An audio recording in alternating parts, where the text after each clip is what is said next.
fax machine has the first cheeky cherry cola of the day.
Great way to start a stream. We say instead of saying hello and good afternoon, it's all of a sudden it's just bleh. Yeah, we don't need that. But either way, happy Friday, guys. We made it through another week. Yay! Hope everybody's doing good. I hope everybody's had a good week and has once again survived. But yeah, we're all good. Let's say we're just waiting for the mad weather to hit now, because they've actually forecast a bit of a gale down my neck of the woods now over the weekend. So that's something to look forward to. It's just to see if the house is still standing after Sunday. But either way, we're gonna have some fun. But let's just go through a couple of formalities as always. I say, Gracie, welcome in. Thanks for the first cheeky cherry cola of the day.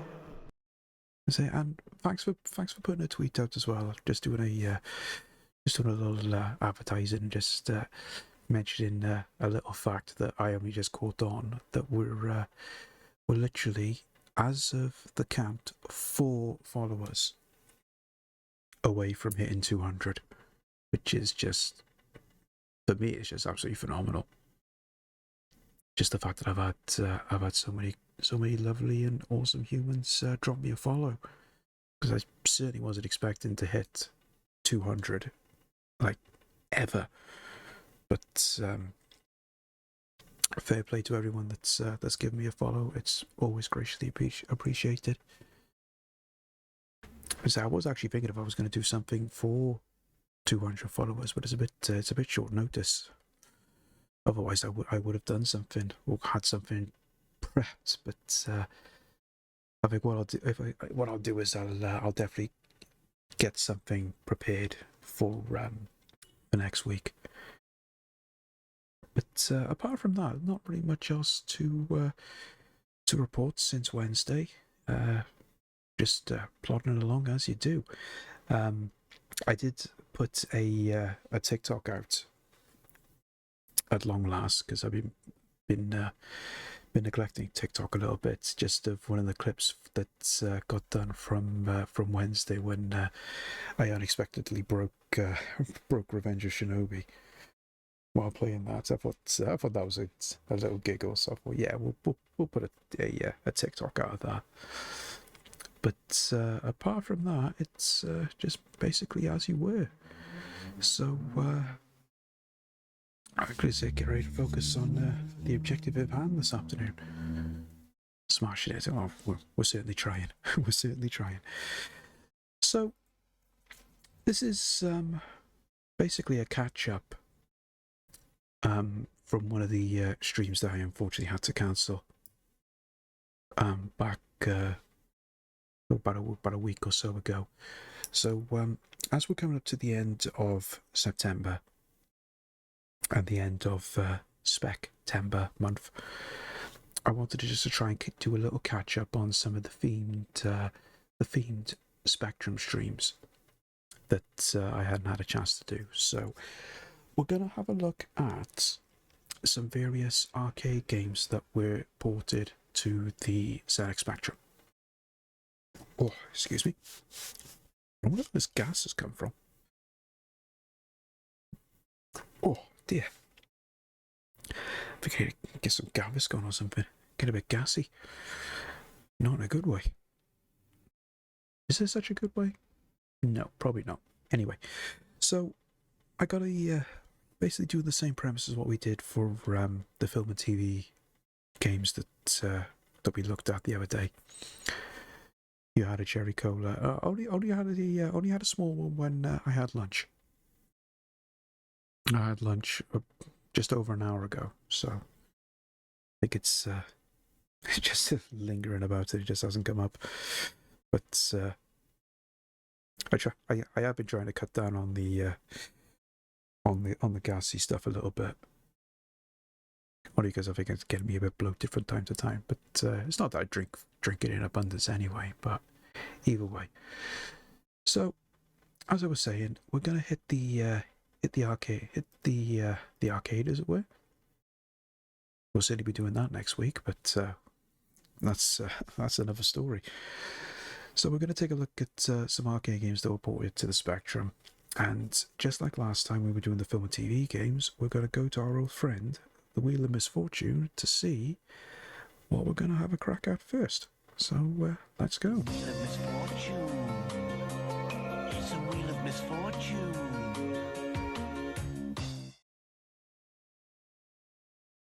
And this time I'll also remember to change scenes back before I start actually playing anything. Unlike those couple of mishaps that we had before. So, let's get the wheel a spin. What was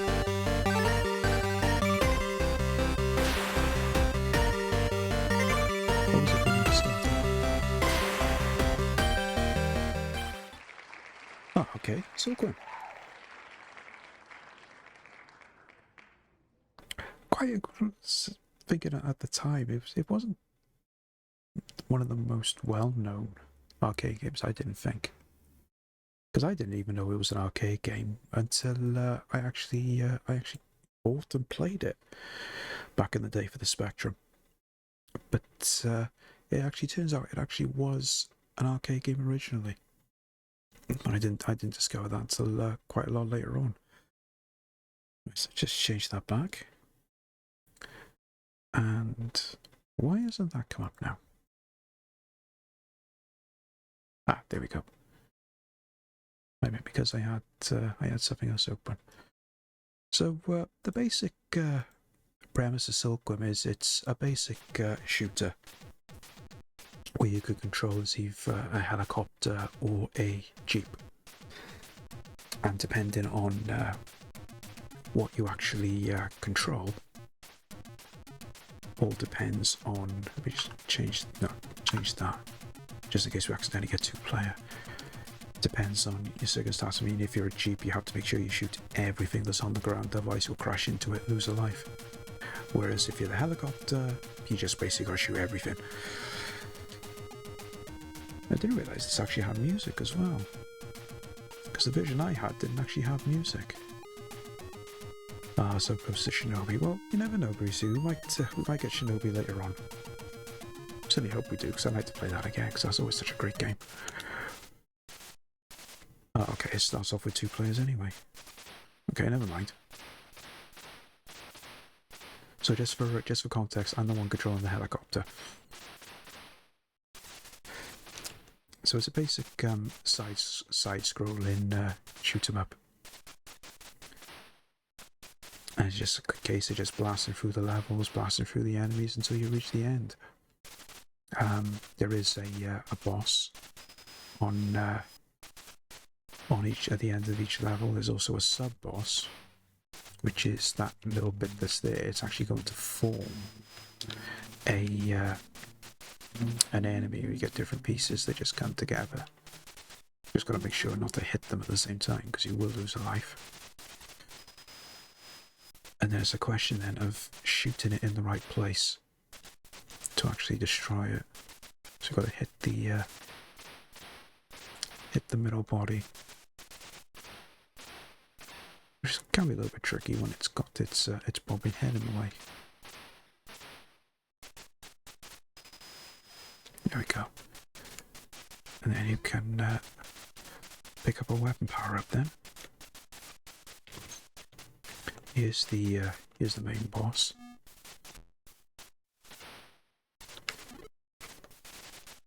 So to watch out for his various attacks. But it is a little bit straightforward, really. All the levels tend to be quite repetitive, unfortunately. But I've always found it's just a fun little game to play. And there actually was also been a couple of follow-ons. One of my all-time favourite games for the Spectrum, Swiv, was actually a follow-on to this. It's basically the same principle. You can play as either a jeep or a helicopter, but as opposed to it being a side-scrolling shooter, it's a top-down. And the levels are a lot more contrast, a lot more. I'm going to say they're a bit longer, not as many levels, but It's a tough game, but it's an absolute brilliant shooter. That's a chunky helicopter. say chunky, we'll take over away. Welcome in, Andy. Good to see you. Hiya, remember me? So Swiv is a great game. Oh yeah, I absolutely love Swiv. Right back from when I managed to get my hands on a demo of one of the cover tapes from the various magazines back in the day, and absolutely loved it right from the word go.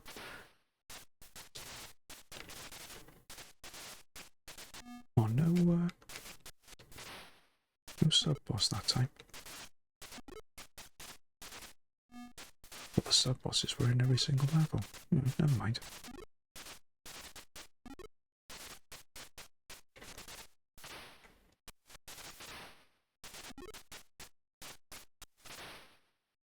Quite interesting though that even though I wasn't meant to select 2 players, it's got 2 players and the Jeep is just shooting on its own. Isn't that well weird? Unless I selected the wrong control method for the second play by mistake, because I only changed it just because I didn't want to have any accidental button presses by me that triggered a second player, but never mind.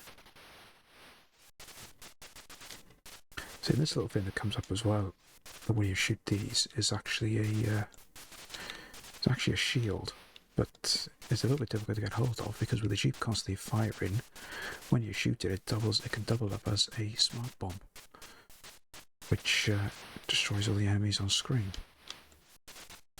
with the exception of the bosses, sadly, but little minor oversight.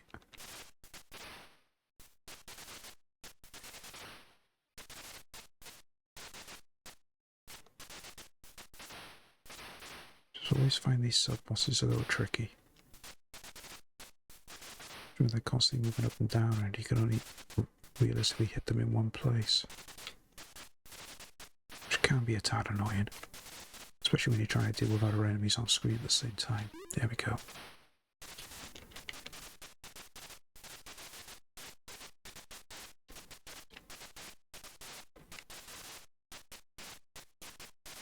This is the other main boss. And it's like I said, the levels can be repetitive, but if it means I can actually beat this game, I'll be happy, because I've never beaten this. It'll be a nice little game to add to the GG100. I'll certainly be happy if we can get a couple more games added today. Of course, that all depends on what the wheel actually picks for us, because there are a lot of games on the wheel that I've not beaten on the Spectrum. Partially because a lot of them are arcade games from early years. A lot of them just don't have an ending of sort. They just repeat and just either go back to the start or they just carry on. Okay, this is a bit manic.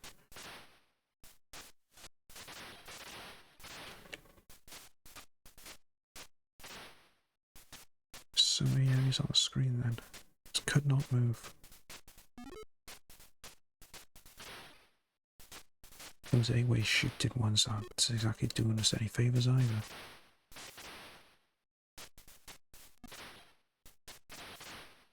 Oh, there we go.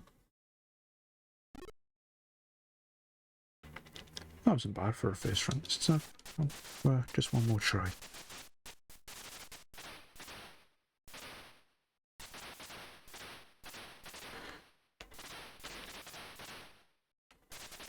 Just didn't help that we're trying to take out those 8-way firing helicopters, and then all of a sudden a ton load of them show up.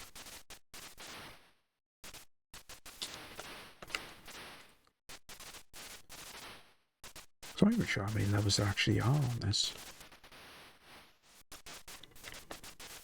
Because I never really got that far. That was mainly just down to the fact I was always just playing one player, but for some strange reason now we're playing two player.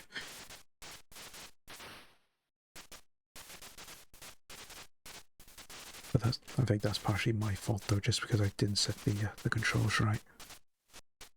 Hashtag blame gas.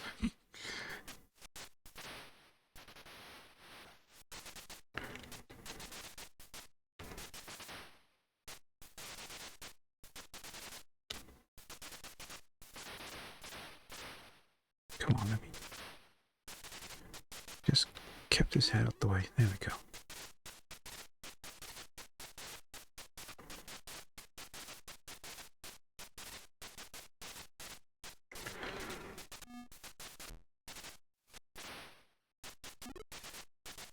Oh. Keep forgetting about those missiles.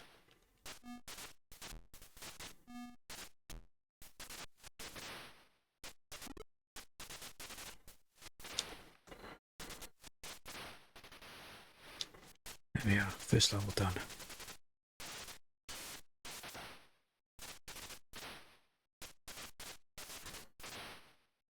And one thing I was very tempted to do as well, because I did this last year, around this time, I did put a little countdown clock on the on the stream, just to indicate how long it was until we have a little get together up in Blackpool for Play Expo. Because I know a couple of people that are going to be there, myself included.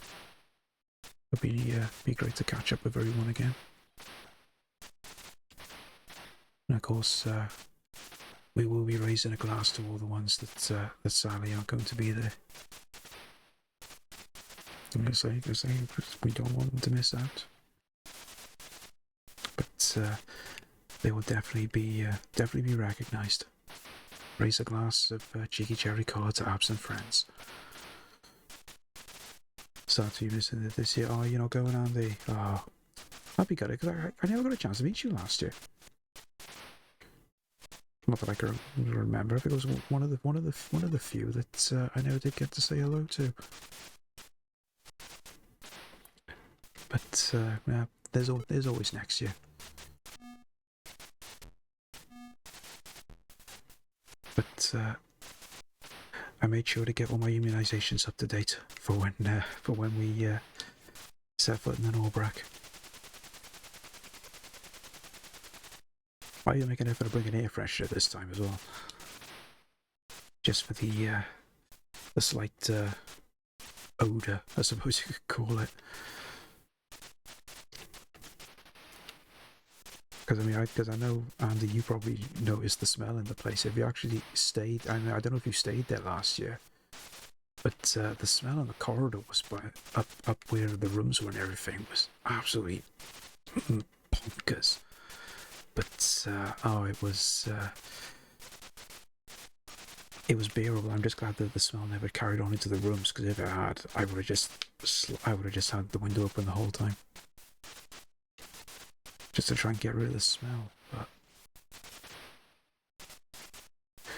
that's the they say, oh, it adds to the character. I'm thinking, I don't think that Norbrack has a character. If it does, probably something along the lines of a bog monster. But it'll be great to go back again this year.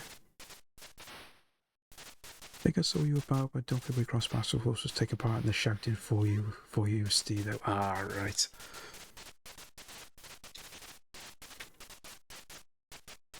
Yeah, because there was a couple. Yeah, because I know there was a couple that was doing that that I never did run into, because I didn't see Alex either. I know he was there because he was in the photo that Lynn's took of us all. But so there might have just been one or two in the background that I just never got a chance to say hello to.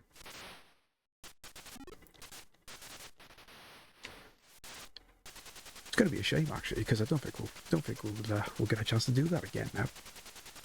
Just because everybody knows me now. Suppose we could reenact it just for a laugh. But no, it was just one of those first experience stories, because there was that one, and there was another story where I met a couple of other people as well, because I was sitting down having breakfast and I heard them talking about me, but obviously they hadn't met me IRL before, so they weren't sure about what I looked like or anything.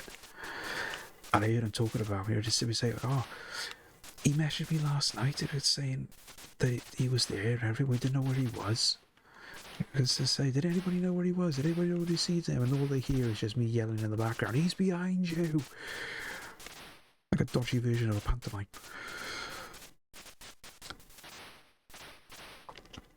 But it's one of those little cheesy stories that you get to tell every now and then. But definitely looking forward to going back.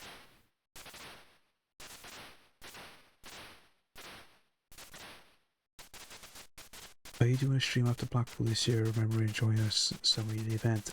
Yeah. It's on the cards. Because I'm not staying for the entire weekend as such. Because was it last year I stayed up until the Monday and travelled back then. But I'm actually travelling back on the Sunday this year. But I'm only off work on the Monday, so I will be doing a stream talking about it. It might not be as full a one as what I did last year, but then I said that last year and ended up literally blabbering on about the whole thing for about 3 hours. But it'll be a case of I will do part of one at least, just to say how things all went, show a couple of photos, show my pickups. But I suppose it all depends on actually what happens over the weekend, because if there's a lot to talk about, then obviously, I might just dedicate a whole stream to it. But we'll just see what happens on that weekend and just take it as it comes. Oh yeah, what day are you coming for the market? As I say, at Pokemon Collection. Hiya, remember me? The gaming market's on the Sunday in Cardiff. It's on Sunday the 20th of October. So it's only I think it's 11 till 4. So I'll be travelling up in the morning to Cardiff, just so I can try and be one of the first in through the door and get those deals. Heck, what's wrong with these? Oh, I meant for Christmas. Oh, Christmas market. Oh, sorry. I thought you meant the gaming market. Christmas market, yeah, that weekend I can only go on that actual Saturday, because I know you said you might not be able to make it because you're working. Sadly, I'm working on that Sunday, but it might be a case where we might even maybe change the day, possibly. But we got a little while to work all that out. So I mean, if we ended up doing it for a different day, just for a couple of hours, then that'll be good. But we got a little time to try and work something out for that. Okay, so that was Silkworm. So let's say we get that a little crack anyway. So let's just quickly reset that. I don't know who is coming anymore. Yeah, I think we need to maybe put a little thing up now and say just say who's still actually going. I think everyone but the people based in Wales have had to cancel. Oh, is that right? Because I don't think Jack's going now. I haven't heard anything from Space Coyote for a while, so I don't know if they're still going. Don't know about Natty or Alex either. But we'll try and see what's what with that. But anyway, let's go back to the wheel and see what we're going to play next. Wheel of misfortune. It's a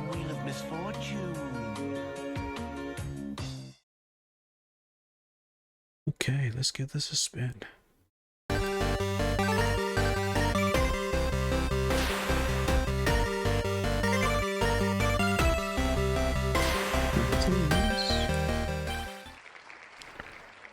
1942.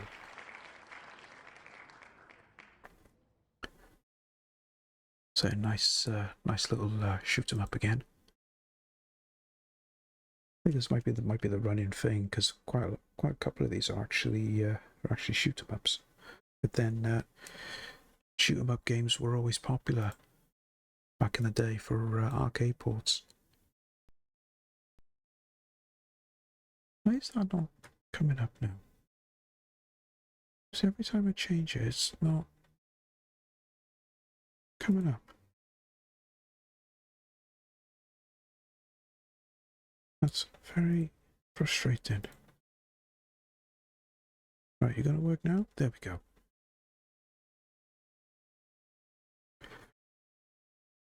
Costs are too high for everyone so close to Christmas. Yeah, that's the problem with it. I think it was always going to be more for the just for the hotels and everything. Because originally I was going to be staying up there, but because I didn't have as much cash as what I thought I was going to have for Blackpool, I was just going to hang fire until I knew how much cash I had after getting Blackpool out the way. But just a question, just wait and see. Aerospace had a holiday they wanted to get out of the way before making any decisions. Oh, is that what it was? Ah, right.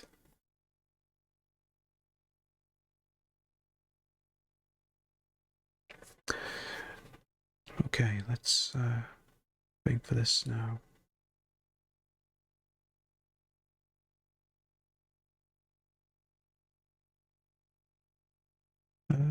Okay. So we got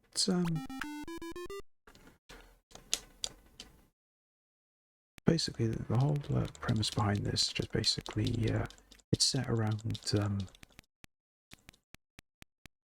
World War II times, hence the name 1942. But just basically flying around in a plane and shooting a load of other enemy planes.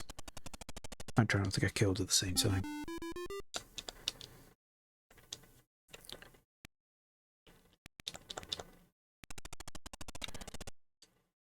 Can be a little bit tricky as well.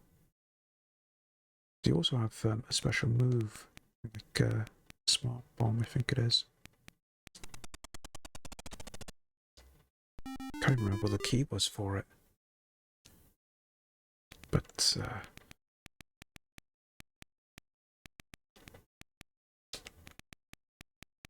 don't know if it even does that much damage. If it just clears all the enemies on the screen or what. Ah, there we go. All it does is a loop the loop. Nothing special. Bit of a letdown, really. At least we can get weapon power-ups.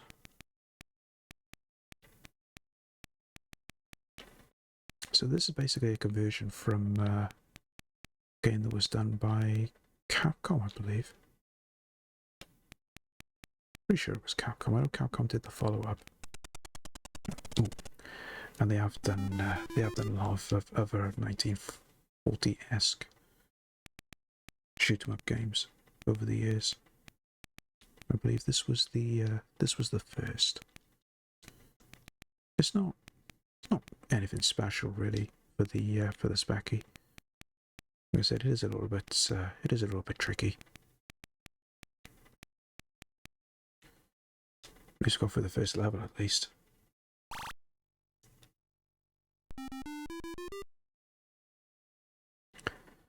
Can organise something outside of Christmas. That'll be cheap. That'll be cheaper. Yeah, that's actually not a bad idea, Greasy. If we can't do Christmas, maybe do something in the spring, maybe.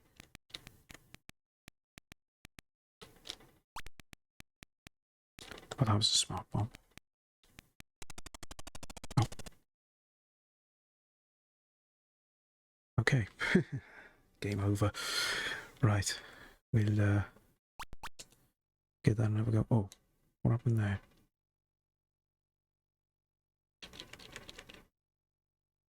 Why did it do that? Let's just do that quick.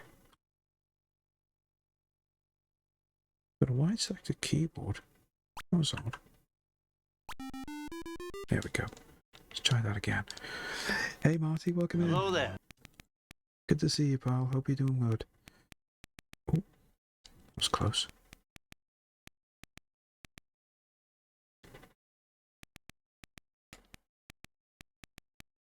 It's a little bit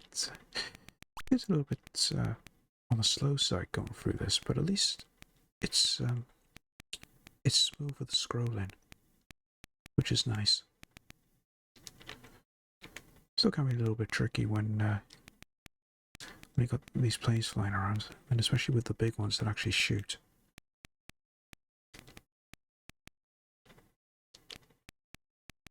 Difficult actually trying to get a shot on him while avoiding these small planes and the actual shots.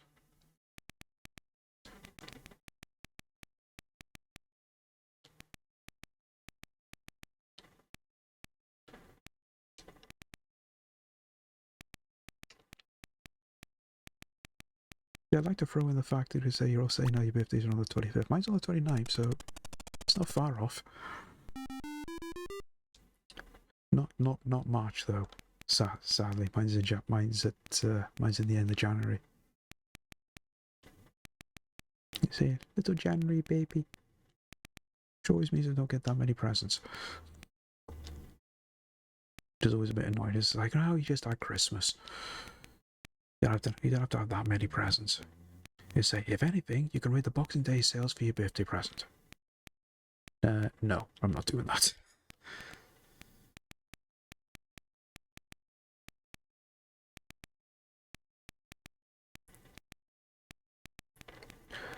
So why? Two simple words. Stingy parents.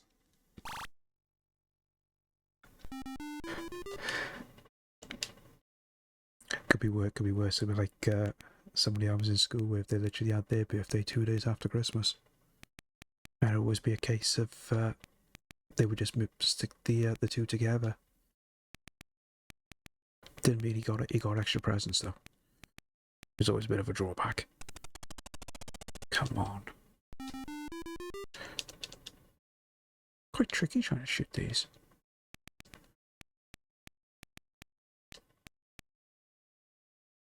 See, these small planes are actually shooting as well now.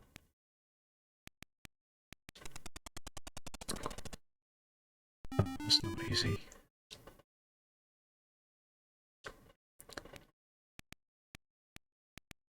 Cousins, 25th December, and we celebrate. Yeah, of course, yeah. You celebrate Christmas on a different day to what we do. Do you still do that now that you're over here, then, Kalacha, or do you just do it on the 25th? Or do you take advantage? Do you take advantage and do it on both days?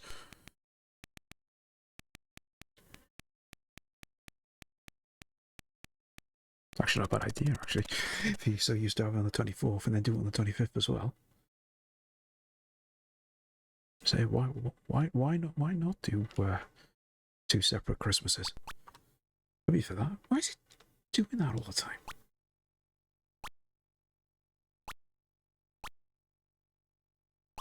It's like it just switches straight away. Oh, sugar, it's on keys now. This isn't going to last 5 minutes. Depends on where we are and who we are with. Oh, that's fair enough.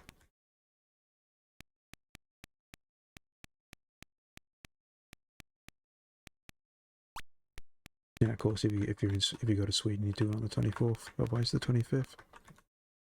Sounds good.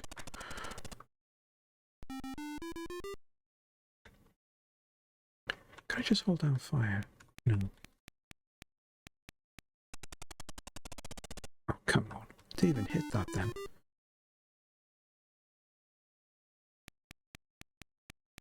Not that thrilled with the collision detection on this. Really sensitive. Chilling the most. No worries, Greasy. Thank you for the leg. Try not to kill anyone.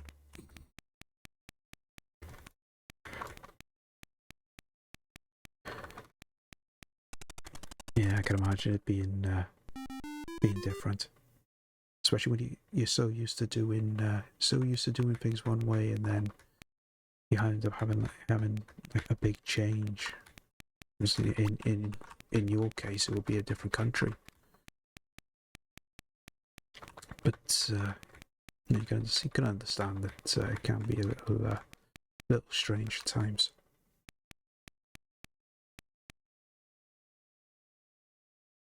Keep forgetting about that big one behind.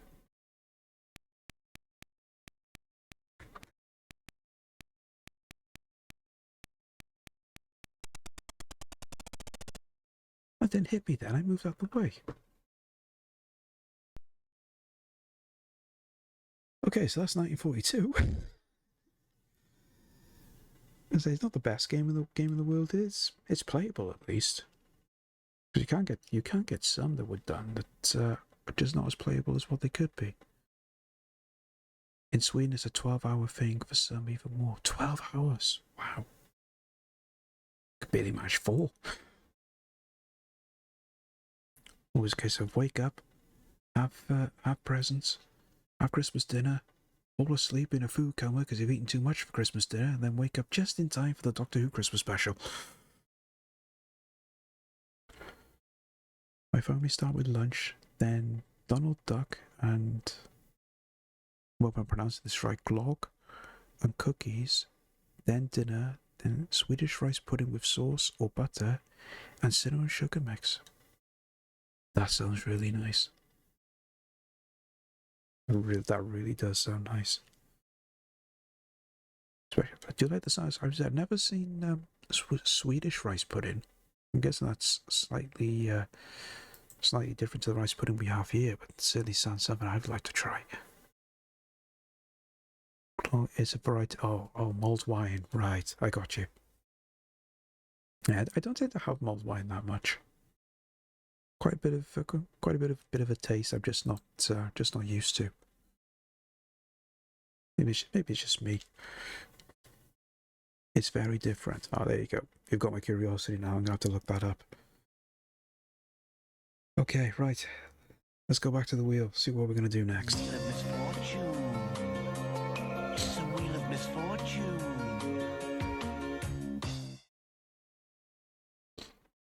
Okay, let's spin that wheel.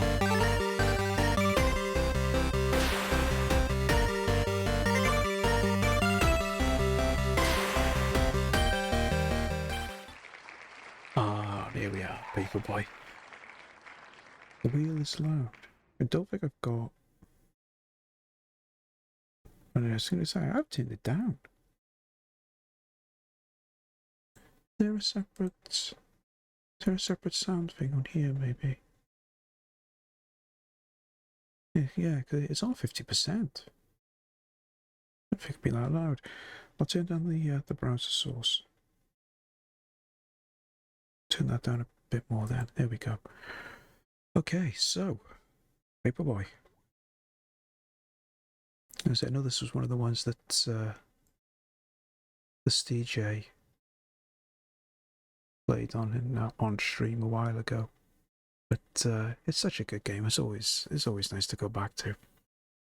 Because I always try to avoid playing too many games that Steve had already played, just so we had a bit more of a variety, just for the benefit of anyone that was in Steve's stream. The music is like your voice times 4. Oh. Okay, well I've turned it down again now, so it should be hopefully a little bit more quieter.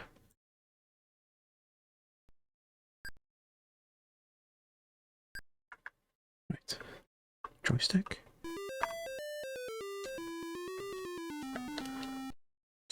There we go.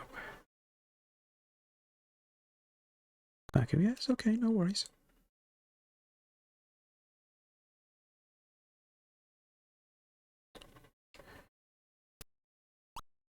always liked this game just purely because of its uniqueness, especially the arcade version. I mean, for anyone that hasn't seen the actual arcade machine for Paperboy, you basically control the game with some bike handlebars, and just basically got a button on there then for throwing the papers, and just like a proper bike, it even has a brake handle like you would have on a normal bike, so that you can slow down, which is just really, really unique, because you always used to have arcade cabinets like that always had unique controls, and they just looked so... Oh, okay, missed that one. Oh no, got it. Always make it look so different. It's like when because there was the what Battle Zone was one, but it looked like you were actually looking through a periscope, even though you were controlling a tank. And there was a similar game that was released. I can't remember the name of the title, but it was literally in control when you were controlling a submarine, and the controls was literally looking through a periscope, which I'd actually seen but I never played, because I actually saw it in my local arcade back in the day, but I never did actually play it. PRB fast. Yep, no worries, Clutcher. That's the one thing I don't like about this version of Paperboy, is the collision detection. Because it's hard to judge if you're actually moving out of the way enough.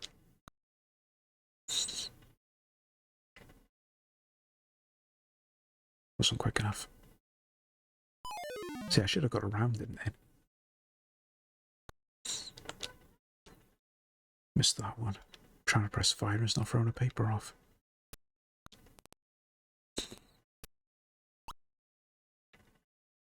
But I know there is a specific criteria you have to meet with Paperboy. Obviously, if you miss houses you're supposed to deliver to, they will cancel their subscriptions.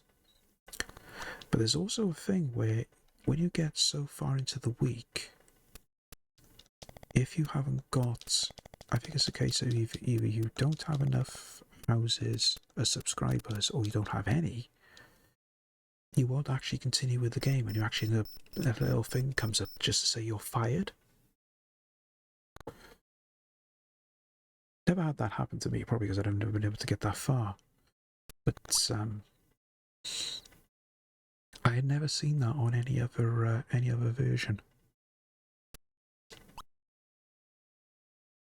But it's interesting.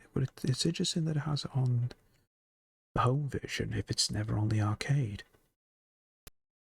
So you just think, well, how come they incorporated that into the home version but not the arcade?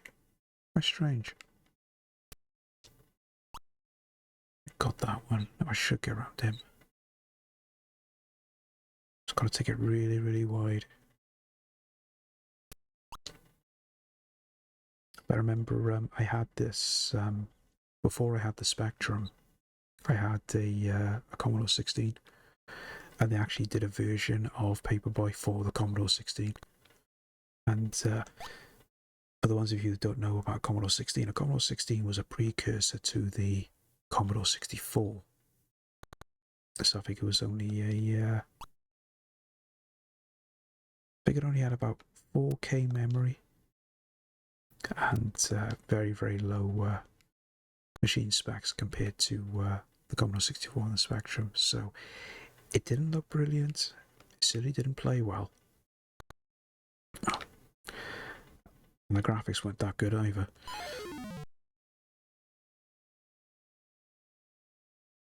Yeah, I would still play it to death because I just enjoy playing Paperboy.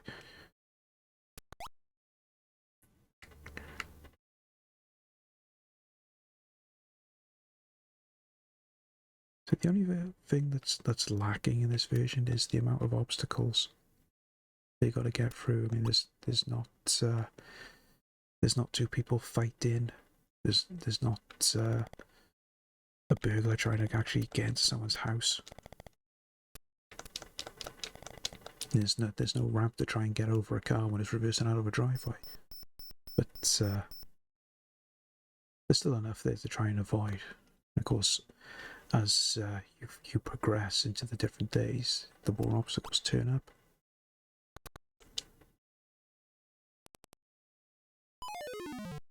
See, I was on the road then, and yet you still hit him. Such iffy collision detection.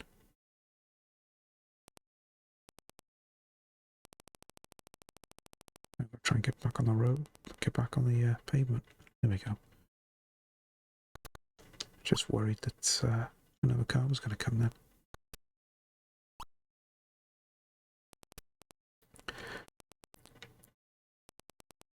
Got back on there. Why did it go off? Okay, I missed that one. It was only because of that wheel. Oh.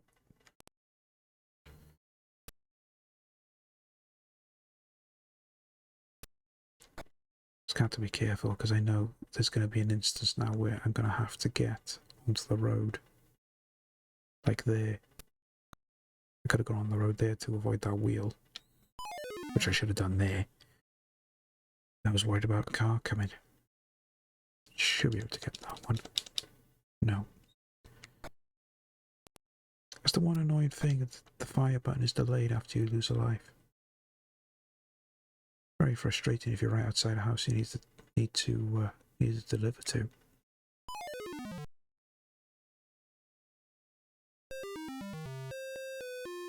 Oh, there we go. Well, we got as far as Wednesday.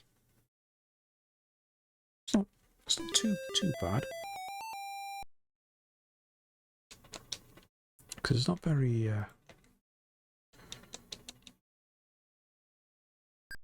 it's not very often. Well, I'm going to say I can't remember the last time I played this. So did I play this on a Spectrum stream last year?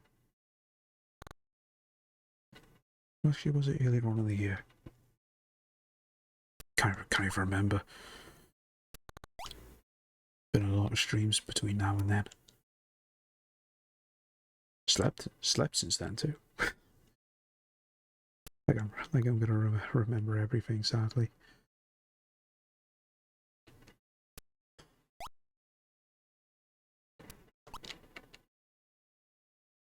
The one interesting thing though that you get in terms of a contrast for telling the difference between different games on the Commodore 16 version, if you okay, I went wild. If you smash a window for a house and if you get a perfect delivery, the houses that aren't subscribers become subscribers. I've never seen that on any other version. Normally, if you get a perfect subscription, you just get a bonus. If you get a perfect subscription and someone had cancelled, then they would resubscribe. But it wouldn't be any of the houses that weren't subscribers before. It's interesting that Commodore 16 version actually incorporated that. So I'd never seen that on any other version. Sorry to have unexpected. No, that's okay. No problems at all.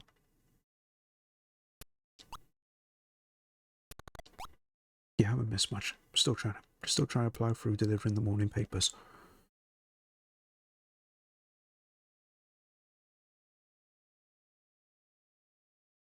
You can just be a case of just coming straight onto the road and not get hit by cars.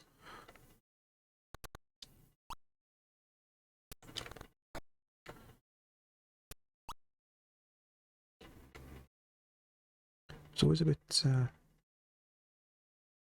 thing with the controls as well, because if you're going at a decent speed, the way that the papers are thrown is actually different. It's all about getting the timing right.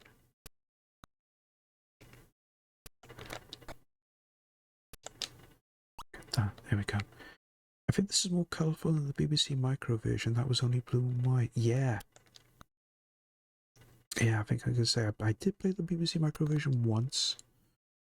That was actually back in school, when literally every single school had a BBC Micro. But we managed to get some games. Because was it Paperboy we played I think once, and we all agreed just how bad it was. So we never played it again. We just stuck with some of the other games that. There you go. Pivot Delivery, resubscriber. Except the game we played the most on the micro was either Snapper, which was basically a Pac-Man clone. Gotta move quick enough. What else was there? Imogen. That was actually a pretty cool game. Because you played, you had to play as a wizard that could either turn into a monkey or some said that it was a cat. Some say it was a dog. I think it was a cat. And you had to just go around the levels and solve puzzles. And and then probably the most popular one then was Repton, which is basically a clone of Balderdash, which is quite a good game. Spawned quite a popular series on the Beeb as well. Sugar. Imogen was one of the best games on the Beeb. Yes. Just for the sprite graphics. Because the way you would be the guy controlling the monkey, and the monkey would just be standing there, and you see its tail moving. Just so fluid and so smooth with the movements. It's like you never see that on anything else on the BBC Micro. I apologise, guys. We just got ads coming up, and I say I can't pause this to get on a BRB. Sorry. Oh, we can't now because it's game over. Okay, I'll just put you guys quick on a BRB just so we can get the ads out of the way, and we'll go straight back into another game once the ads are done. The legend of Zelda is here. Defeat your enemies. Save the kingdom. Beware. Some will help you, others will betray I can you. restore life. I can give magic. I can. Use your sword. Find the crystals. Rescue the princess. Two great Zelda games of fantasy only from Nintendo. Nintendo, the world's #1 game system. Fresh from the sewer. And into your Nintendo Entertainment System comes Ultra's version of Teenage Mutant Ninja Turtles. Now you can take control of these heroes in a half shell as they nunchuck, swim, and bazooka blast their way through sewers and streets, ridding the world of rival robots, wretched ruffians, and the evil Foot Clan forever. Teenage Mutant Ninja Turtles. They're out of the sewers and available where Ultra games are sold.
You worn the cap, played with the rubber toy, witnessed the 2.5-hour trailer. Now Sega TV presents the real thing. Jurassic Park, coming to a screen horribly near you. The premiere on Sega TV! Rambo. The box office smash fills your home computer screen. Rambo, from a range of top hits by Ocean, the brand name in computer games. Some days.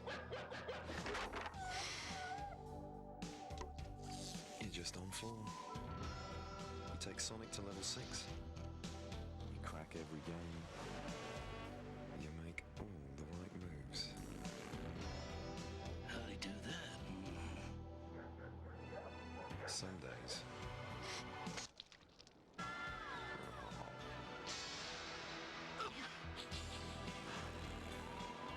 You're just glad they invented this. All you're good for's watching telly. How did they do that?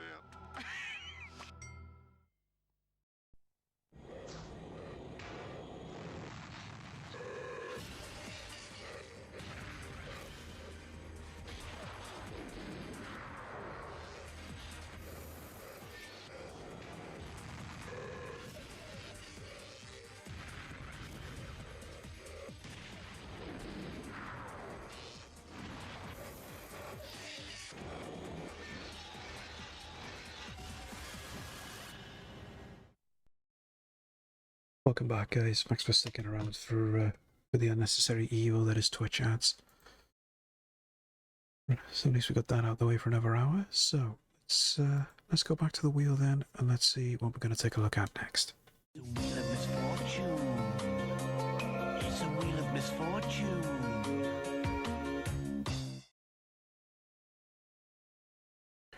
Okay, let's give that a spin.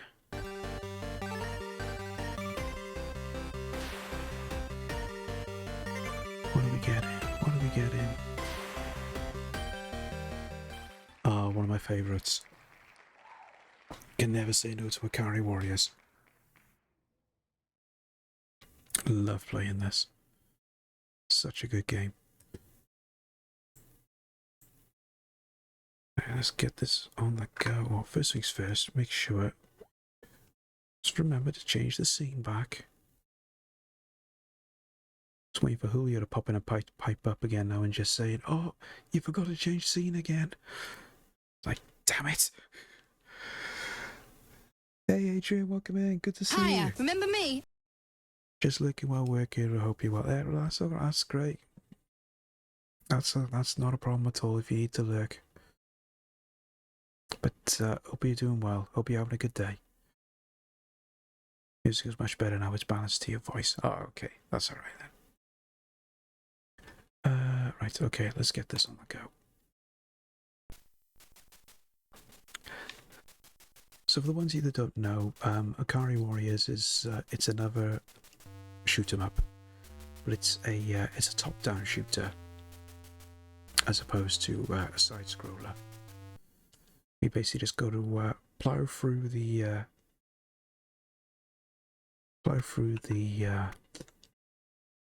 it's not really levels as such because it's basically just one big scrolling game, I suppose you could call it. There's not really any levels. It's just you just keep going and going and going and going, and you do eventually reach the end. I'm back, baby. Welcome back, Reese.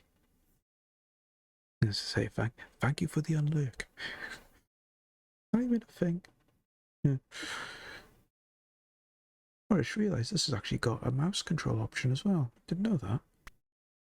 Let's just quickly do that. There we go. So we won't be using player 2, just player 1.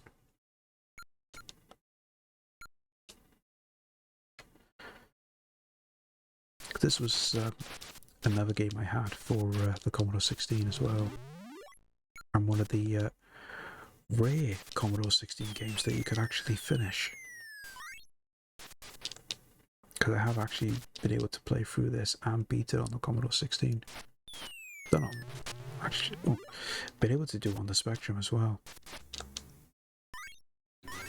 Because there was a high school website that was set up years ago.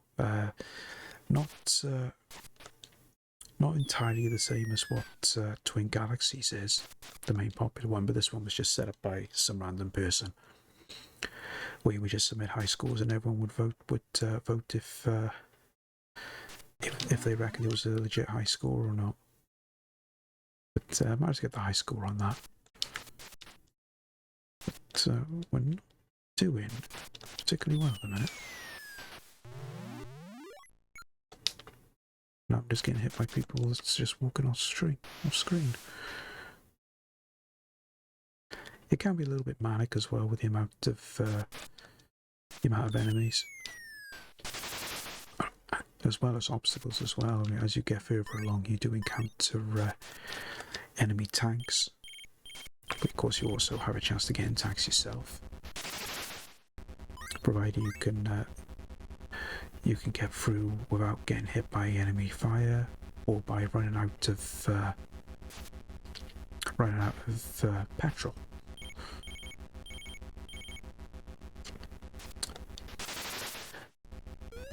But this is always something that I've always enjoyed playing it, because I just find it just so addictive.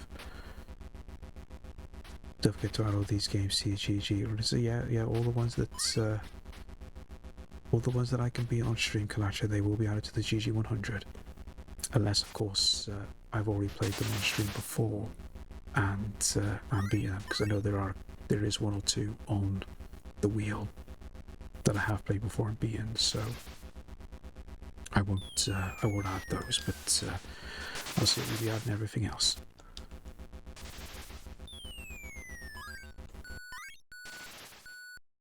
Quickly get out of there, get in that one.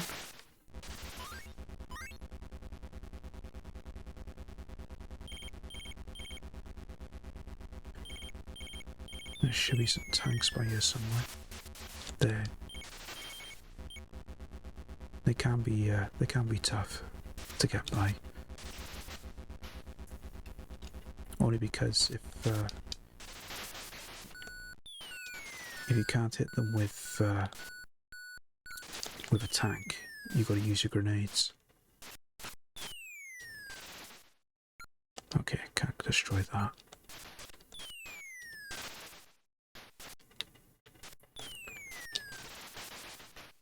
There we go.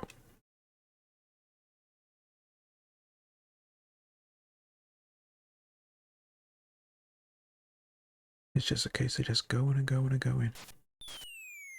There are just other sections then that you get further along until you reach the end.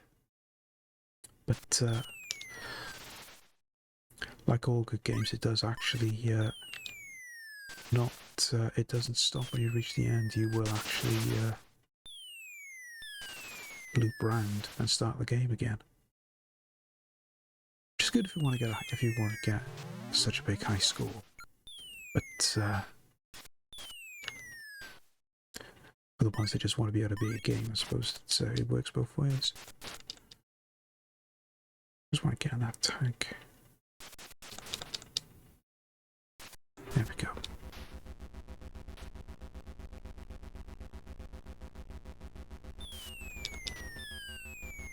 Because the game does get relatively easier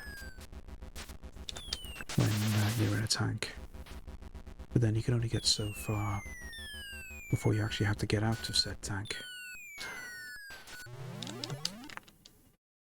Don't know what happened there. Nothing hit the tank. It's the only thing that stopped me from getting out was by a grenade or something. Okay, well, we'll go again.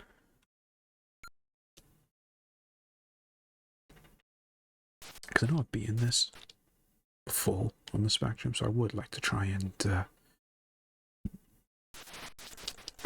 it for the GG 100.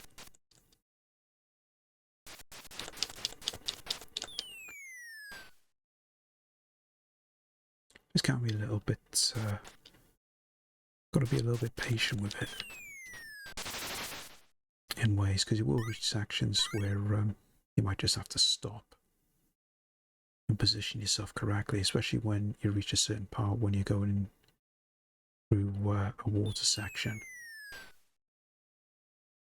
Just because the water does slow your character down. So if they throw a grenade, you've really got to be careful, because it's just a bit difficult to get out of the way.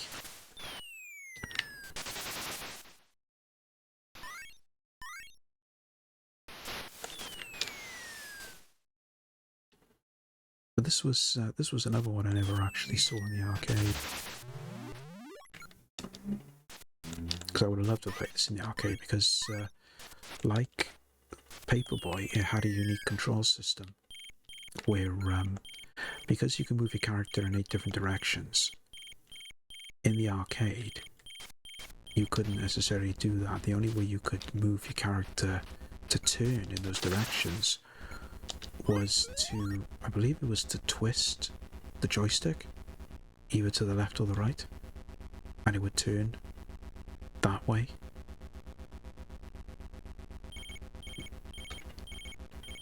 Which I always found just to be a unique control system. Sure. Compared just to your conventional joystick. Plus on the Spectrum version you actually have a toggle button. So instead of just moving in 8 directions, you could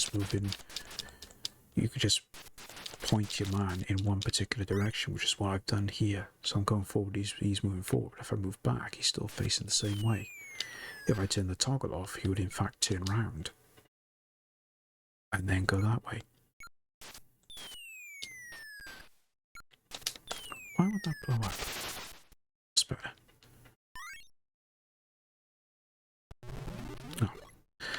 That's what I get for going back. Hey Kiri, good to see you. Hello, nurse. Hope you're doing good, buddy. Hope you're all set for next week.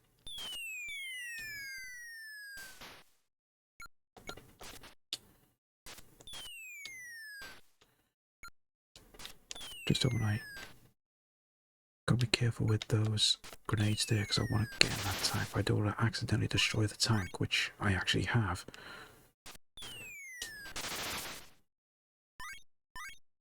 I think, is there another one just up here on the left? Yeah.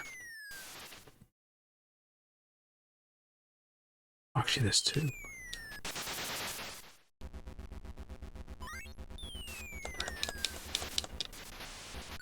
Can I get hit? Yeah. Couldn't move.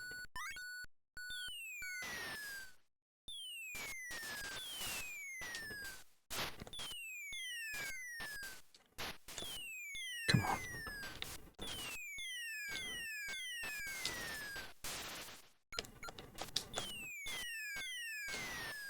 There we go, that's got it. Counting the days, yep. I think we're all doing that. Not gonna be much longer now. This time next week. Yeah, this time next week I'll be just about getting there. Providing there's no issues with the traffic. Might even be there before now. I mean, what time is it? 2:20, because I was aiming on leaving about, I think around 5:30 in the morning. I'm going a slightly different. I'm going down a slightly different route than what I took last year. Last year, I actually drove up through Wales itself, up through Snowdonia and everything, and came out then onto the motorway at Wrexham. Oh, come on!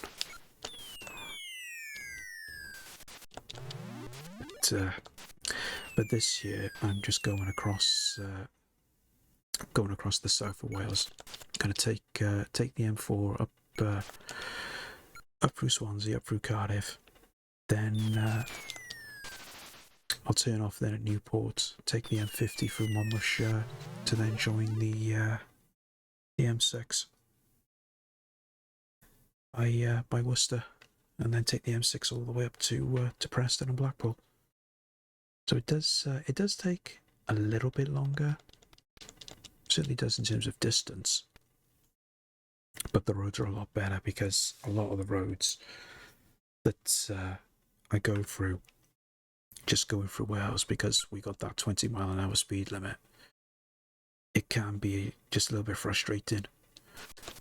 That you've literally got to take your time a little bit more, and the roads aren't brilliant, to say the least, because they're just normal A/B roads, so they're not good. So you can only really go so far, and that's not including the fact that Not including the fact that when I did it last year, there were a lot of roads that I did not know, that I'd never driven on before, so you got that factor to consider as well. You can't just drive on a road and not knowing where you could be going or anything. So in some cases, you got to take your time a little bit longer. We have it, but no one cares. Yeah, it's the same down here. But when you're driving on roads you don't know, you got to be careful because you never know when there's a speed camera looking around. Because we're actually getting speed cameras being deployed down my way again now. We haven't had any around for a while, but I think they want to catch some more people out and get some more money.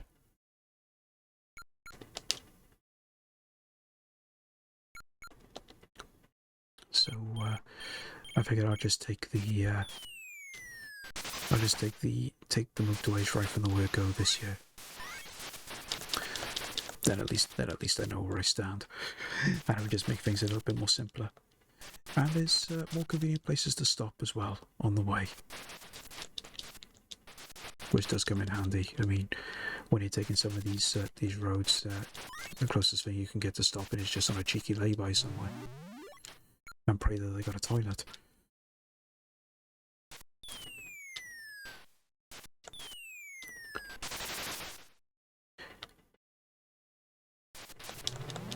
Use was? Is that an app? Is it? I never heard of that. Because the closest thing I get to knowing about where speed cameras are is just by using Google Maps.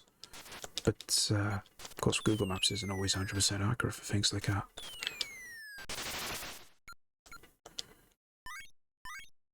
But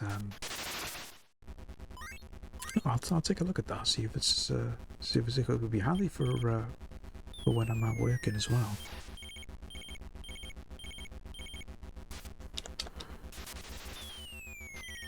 Gotta get hit. Oh, yeah. Thought I avoided that then. Oh, come on.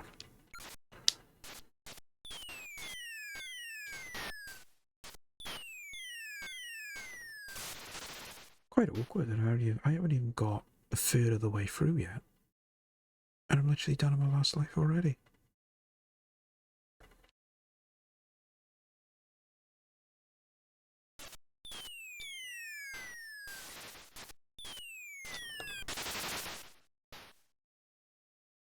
We just get that last one. Oh, he's gone.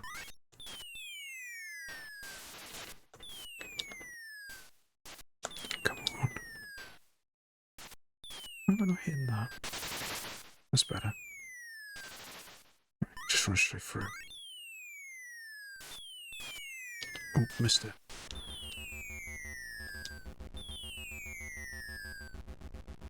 There we go. Just gotta be careful because they will, even though you go past them, they can't shoot. They can't shoot behind them as well.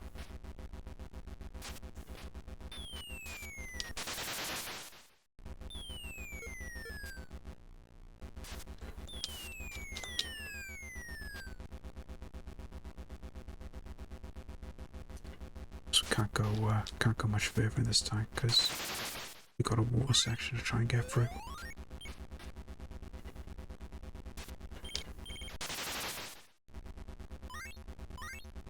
There we go.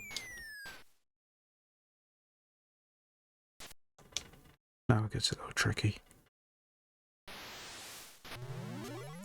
Just for that. Keep forgetting they're there. Not easy to get through that sometimes. Right, we'll have one more go. And we'll have a look at something else, but I might come back to this a little later on.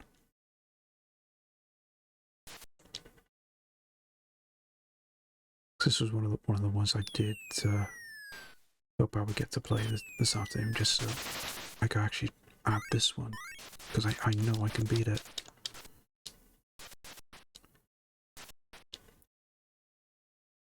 It's just the case when in a lot of cases for this game, it's important not to just rush right in. I mean, there are some cases, especially early on, where you can just plow straight through like I'm doing. But as it gets further on, sometimes you just have to stop and be a little patient.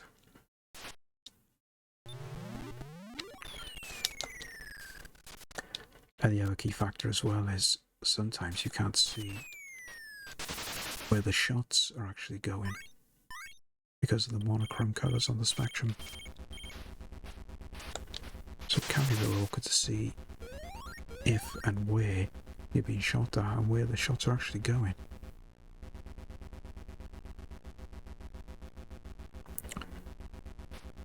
But that's one of the limitations of the machine itself. It's not necessarily the game.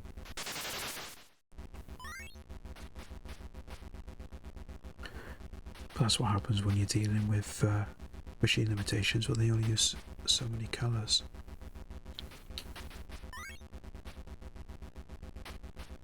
But you know, you got to in some cases, sometimes you got to just deal with the hand you've been dealt.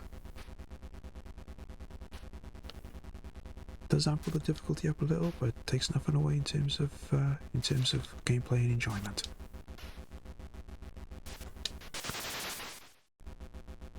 Current out of fuel there, so we'll ditch that. There's another one there if I can get to it. Provided I don't destroy it with grenades by mistake.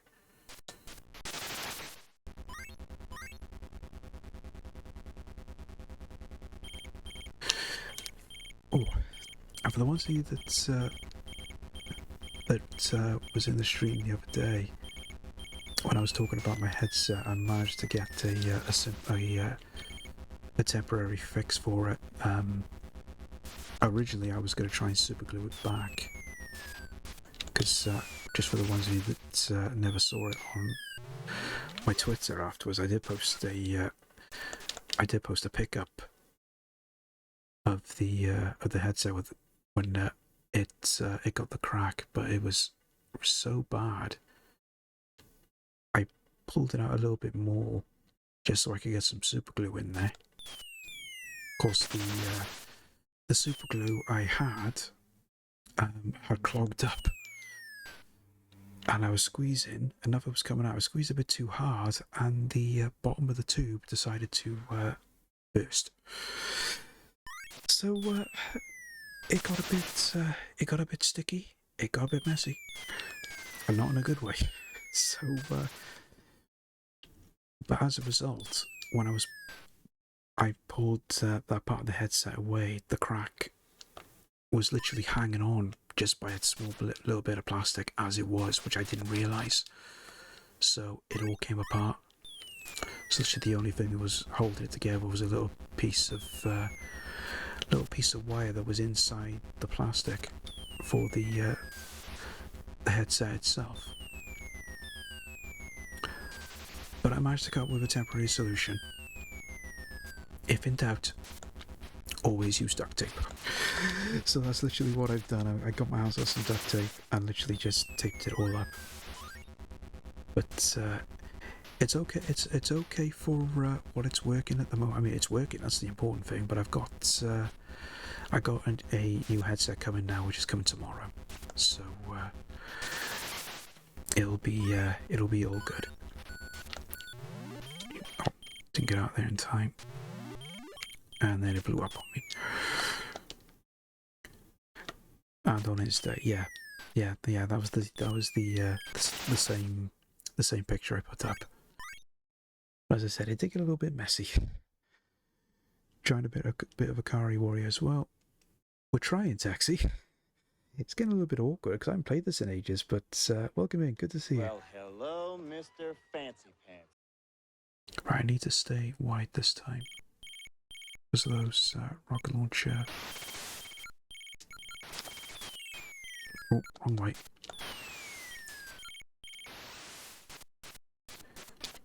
just a bit messy. In a manner of speaking, yes.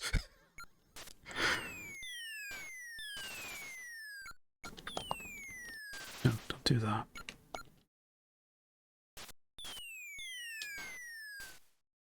There we go. Just wait for those enemies to go past.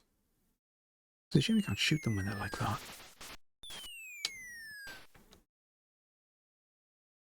Sorry, keep going back and forth. Trying to archive some discs, and a particular one has been difficult, as it's got dirty over time.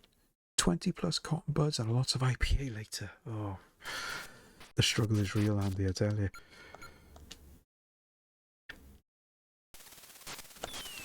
Keep forgetting about those helicopters.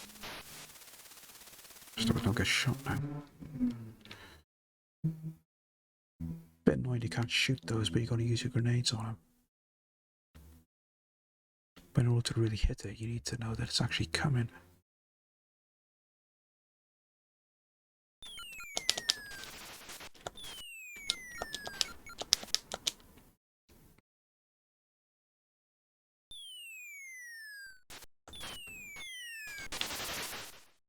We made a bit more progress now, at least.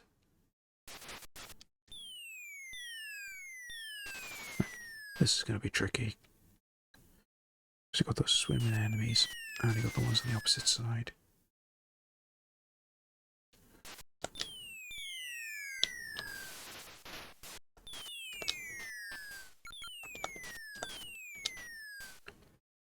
What I find interesting as well, just with the mechanics of the game, if you're facing a diagonal direction, you throw a grenade, it actually goes a lot further than what it was when you just pointing straight up. It's quite weird. I thought it just would have had all the same distance.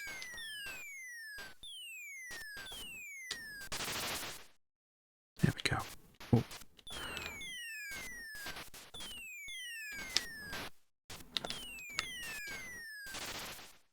There we go. Oh.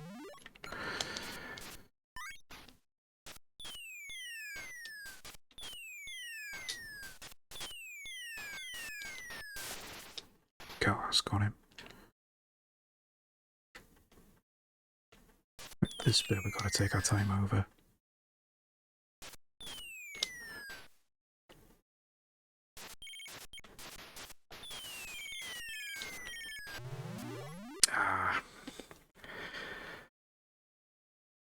Difficult to know where to move on that, especially when you get shot at multiple locations.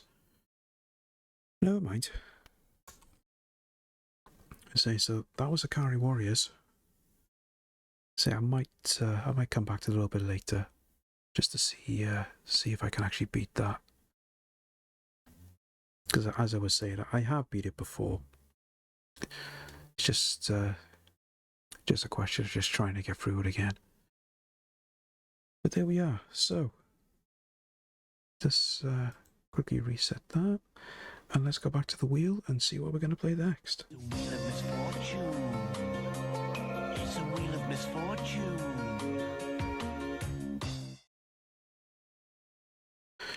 Okay, let's spin that wheel.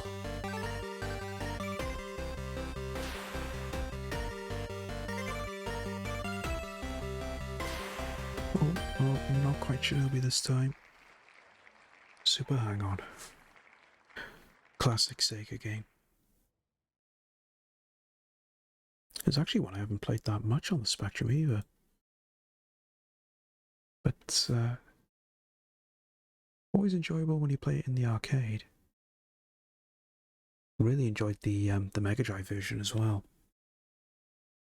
Especially the soundtrack. Soundtrack was really good on the Mega Drive. Right, let's get this going.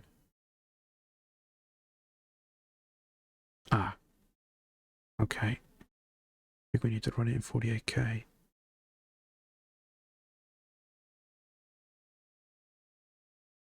No.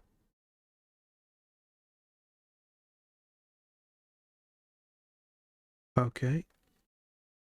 I think we've encountered our first non-loading game. See, if it's not going to load in 48K, then it's not going to load at all.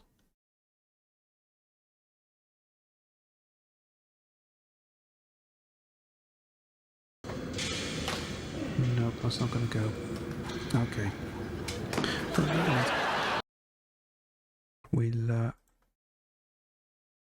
We'll carry on then, right? We'll go back to the wheel then and see what we can do instead. Wheel of misfortune. It's a wheel of misfortune. Okay, let's see what we got. Outrageous! I know, Kiri. Absolutely outrageous.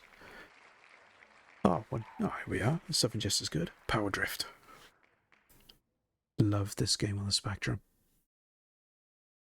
Like I say, I got my hands on a demo of this a good couple of years before I actually owned the game, and I used to play that. I used to play that to death. Absolutely love Power Drift. Like I say, it's basically a racing game with, I was going to say, a little bit of a twist. The arcade version is absolutely brilliant, especially if you can play the sit down cabinet version, because it tilts quite a lot as well, from what I can recall. But the one thing I always like for this is the music. I mean, it's only just the one tune on the Spectrum, but it's such a good tune. Absolutely love this music. Like, I could literally just sit here and just listen to the music and not pop with anything else. But let's get into it. So the differences with this one is you can actually select your driver. I always tend to go for that character, and then you also have types of courses. Like for each one of these, A, B, C, D, and E, there's 4 or 5 tracks for each, and the whole aim of it is just to be third or better in each race.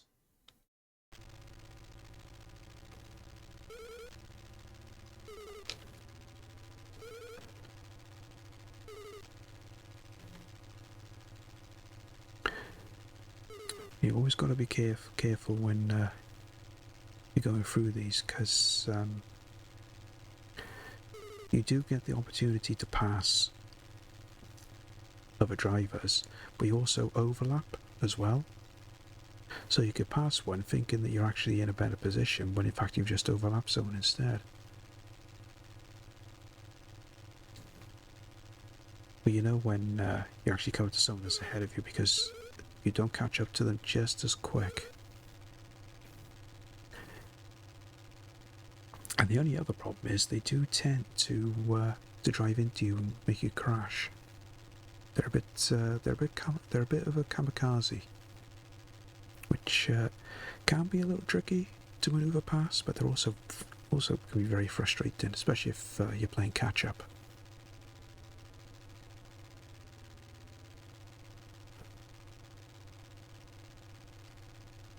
But as you get through each stage, even though we only just got we've just got sound at the moment, not that it's a lot of sound, but eventually it changes and you just have the music instead, which I always found to be a lot better. But we're into our last lap.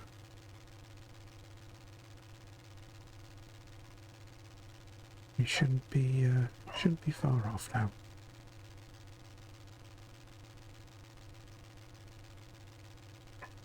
There we go. That's the first race done. And then of course the other thing you get then is, depending on your first, second and third, on the little stage bit there, it actually shows a gold trophy to indicate what position we finished in.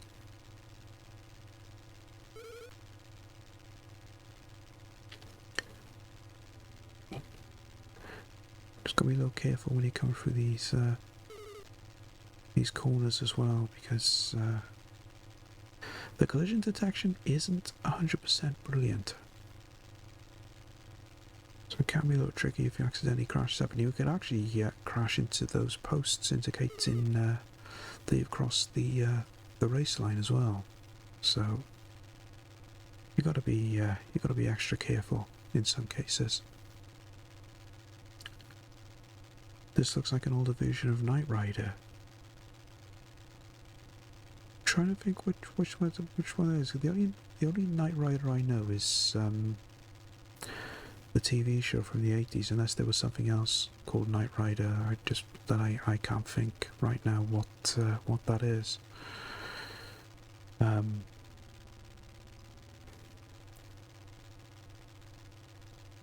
I know there was a game called Knight Rider, but that's just based on the TV show. It's an NES game. Ah, right, okay. It could have been a version of this, because I know Power Drift got ported to quite a lot of systems, but for some reason it never got ported to the Mega Drive, or even the later machines. But then if you saw the arcade version, you can understand why, because the graphics limitations of the Mega Drive, I don't think it could handle it. Here we go. Now we get to the parts where it just plays the music instead.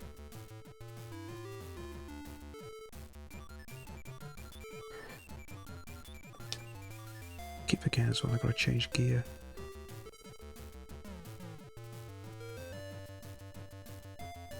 You drive from a city to another one just along the street. Oh, right, okay.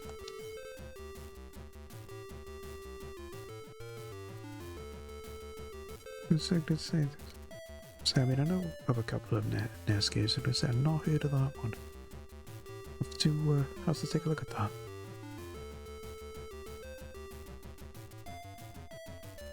Because I know there is a game for the NES called Knight Rider that was based on the TV show.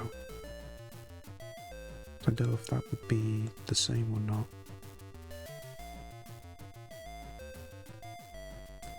I could have spelled it wrong. Oh, right, okay, so you think it may be Knight Rider as in Knight, maybe. So it could very well actually be the game based on the TV show. Oh. That's the problem with these these AI cars. See, he just drove straight into me then.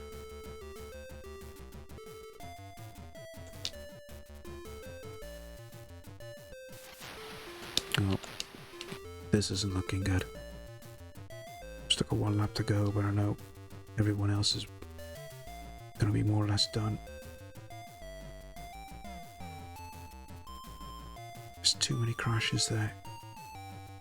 Because you kind of get an idea as well when the ones in first, second, and third are finishing because of the change in music.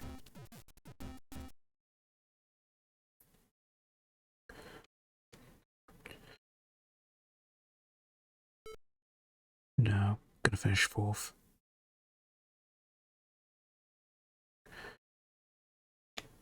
Okay, well, we'll go again.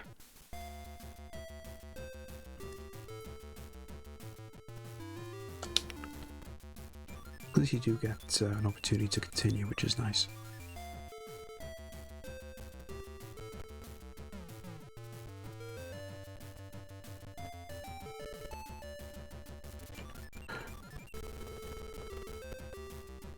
It's a little bit trickier because you've got a couple of tight turns. They look like tractors. I think they're more like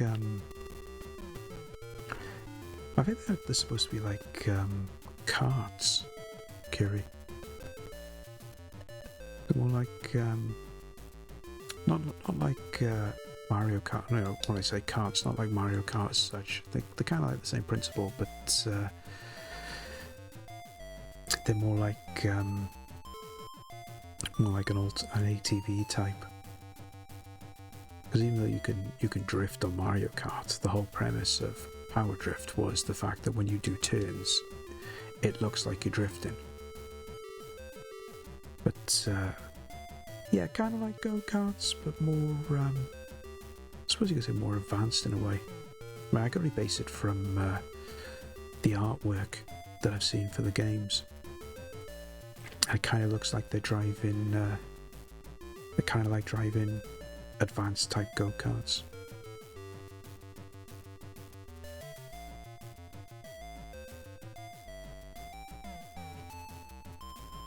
Doing okay. We're in first, we're on the last lap. Should be the final turn. There we go.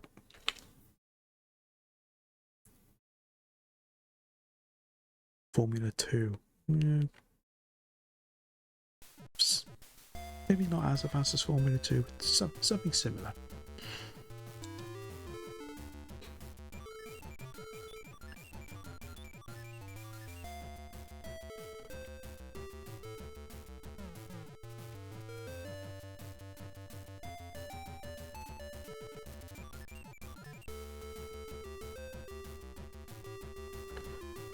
Trying to concentrate a little bit, just try and get around some of these turns.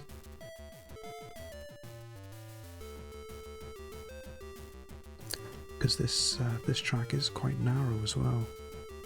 Trying to get through some of these turns as well as avoiding the other drivers is a little bit fiddly.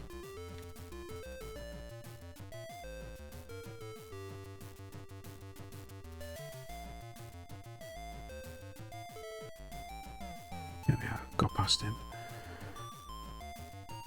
Because he did actually move over to try and block me. I would have ended up hitting him otherwise.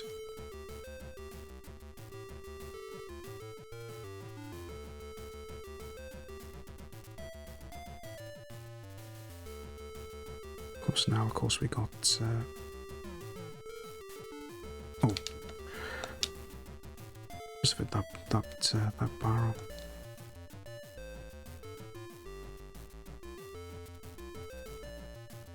That's okay, we're still third. And I don't mind too much if we finish third. At least we'll still qualify for the last race, but now that could be a problem. Because now we're in fourth.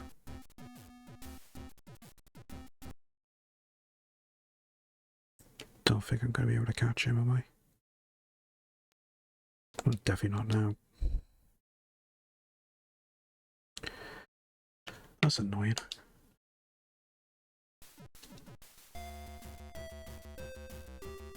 I will do this.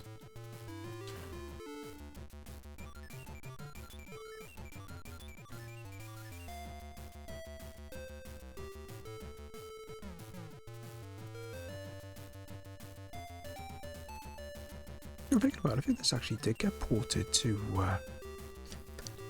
one of the Sega machines. I think it got released on the Dreamcast in Japan. But I don't think it ever got released in Europe. Because I know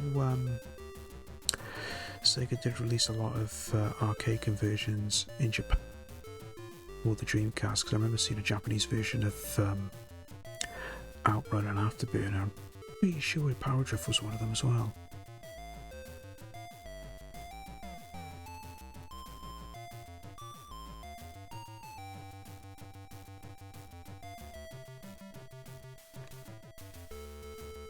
But that's the one in third. I'm not catching up with him as quick.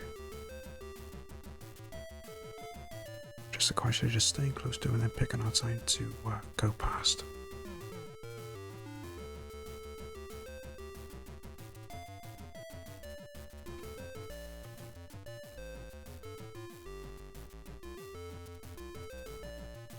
Okay, final lap.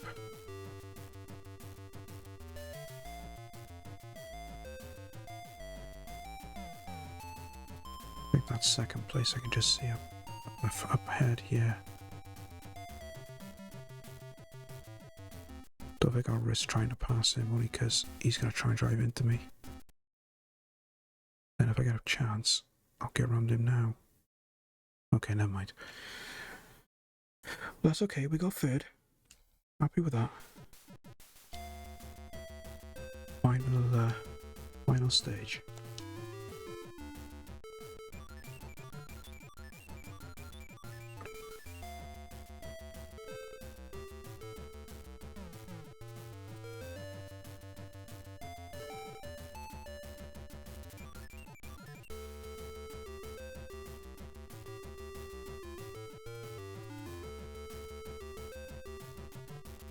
this is tricky. Too narrow, too many turns. And with those two cars that were literally side by side with each other, there was no way I was going to get past them.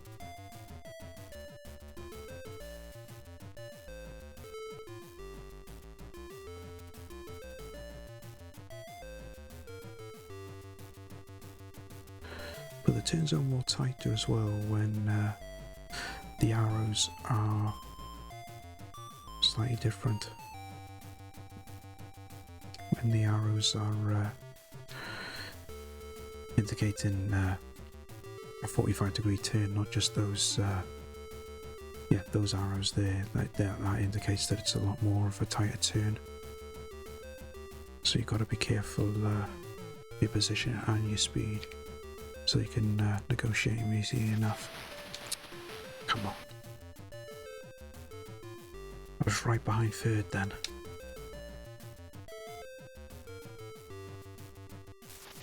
No.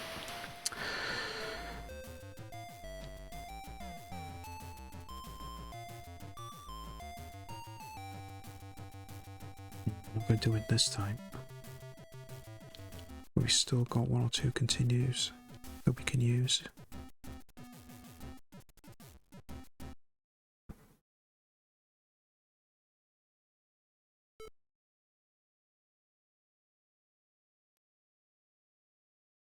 No. I wasn't going to get there anyway. Right. We'll get it this time.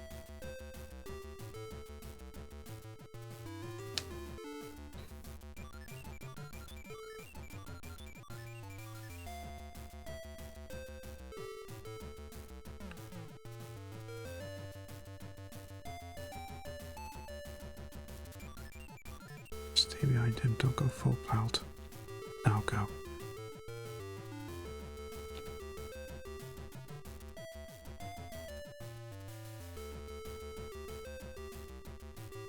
Just gotta be careful where you are on that particular part of the track.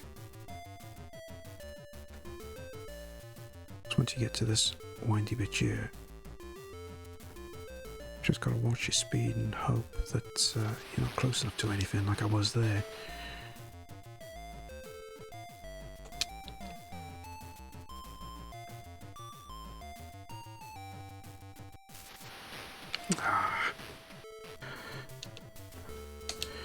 I'm trying to slow to go through there, but it's just not slowing down enough.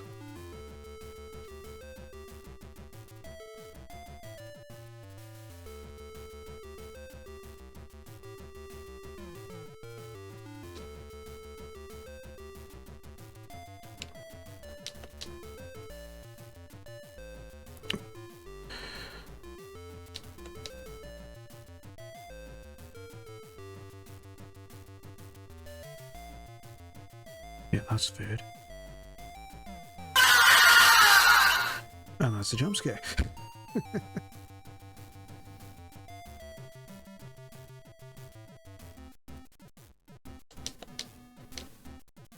I might just make it. Just get through here. Yeah. I'll take third. Because that also means power drift done.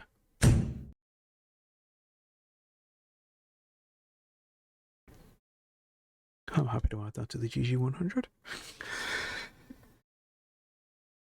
I mean, it's technically beating the game. I mean, that was only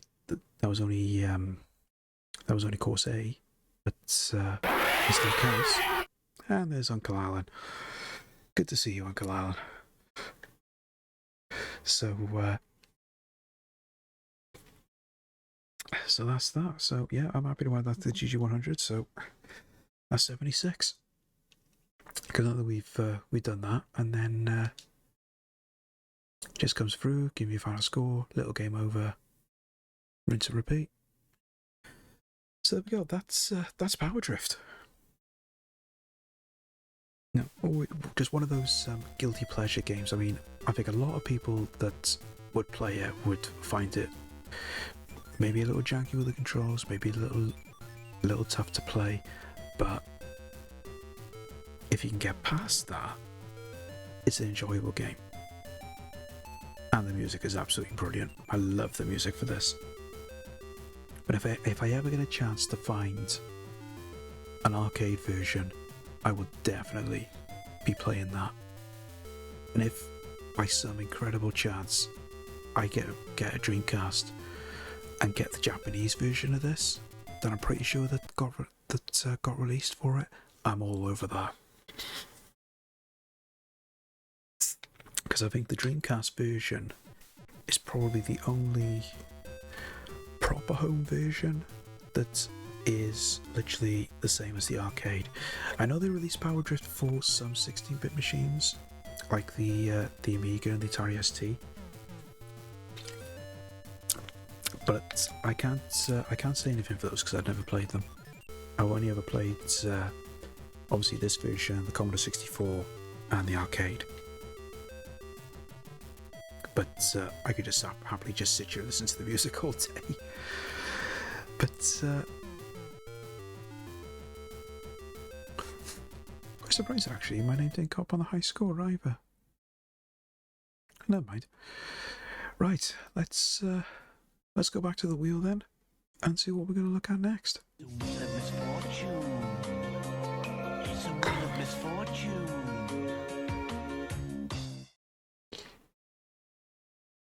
Okay, let's get that wheel a spin.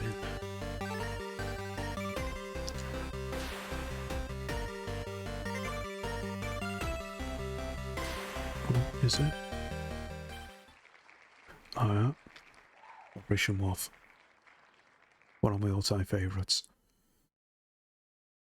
Shame that I can't use the version I would love to have used, but with modern technology, it's just not possible because I've got a version of this where you can use a light gun, very similar to Duck Hunt of NES fame.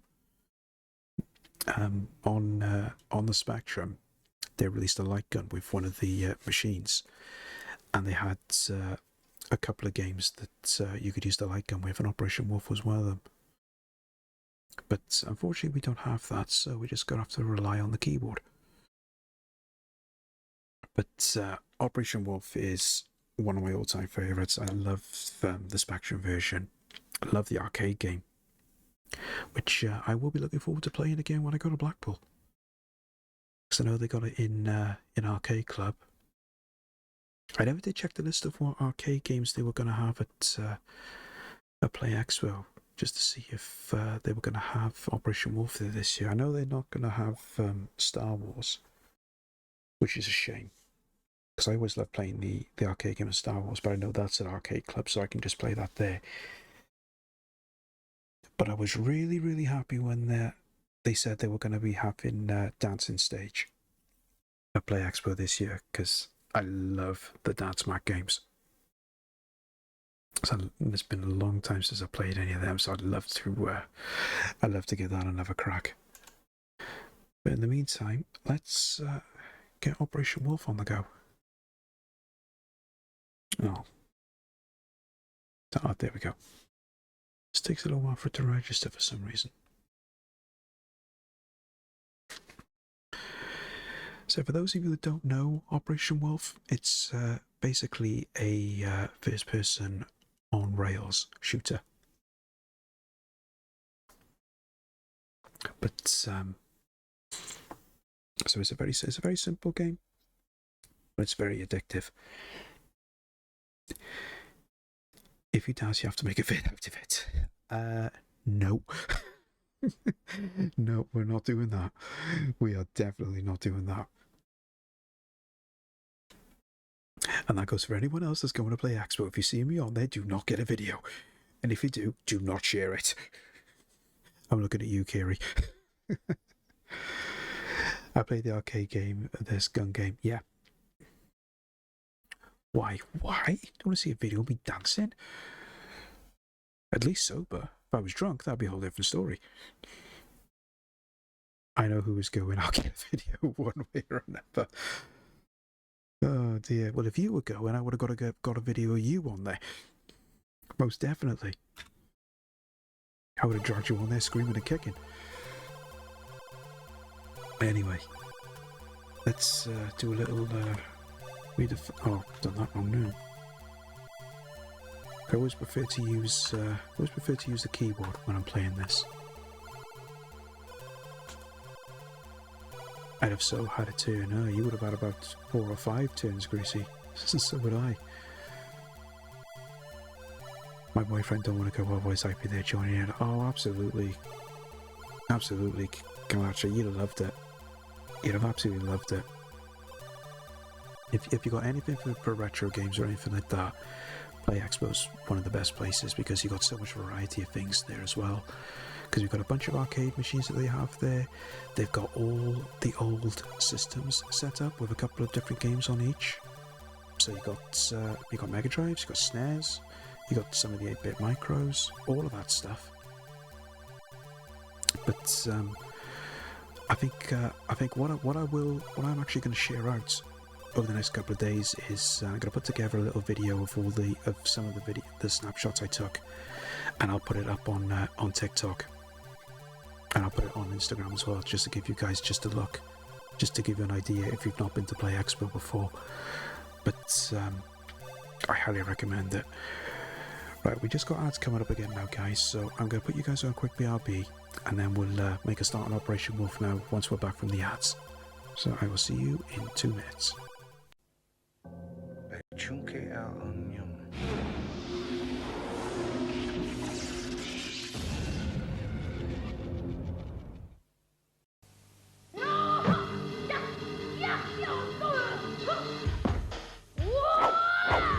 Hey Joey, so you didn't get your paws on a Master System 2 this Christmas? Why worry? They're still less than £60. To be this good, take Sega. So let's do it.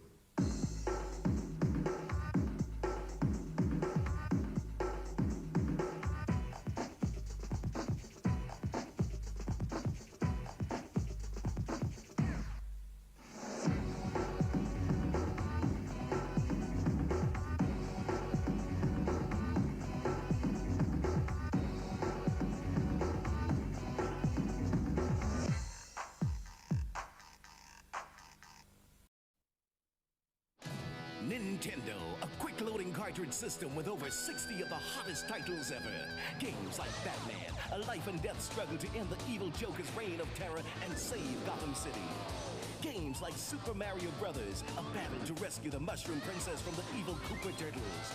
Go for the joystick for extra control, or go to infrared for remote control. The hottest games are on Nintendo, the world's #1 game system. Now comes the ultimate challenge from Nintendo. The challenge of stopping World War III and becoming Top Gun. The challenge of Hogan's Alley, where survival depends on a steady hand.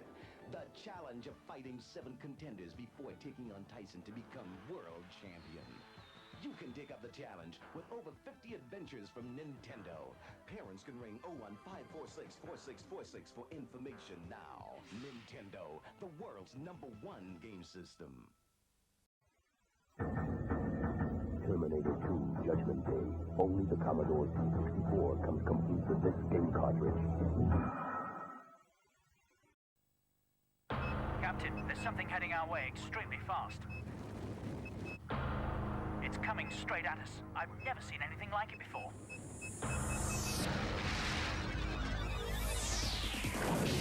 Action. Racing. Fun. Adventure. Nintendo 64, the fastest, most powerful games console on Earth, now at $99.99. Mario! He's back. He's got even more powers. He faces even deadlier enemies. In his greatest adventure ever, he even takes to the sky. The world's been waiting, and now he's here in Super Mario Bros. 3, only from Nintendo, the world's #1 game system.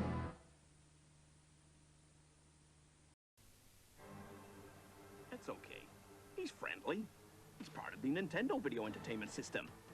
He's Rob, your robotic operating buddy in the struggle to master video games complex beyond your wildest imaginings. Quake with powers the mind-bogglingly accurate Zapper wreaks havoc on a scale hitherto untold. The Nintendo video entertainment system. Can anyone handle it?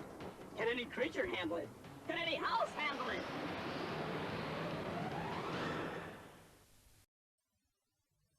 The Nintendo World News with Mario. A new angle on the Top Gun story. Top Gun 2. What's up, Lieutenant? Bogies at 12 o'clock. Okay, lock on and sidewinder away. We got a little problem here. Time to go home. Are we gonna make it? Airspeed 300 knots. Are we gonna nose down? We made it. The news on Top Gun 2. Nintendo. Welcome back, guys. Thanks for sticking around for the ads. Okay, let's get into this. Right.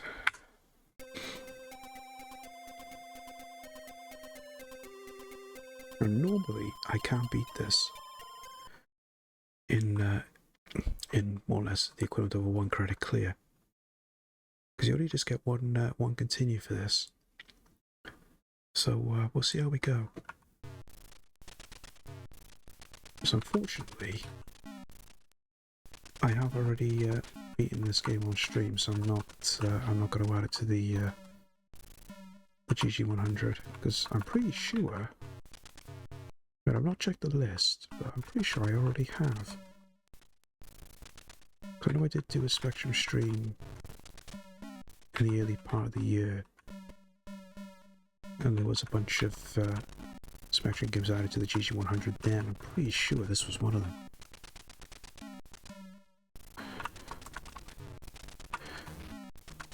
It's it's a very basic playthrough, but I'll certainly take a look at it. Yeah, it's called Operation Wolf, Greasy. If you look back, I think it might have been around March, April time. Because I've got the dates on the list of when things were done. I'm pretty sure this was on there. If it wasn't, I mean, it doesn't make much of a difference either way, because I know I've already been on stream before. I just can't remember if I did it for the GG100 as well.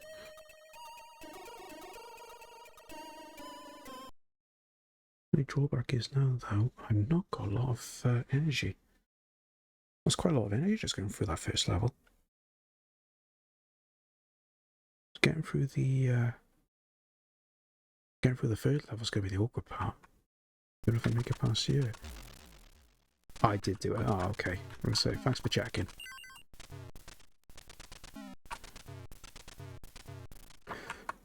But I'm going to say it wasn't all about doing games for the GG100 as well. It was showcasing games for the Spectrum more than anything, and then anything for the GG100 would be an added bonus. So, because there was a couple of games I've done already that were on the GG100 that I just played anyway because they were appropriate to the theme with the stream I was doing.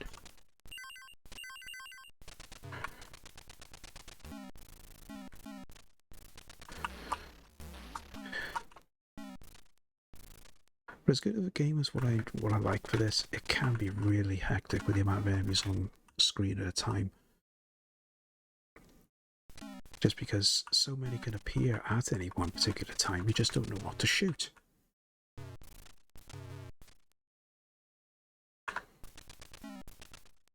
And it's also a shame that they don't include the extra parts. Because on the arcade version, at the end of the second level, you do actually have a separate bit where someone is holding a woman hostage, and you've got to try and shoot him without shooting her. And also on the final level, there's an extra bit when you get attacked by just a wave of helicopters that you got to destroy before you can properly finish the level. But this level is where it gets absolutely nuts, because it'll start off just fairly straightforward, but then the entire screen just gets spammed full of enemies. It's happening right about now. You just don't know what to shoot first. Here they come. All thick, fast and heavy. Which is why you need to have as much energy as you can to get through. Because once you get past this level, you get your energy back. It's just a case of getting through this level. But we're thankfully almost there. So we do have that enemies counter as well, so we know exactly what enemies are left and how many are left. 32 degrees, my god. We want to check earlier, it's only 9 degrees here. Not that I find it cold, I mean I'm just sitting here in a pair of shorts and a sleeveless top. But I think 9 degrees is the coldest it's been. Looking forward to cool weather, oh I can imagine. I was going to say, Kiri, actually, how are you for acclimatizing to different weather? Because, I mean, it's still going to be quite mild when you're over here next week, but chances are it could have a fair bit of wind because Blackpool being right on the coast. So, this might be an idea to maybe do a little bit of preparation just in case it gets a bit too cold for you.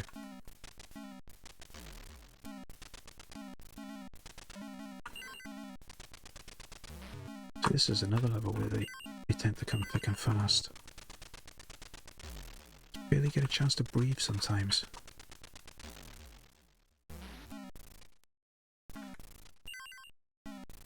And the one big advantage for this game as well is if you run out of ammo, you can still carry on with the game. But because on the arcade version, if you run out of ammo, it is actually a game over.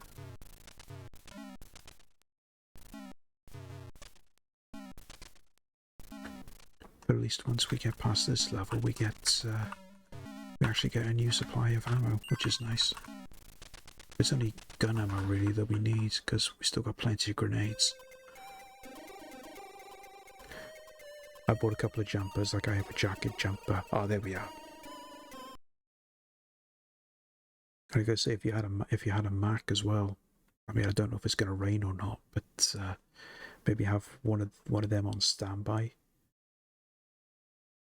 or at least until you know what the weather's going to be like on that weekend.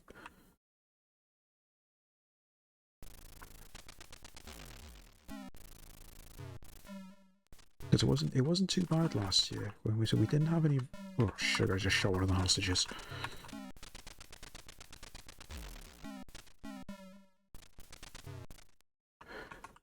So keep again. You got the hostages now on this level. They got to rescue. I say rescue, just let them run past the screen without shooting them. I got a funny feeling I'm not going to get through this level.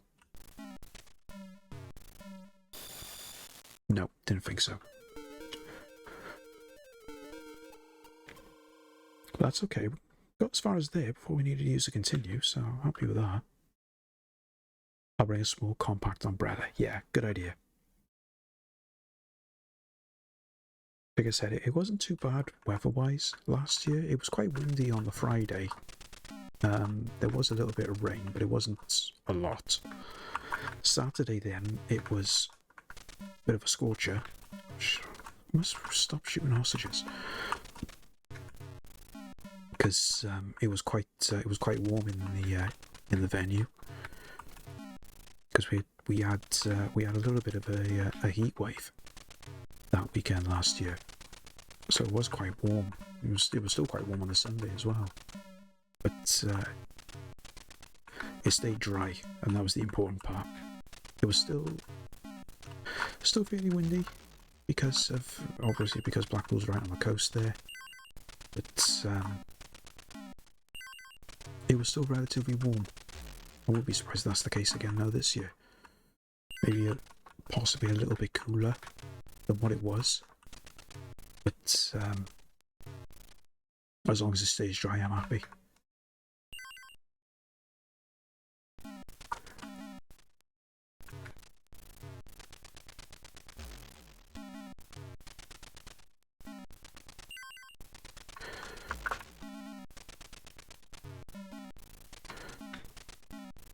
Nearly there.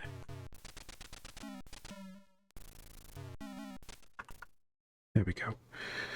Only got 4 hostages out of the 5, but it's better than nothing. Oh my god, I just got jump scared by the cat cam. Oh, fantastic. Hope we can get a video of that, Greasy. That'll be worth looking at. Just one of the things where you just can't see nothing on the camera, and then all of a sudden this head just pops up in front of the cam. That'll be a good one for Greg and Larry's TikTok.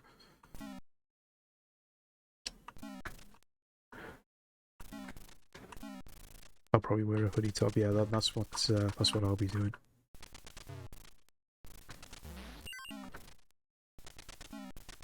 One thing I must remember this year is to bring pajamas. I ended up forgetting to bring PJs last year, and then having to spend the whole weekend just skipping in a pair of kegs. As you do. But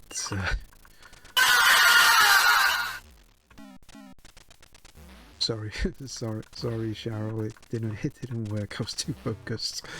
But welcome in. Good to see you. Well, hello, Mr. Fancy Pants. Hope you're doing okay.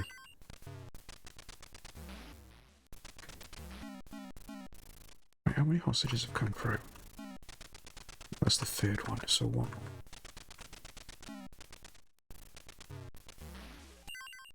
Well, this is awkward now. I'm actually almost dead. Right, there's the last hostage. Do have a P on the ball if one drops. Oh, there we go. Bit of extra energy.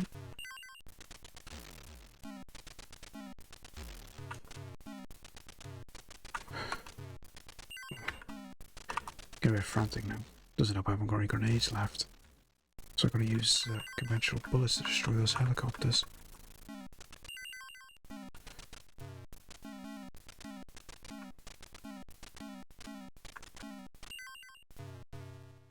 There we go. Just use that grenade to destroy those helicopters.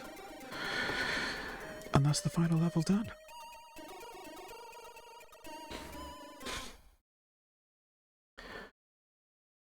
I say it can be a tough game, but it's also a very short game, sadly. I mean, the arcade version probably take you about double the time to go through, because it is a bit it can be a bit slower paced for some of the levels, but still a fun game to play. I mean, I've always enjoyed it.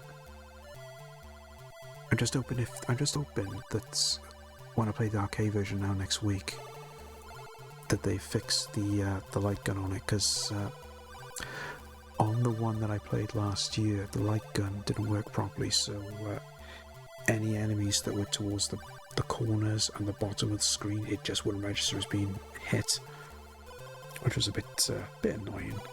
But what can you expect for a game that's, my god, 35 to 40 years old? But it'll be great to play that again next week in the arcade. But that's Operation Wolf. Sadly, we've already beaten it for the GG100, but as we're playing arcade games, it's always great just to play through that again. So that's another one. That's another arcade conversion looked at. Let's go back to the wheel and see what we're going to play next. The Wheel of Misfortune. It's a Wheel of Misfortune.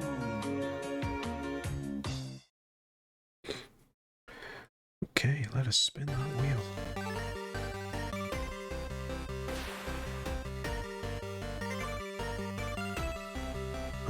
again, Shinobi just misses out. Tapper. Love playing that. I only started playing this a lot more recently when I was playing on Antstream. But such a great game. Never really played it on the Spectrum though. That's the only thing. So I'm not quite sure how it looks on the Spectrum version, to be honest. But let's have a look. Damn it! I want Shinobi. Right, we need 48K mode for this. I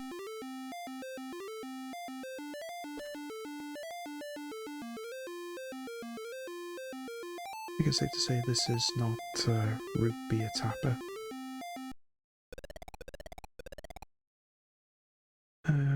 Okay, right. Controls. Joystick. No. No. Yeah, that's the one we want. I think. Just hope so, anyway. Otherwise, we have to change this and go back to the changing the controls again. Afternoon, Julio. Good to see you. Welcome. Hope's all good with you, matey. Just going through a good bunch of arcade conversions for our old friend the Specky.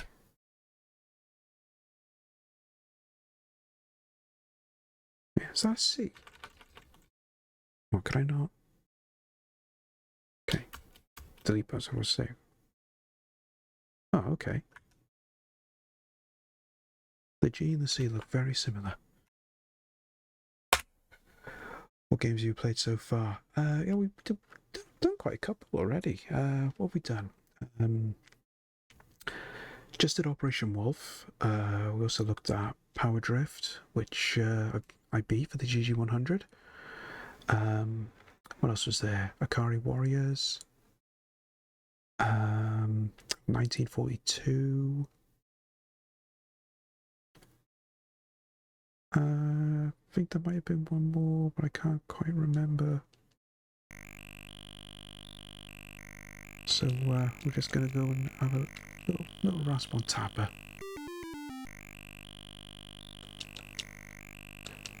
Not sure about the music for this. Oh, Paperboy as well. Yeah, thank you, Andy.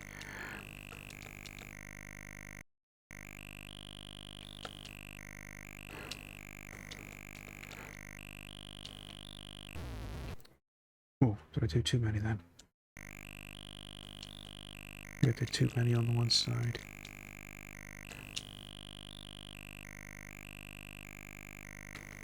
So it's a nice little game, but I've never really got into Tapper that much until I played it on Antstream.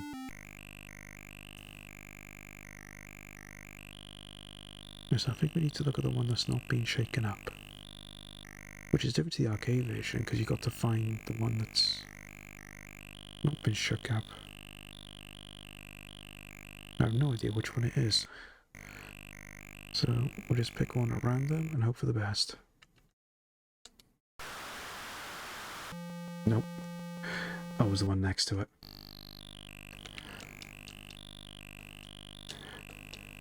I like Tapper, but this isn't a great version by looks of it. Yeah, it's not brilliant by any means.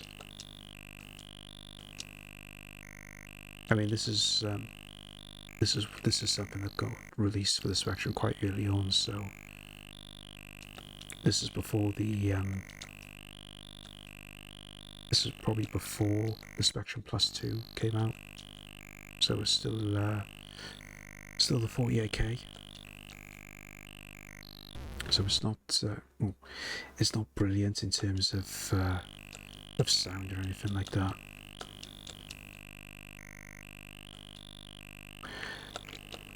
Plus, you got to remember as well, it was also developed by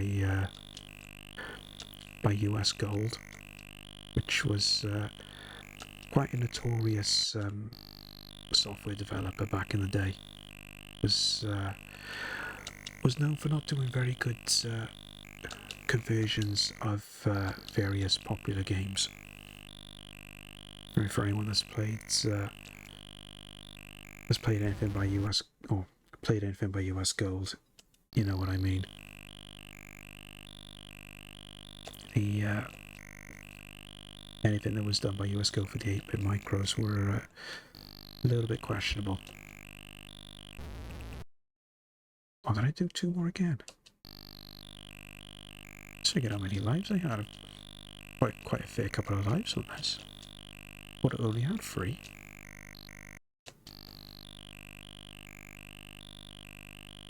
It's always a little iffy to get past this part though. Just because they just keep coming, and then you've got to get the glasses as well.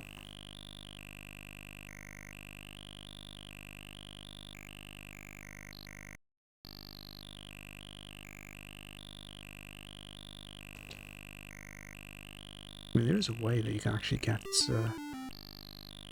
mega points on this game if you just stay on the very first screen. Because I remember I did a high score challenge on stream for this ages and ages ago, and there was a knack for doing it. If you just stayed on the one screen and just took your time in serving people, it was just a way to slowly and steadily build up your score.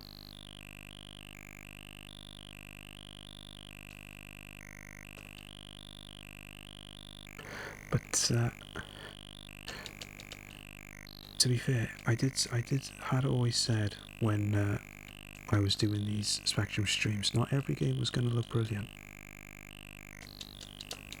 I mean, you can get some games that look good, and then you have some games then that can be got to the end of the bar. And you got some games which can look a little bit questionable, and I think it's safe to say Tapper's one of them.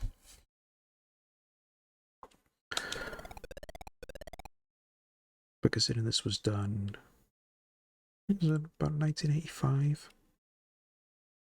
This game got released, so it wasn't at the height of the Spectrum, to say the least. But we'll have one more go. Just putting a random name. My name is Jeff.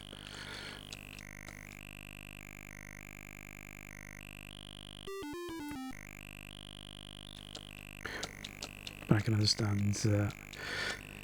I wouldn't be surprised if some people have literally turned around watching this now, just feel like, oh god, please make the music stop. Because it's not. I've done too many there, haven't I?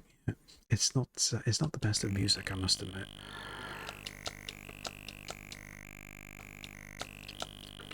Sounds like being in a very dodgy aeroplane.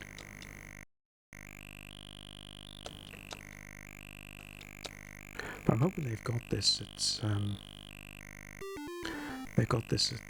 Blackpool.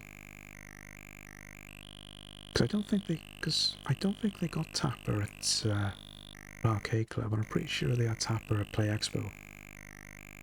I'll have to double check the list, because they did tweet out yesterday the list of what arcade games are going to be there. Because I did share it on. I shared it on Steve's and Super 80's Discord. Can't remember seeing it at Arcade Club. They do have it at Leeds. Maybe that's where I had heard that it was at Arcade Club. Oh, did I do too many then? Well, I only did 3.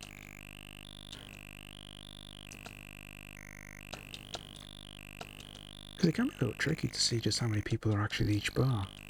Because sometimes they're right next to each other. It's almost a little tricky to know just how many are there. I shouldn't have done that. I thought that guy wasn't going to finish drinking in time.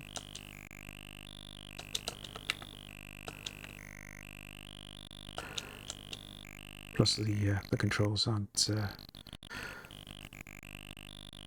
as responsive as what I am. I mean, oh, poured a pint there and it didn't even think. Just didn't have time to nap while baby was out, so I'm having a lovely mix of 2 streams, him babbling, and 2 music thingies going. Oh, great combo.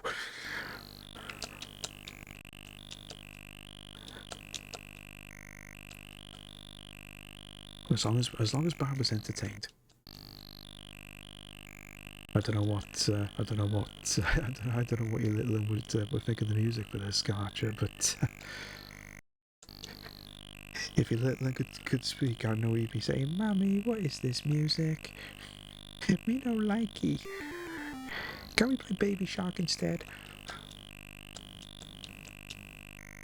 Well, even better, Mommy, put on an episode of Bluey. Yeah, I know your little is probably not quite ready for Bluey yet, but you know, didn't think you had to be of a certain age to watch Bluey. I know lots of adults that watch Bluey, and then they always regret it afterwards because it can get a little emotional. Certainly is for some of the episodes I've seen.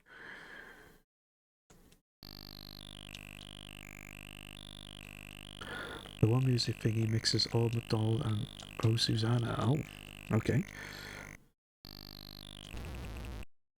Why do I keep... I'm sure I did notice anything for that. He's not having screen time until he is 5. Fair enough. Nothing wrong with that at all. Okay, well, that was Tapper. Like I say, it's a good game, but unfortunately, it's not the best arcade port for the Spectrum. But there are actually worse ones, which I'm not going to be playing because they are that bad. The follow-up to Chase HQ, that is a terrible, terrible port for the Spectrum. It's not fun at all. It's almost close to being unplayable. So that's what I won't be showcasing off, purely because of how bad it is. Except for video calling. Oh yeah, of course. Always got to make exceptions for family. So, let's go back to the wheel. Maybe see if we can get Shinobi this time. Wheel of misfortune. It's a wheel of misfortune.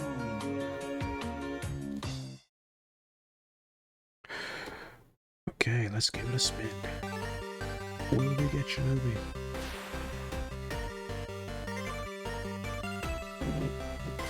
And the answer is no, we will not get Shinobi. Pole position. See, this is one of those games that I always played on the BBC Micro, and it was always enjoyed playing it. But for some reason, the Spectrum version just didn't end up being the same. That sounds like a stripper game. yeah, different type of pole.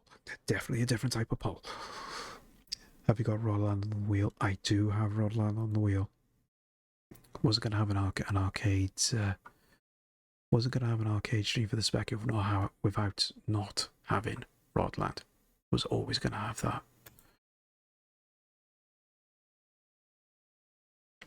So the basic premise with Pole Position is another racing game, but with the added difference is you have a qualifying session before the actual race, which I always thought was a lot more unique compared to how racing games used to be, especially back then in the early to mid 80s.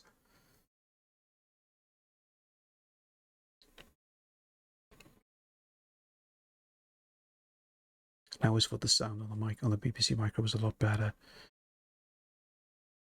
So the only problem was, because the sound for the BBC Micro always came out of the built-in speaker on the machine, you couldn't turn the volume down.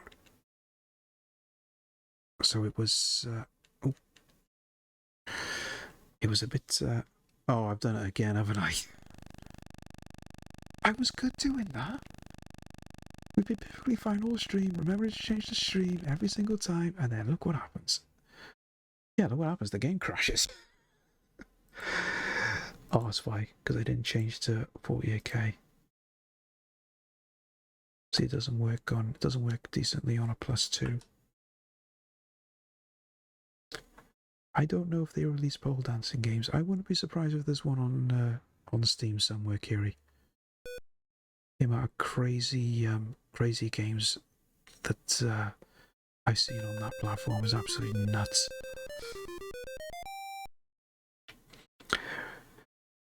Right, let's try this again. Because I can remember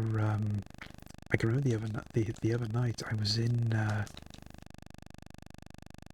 whose stream was that? Oh, it was in Agent's Revenge. There was this one random game that somebody mentioned that was that's actually on Steam, and I was just thinking, no, I'm not going to be playing that anytime soon. It was incredibly questionable, to say the least. I'm not even going to say the title because it's just like, no. It wasn't. It wasn't brilliant. What's even more crazy is I don't think it's on the ban list for Twitch either, which is a little bit questionable. But Twitch's ban list isn't exactly brilliant either.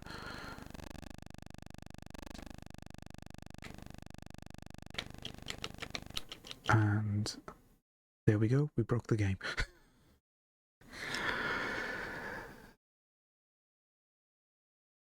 Can't believe that just crashed again. No, it was just basic controls. I found the game on a free site when I was younger. Catch the boxes of Heineken that falls. When you get enough, the barmaids slowly undress. Oh. Don't ask me why I spent hours playing it.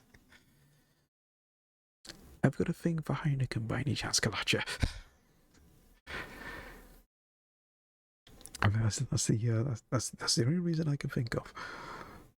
They say we're not there for the barmaid, we're there for the booze. Oh dear. Okay. Well, I think we'll give Proposition a miss. Nope, no for women. Oh, okay. So if it wasn't for the Heineken and it wasn't for the barmaid, what was it for? That's an interesting one. Okay, right. Let's go back to the wheel. Let's see if we can get Shinobi. It's a wheel of misfortune. Okay, let's spin that wheel.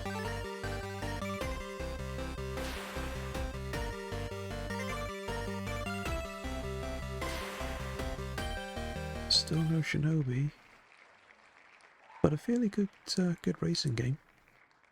Even though they got the title wrong. More on that in a second. But Continental Circus, quite a good racing game. Very enjoyable, even though the SPECtrum version is a little bit difficult because the cars are so kamikaze. I'm going to change the scene this time. And the bit of history around Continental Circus was, I think it was either to do with the translation from the Japanese name, or there was just a miscommunication, because the proper name for the game was supposed to have been Continental Circuit, but for some reason or other, it ended up being Continental Circus instead, which is it's different. You wouldn't think of Continental Circus to be a racing game just if you were just looking at the title alone, but that's how sometimes some of these games go. So the basic thing is it's a racing game, and you need to reach a certain qualifying rank to qualify for the next race. So you start at 100, and you basically just got to get through and get your rank down. So we need to get 80 to get past this first stage.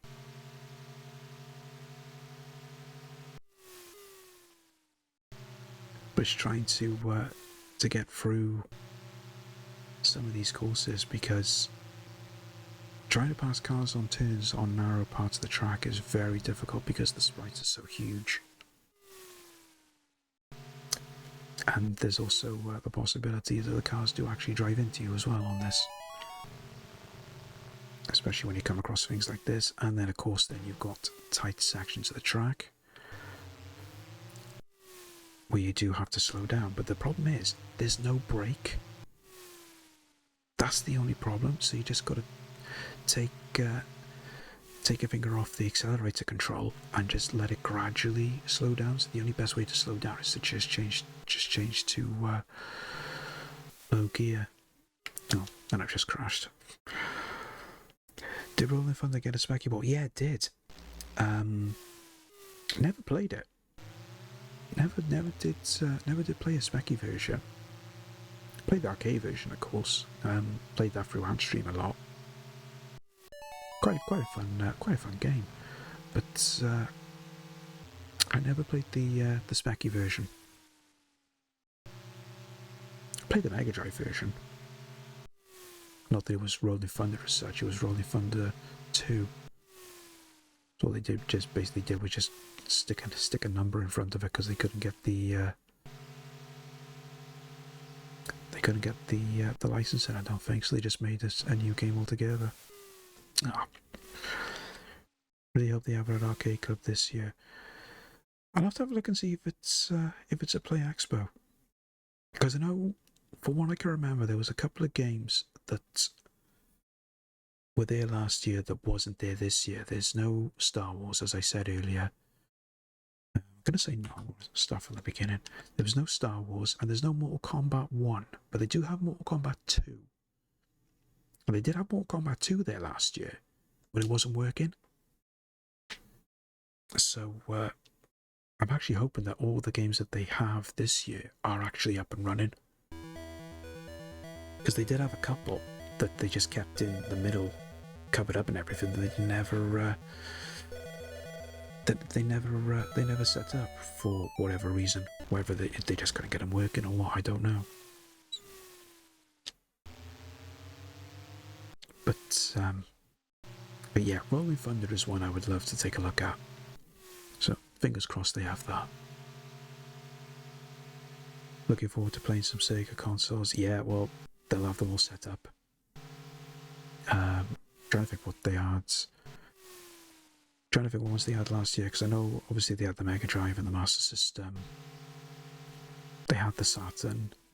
I remember that because they had the steering wheel for the Saturn, which I've always loved the look of.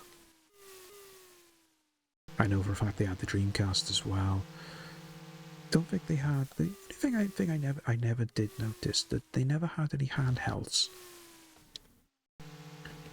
I was smoking, so we just go in the picture and get the fire put out. Because I don't know if there was a case where they just didn't have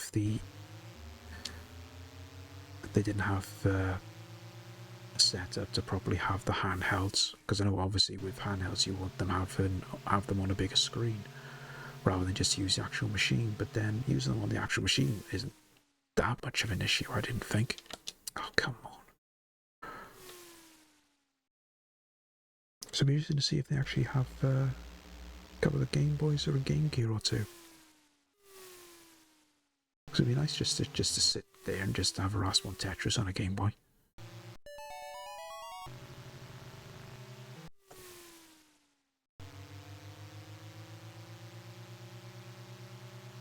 Gonna keep an eye out for a mini Mega Drive. Yeah, they might have one there. I don't know if they'll have one. If they'll have them on, someone might actually have one on for sale. You never know.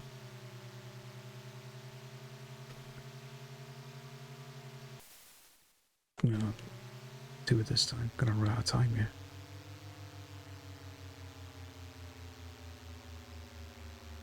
See, sometimes here is a gas fact. Gaz was once part of the safety crew for the swim stage of a local triathlon. Unbeknownst to him that Prince William was taking part. Are we doing this again, Kalachi? You're just going to start going through all of them again.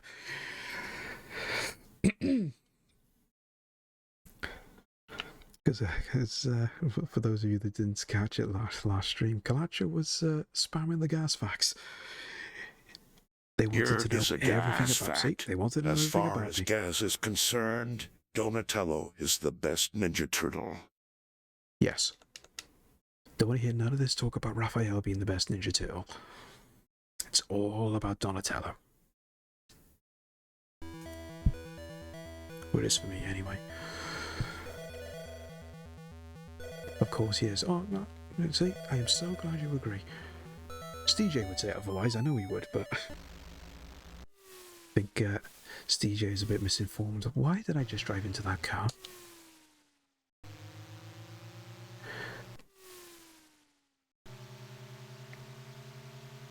I'm too used to playing the arcade version of this. This is the problem. So I've still got one of the best high scores on Stream for this. Because I was at one point top of the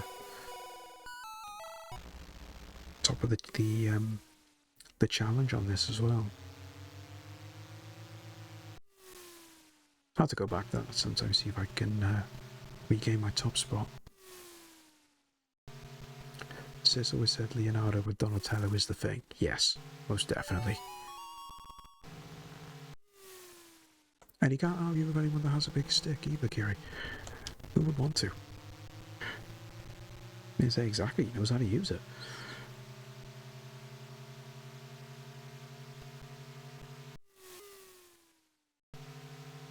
I was a Leonardo fan. I was kind of a Leonardo fan to start with. Back in the days when I was young and stupid. But ever since I played the Turtles arcade game for the first time, that was it. I was all about Donatello.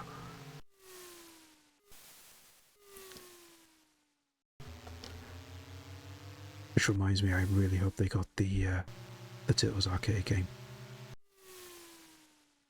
The first one now, of course, not Turtles in Time. There's never that fussed on Turtles in Time. I know they got Turtles in Time at Arcade Club, but it's the original Turtles arcade game. That's always the best one for me. And he does was the perfect buddy to fix all the retro. Exactly. When it comes to your retro machines, you want Donatello on your side. Oh, see, so close again. I can normally at least get past the first course. It's normally the second course I struggle to get past because it's so short.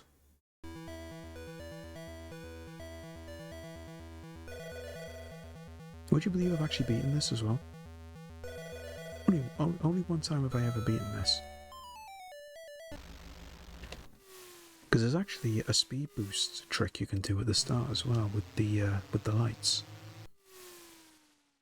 But you've got to be so precise with the way you do it. So it's very easy not to get it right.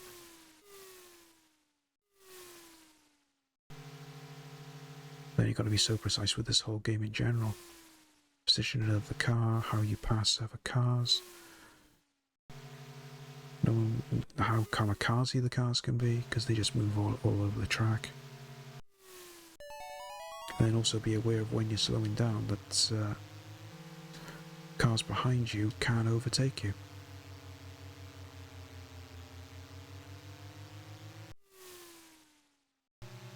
This is the one drawback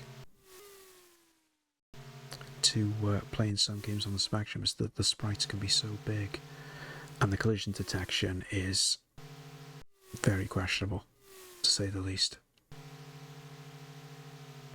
Because the sprites seem even bigger when you're trying to pass them on corners. And with the track being narrow as it is, I mean, how are you supposed to get through and pass a car at the same time? You simply can't. Hey Mike, welcome in, good to see you. Hello, nurse. Hope you're having a good day, buddy. Hope all is good with you.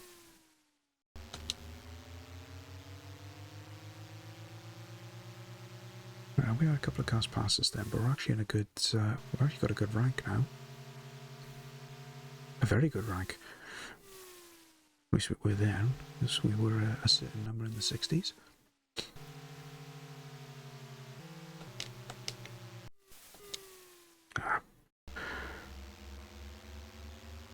almost to the end now, so I'm not going to worry about pitting. There we go. Finally. Same stuff, different day. Yeah, I know what you mean, mate. We've all been there. Some of us on a daily basis.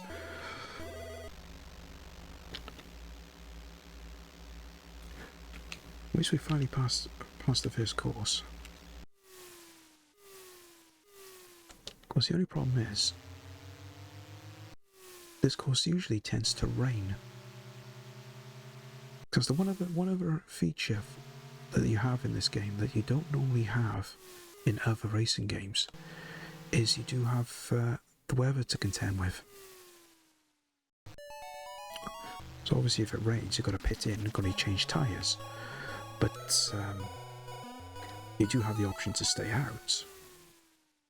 And literally channel your inner Michael Schumacher, who if you remember watching Michael Schumacher, he was an absolute genius when it came to driving in the wet.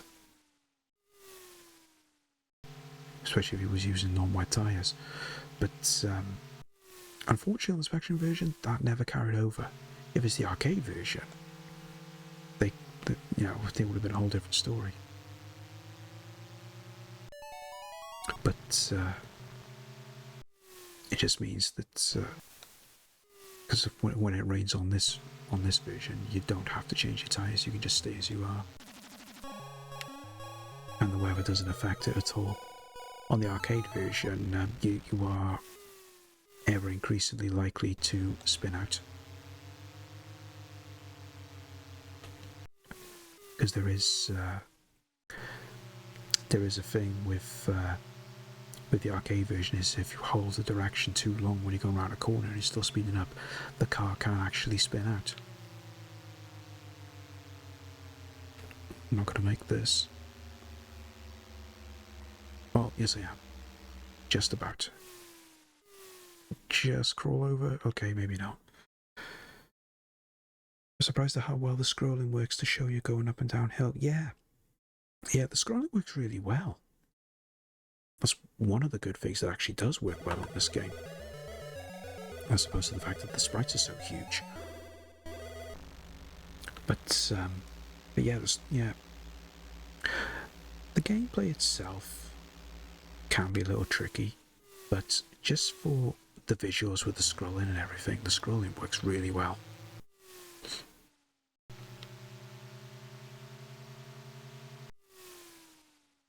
Just when it comes to certain points then, especially when you're trying to pass massive, large sprites on corners, which increase in size as you go around corners as opposed to when you're going on straights.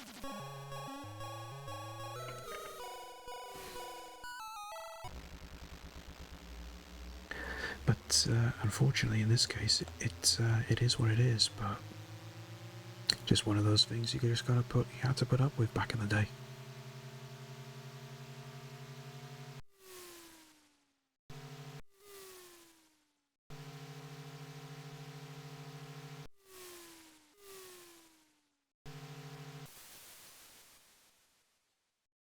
So just trying to move over to pass him in the middle then. Don't think I'm going to make the checkpoint. No, definitely not. I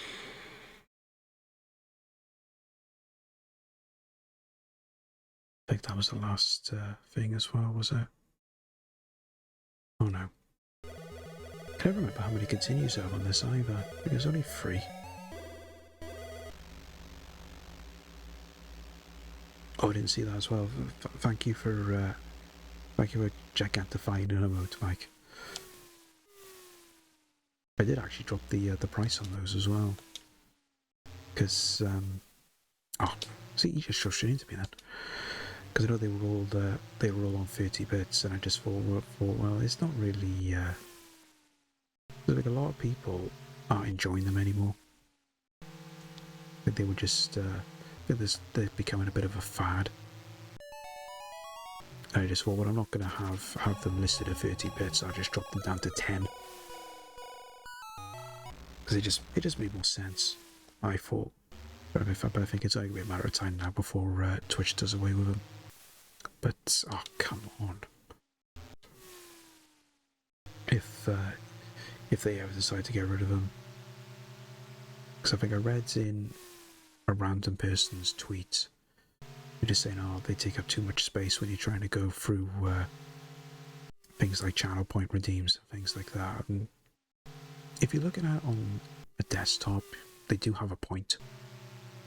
Because quite a large section of that menu is taken up by that stuff right at the top before you scroll down to your channel point redeems. But maybe they'll include in an option so you can have them. You can just have them not display. Maybe, I don't know. Remains to be seen. Oh, keep hitting those all the time. I am very annoyed.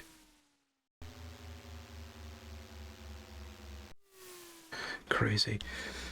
Just popping in to say hi. Hope you have a great stream. This is great to see you, T. Always good to see you. Here is a gas fact.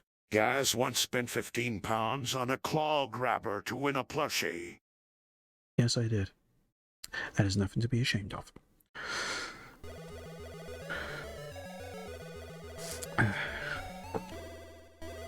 Just try this again. I think this is the last continue now. Here is a Gaz fact. Gaz's favorite food is spaghetti bolognese. But it would be my favourite food if the TTS actually pronounced it right. We're going to need to change the TTS. Maybe try one that actually pronounces things a lot better. I blame the website I was using, to be honest. But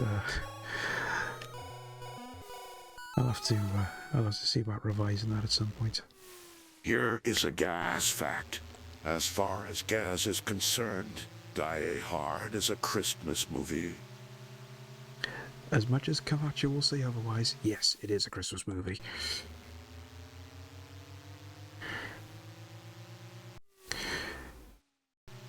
Isn't it spelled? Oh, here is a Gaz fact. Probably. As a kid, Gaz wanted a German Shepherd and called it Hobo after watching the show The Littlest Hobo. Nowadays, he wants a Basset Hound and call it Fred after the dog from Smokey and the Bandit. Yep. I'll be more than happy to get a dog called Fred. But then, if you're gonna do that, you've got to pronounce it in the film, so you can have that southern accent and call it Fred. Here is a Gaz fact. Gaz area is popular with Hollywood. A nearby beach was used to film scenes from Robin Hood 2010 and Harry Potter and the Deathly Hallows Part 1. Very true. It was exactly the same beach. The fight scenes on the beach and at the end of the Russell Crowe Robin Hood, that was all filmed on that beach,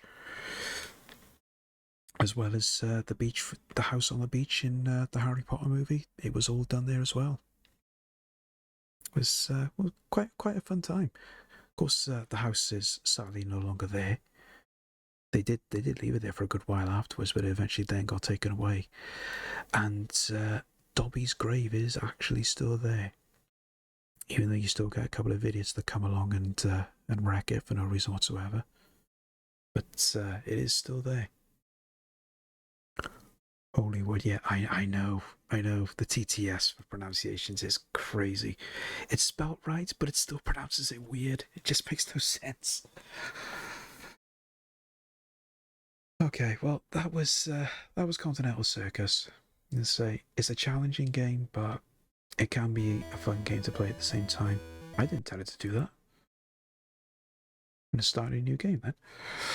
Okay, now, will we get you know Here this is time? a Gaz fact. First things Gaz first. always wanted to learn to play the guitar, but could never get anywhere on Guitar Hero.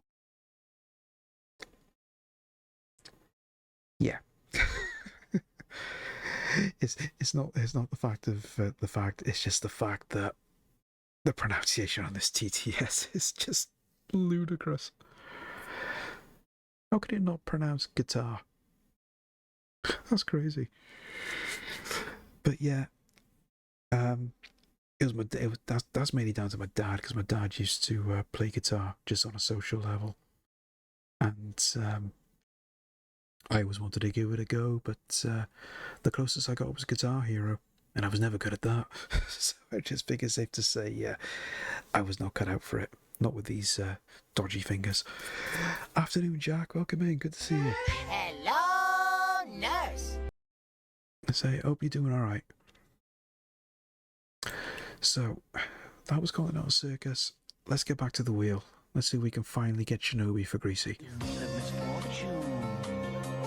It's a wheel of misfortune.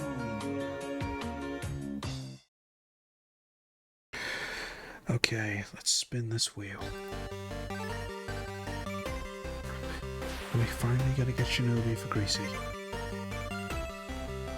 Or Rod Lad for Julio? No. No, we got the precursor to Street Fighter 2. My opinion only. Bit of Yi Kung Fu. Such a good beat 'em up. I always liked that. Ads incoming. Oh yes, there are. Well, before we get into Yi Kung Fu, then we'll go on a quick BRB, give you guys a chance to stretch your legs and grab a drink, and we'll get on to Yi Kung Fu now when the ads are done. I'll see you in 2 minutes. My very latest cut! If you don't want to hear your buns go crack, if you don't want a frazzling galactic flash, if you want to stop the lemmings on the suicide run, or Blitz T2 with his menacing gun. If you're gonna beat 6 menacing games, you need a lot more power in those brains. If you want to be a Sega nut, get a Cyber 2-stroke pack. To be this good takes Sega, boy. Chuck Norris is a hunter, but Chuck Norris does not hunt. Hunting would imply the possibility of failure. There are 10 million people in the world of Warcraft because Chuck Norris allows them to live. I'm Chuck Norris, and I approve this game. World of Warcraft. Try it free at warcraft.com. What's your game? My favorite, cats. If you want to spin gun, get jungle scum. If you want to slam dunk like Robinson. If you want to bring down the best in the world. Or hit your lift on a pterodactyl. If you want to smash crash in Monster Hell or fry the demons with electric spells. If you want to be a Sega nut, get yourself a Cyber Razor Cat. Oh, to be this good takes ages, huh? You warned.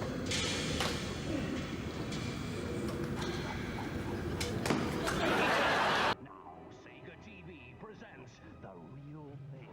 Jurassic Park, coming to a screen horribly near you.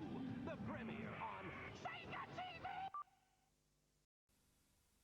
Now comes the ultimate challenge from Nintendo. The challenge of stopping World War III and becoming Top Gun. The challenge of Hogan's Alley, where survival depends on a steady hand.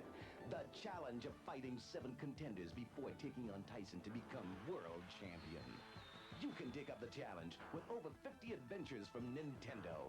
Parents can ring 015464646 for information now. Nintendo, the world's #1 game system. Tonight we interview a really big star. Not you, Sonic 3. Live from the set of his big new blockbuster, Sonic 3. Ah! Okay, what exactly are... Welcome back, guys. That's the ads out the way for another hour. So let's get into some Yi Kung Fu. This is one question I was going to ask as well, because when I played this before,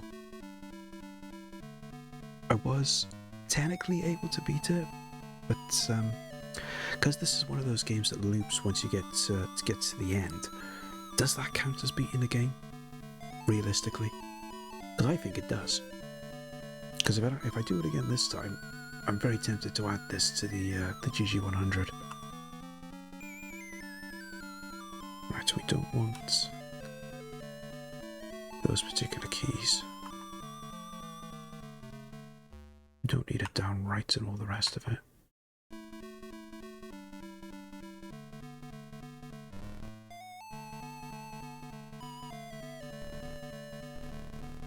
Use my switch. Oh, such a sin, I can't use space. That's odd. Right, I'm going to change that then. I'll use the other keys that I use. Oh, no, I've done that wrong. I've done that wrong as well. Right, do that again. Right. I'll get there one day. Don't worry, guys. Okay. So, put that there. Right. That. That.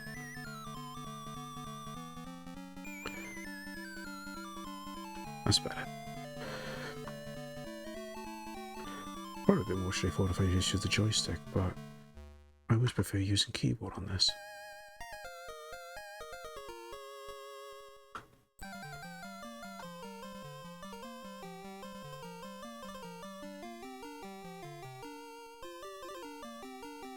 A very basic one-on-one beat 'em up for the most part. There is sections where you go up against strange enemies, but it's very similar to Street Fighter in some regards.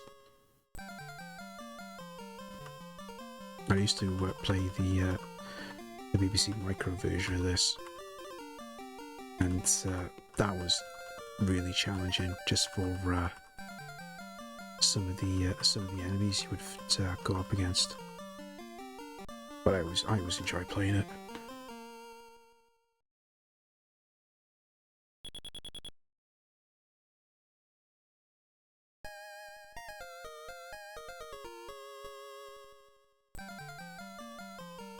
The only key difference as well is this isn't the original version that came out for the Spectrum. There was a 48K version that was released where the music was only in partial and not as good.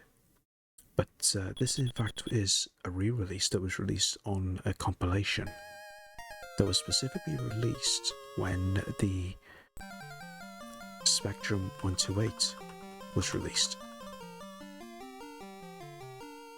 which obviously included improved music and various other improvements to the original release, which is what I'm playing here, which I always preferred, mainly down to the fact that it just looks nicer on stream. I mean, the music is a lot better for a start.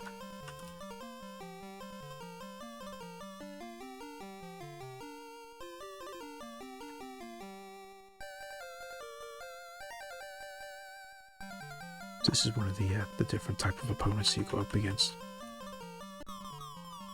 Oh god.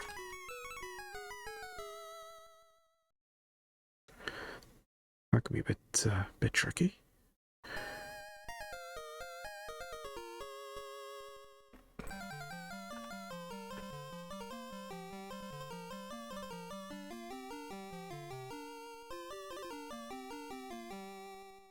I'm gonna get away with staying in one place, actually. Of course, the only problem is turning around. The funny thing is, I'm trying to move, but got away with that. Just trying to work out what the control was. Maybe just decided to rip my hair out. Oh no. Say, Baba, no touching Mommy's hair.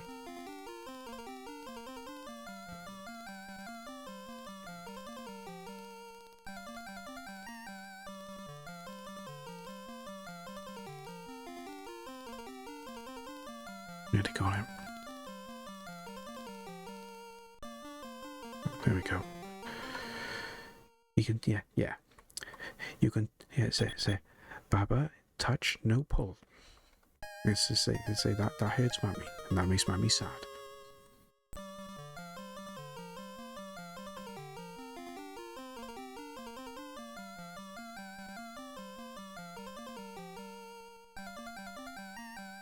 Quite weird the way that this game plays as well, because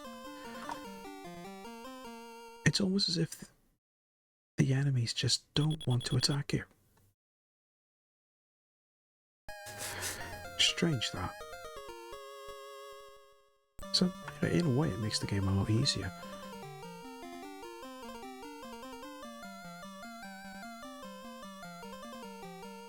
But I remember when I played this for the very first time, it was really easy to get through the first couple of enemies.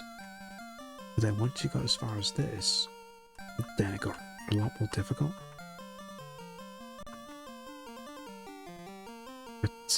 But just by doing it, it's actually just breezing through this at the minute.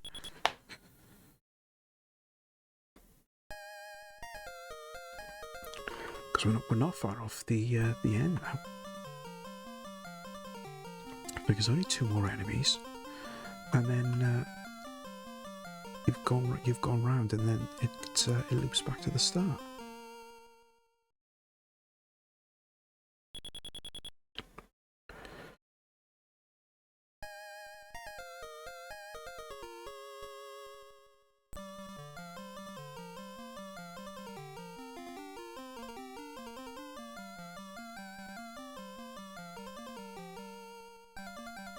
Don't jinx yourself. I'll try not to.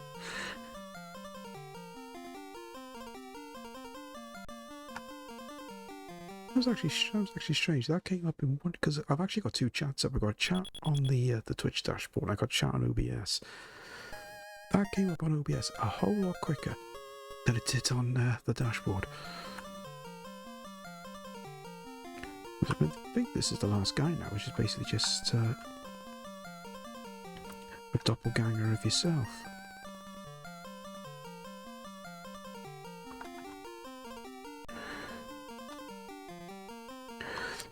I'm breezing through it.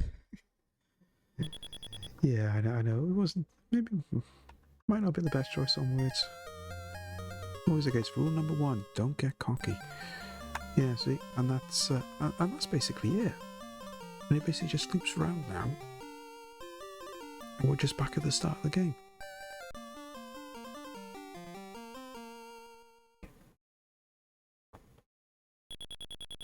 I mean, I don't really know if a game like this would be worthy of adding to the GG100, just because it just, it's so short. And the fact that I've just gone through it so straightforward and so quick.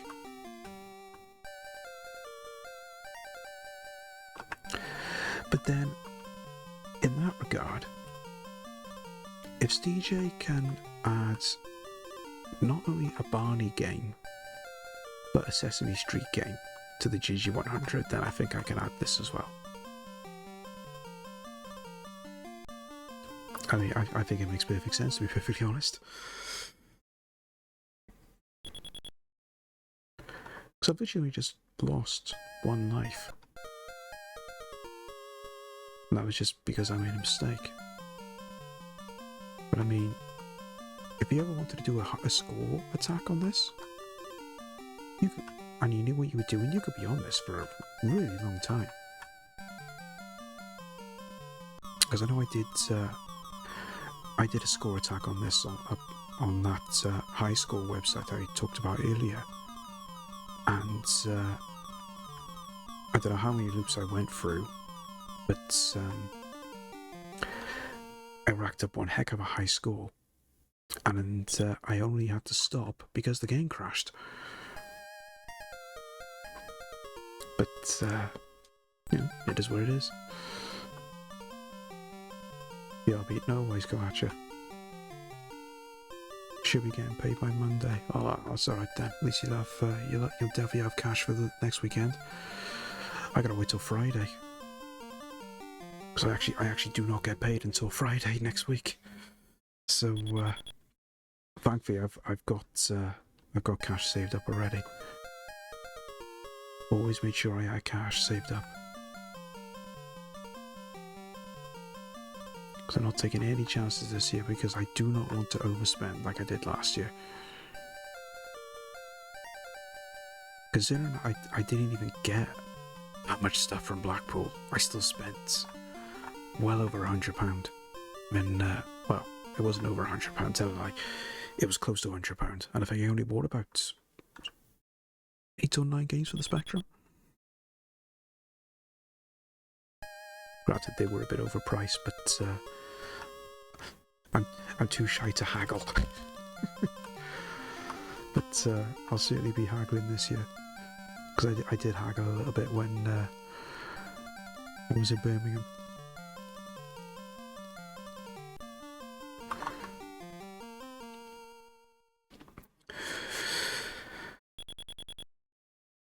I think last year it cost me £300 for the weekend. Yeah, about £200 of that was just on the rum. Because I think you stayed at Premier Inn last year, didn't you, Julio?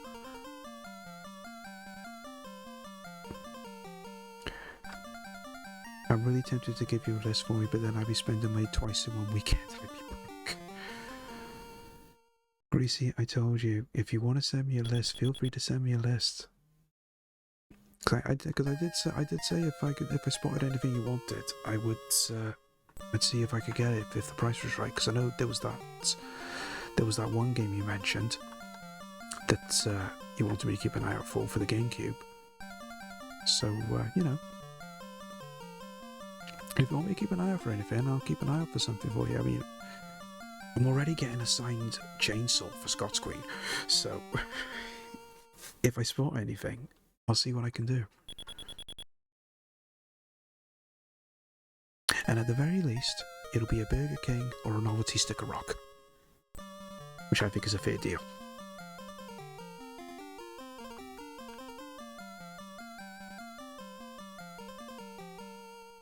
Come on, stop hitting me with that sword. I'm supposed to be hitting you, not the other way around.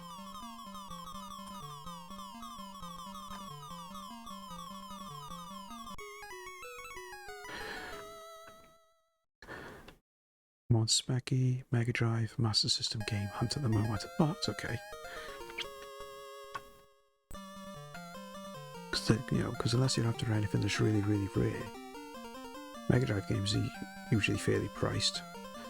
Spectrum games, it all depends on what you're after. But they can range anything from about £2 to £5 for an average Specky game, and then of course you've got some of the rare ones then that can go up to about £300. We won't be looking at those, because I'm not even after them ones. I'm only just after specific ones now.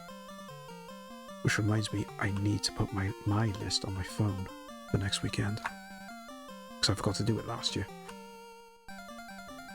Thankfully I didn't end up making a mistake in buying doubles, but don't want to make that mistake this year either.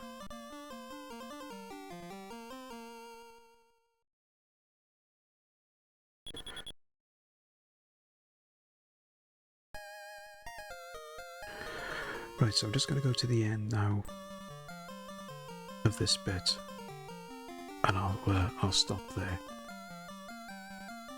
because I think it's safe to say we've beaten this, and only lost 2 lives in the process.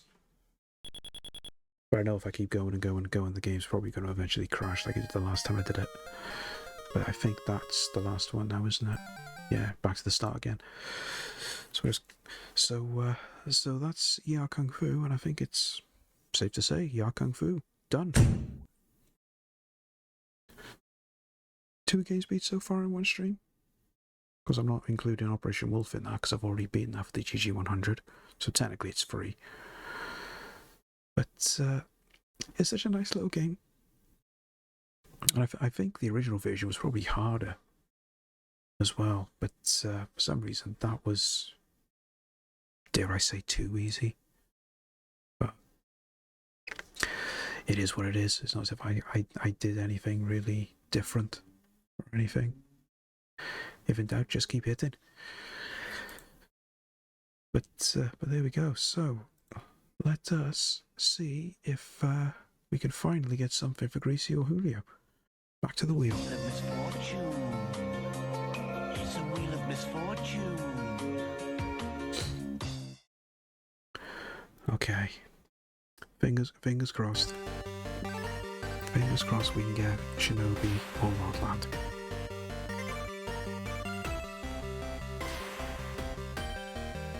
Nope. Escape from the planet of the robot monsters. Probably a bit of a mouthful when you're trying to say that 10 times fast. Quite a good game actually as well. It's it's one of them unique arcade games that Atari did. Wait, was it Atari? Or was it Tengen? No, Tengen did the home version. But it's a bit of a play on those 1960s sci-fi movies. But it's quite a good game. It's got an interesting control system as well.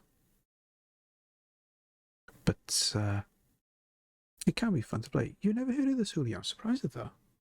So it was I wouldn't say it was popular on the Amiga, but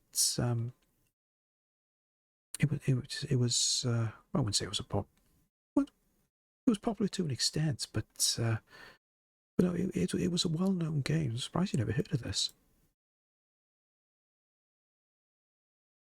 Oh, scene. Right, so again, it's a 2-player game as well. So we'll do that and that. So you get a nice little intro as well.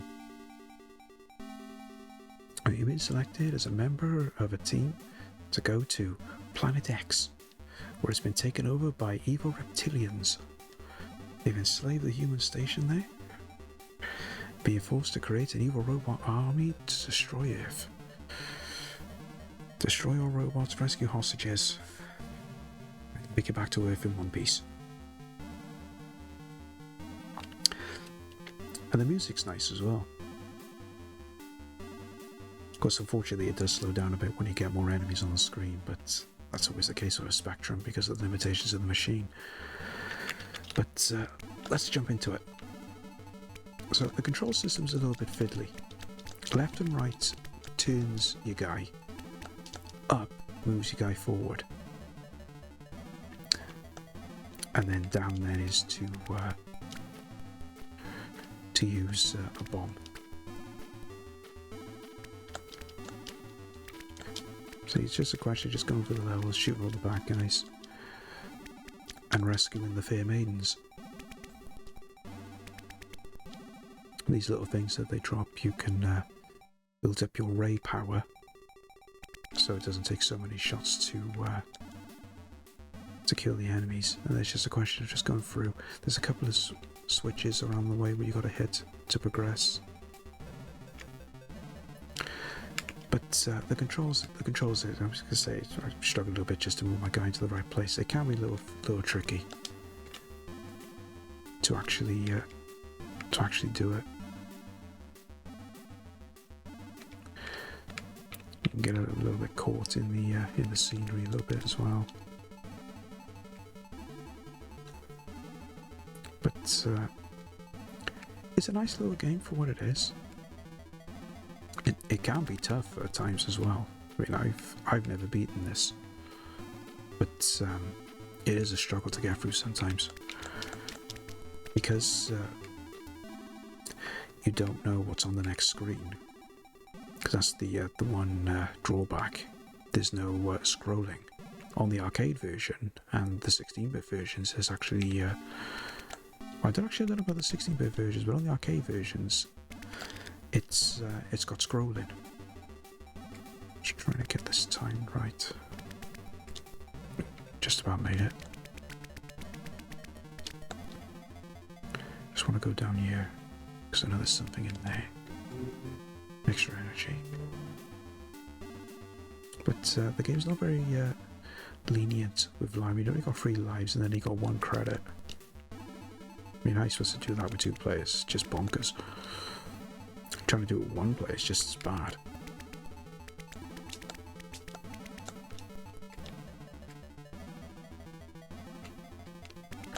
But if you ever get a chance to check this out on the Amiga, Julio, I'd definitely recommend it.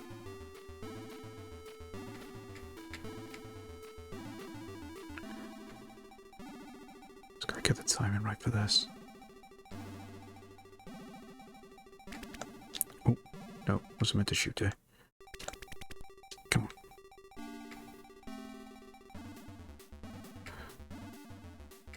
Oh.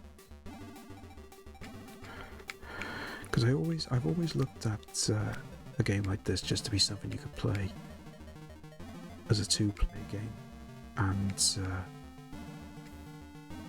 because it gets see, this is an awkward bit, trying to get the controls right to hit that switch and move back without getting hit by that ball. This is the type of game you play on a Sunday afternoon when it's chucking it down with rain and you go around your mates.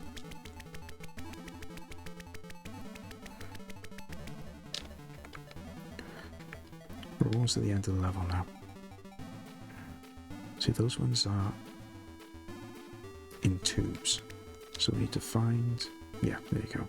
Just go destroy the things so you can rescue them. Music is good. Yeah, the music is one of the best parts about this.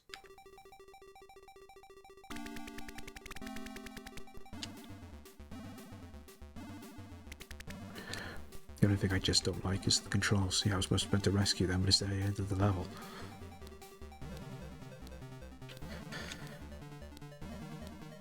So we move on, and we're actually coming across a boss level now.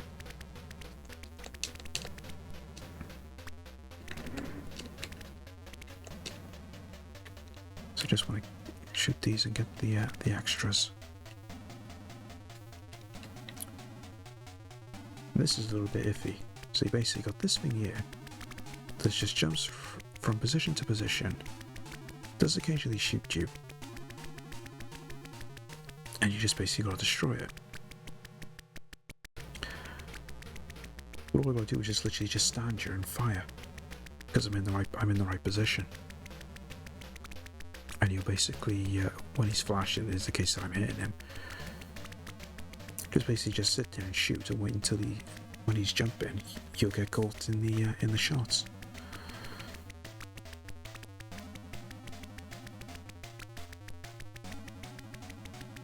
Can take a little while.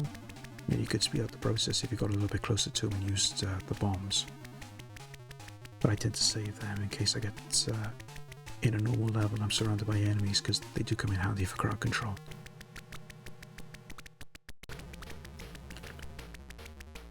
Won't take much longer now, and then you'll be done.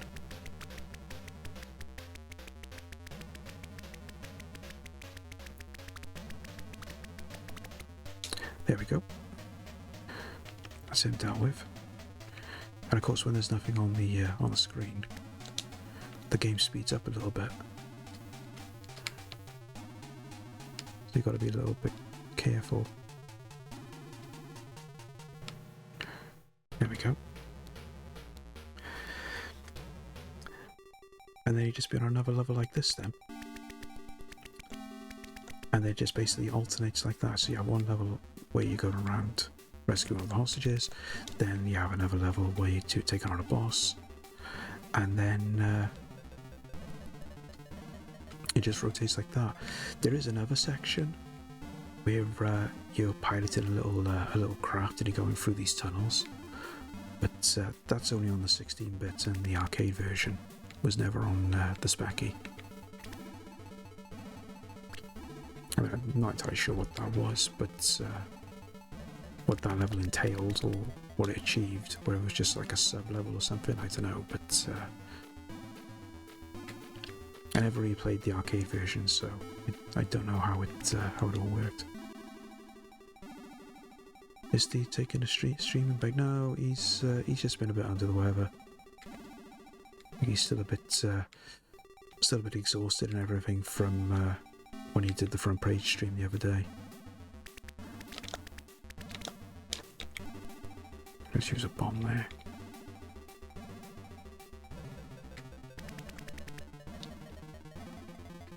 Ooh. That's the thing as well. Sometimes you can accidentally go off the side, but at least you don't lose a life or anything by falling down there. That was a question of getting in the right place so I can climb this ruddy ladder.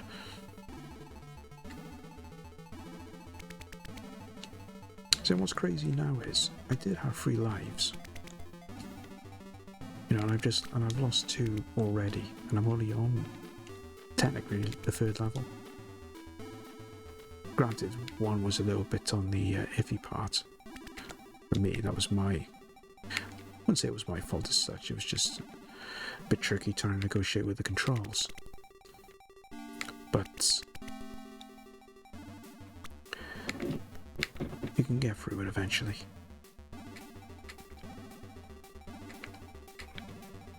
Just gotta get the positioning right.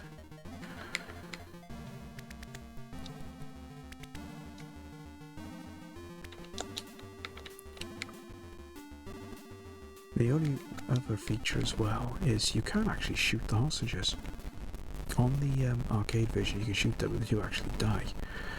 But on this version, if you shoot them, they just look like they've just been frazzled. But you can still save them. It's quite odd, really. Well, just because once you shoot them, that's it. But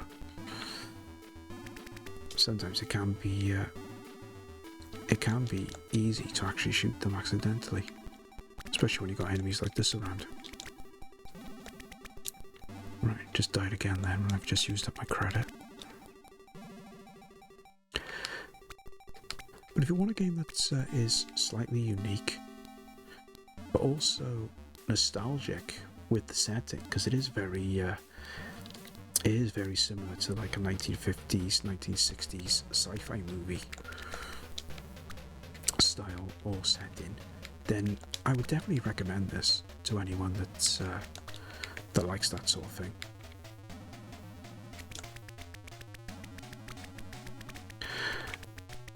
We're back to this boss battle again now. We just do exactly the same thing, stand here and shoot.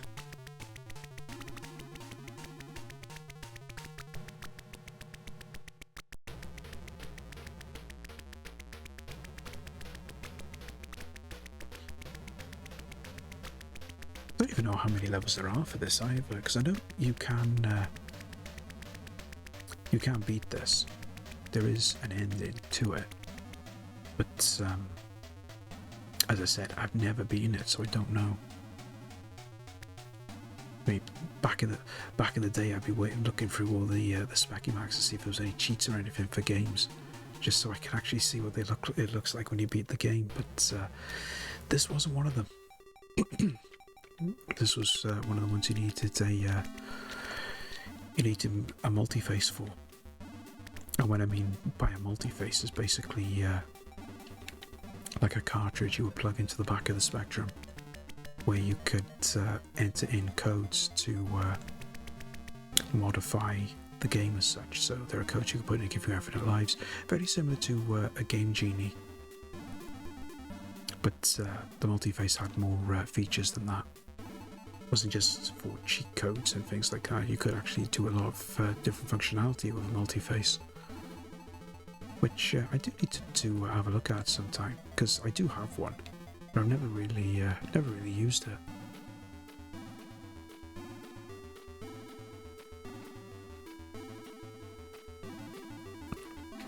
Let's cue those. Oh, do the switch first.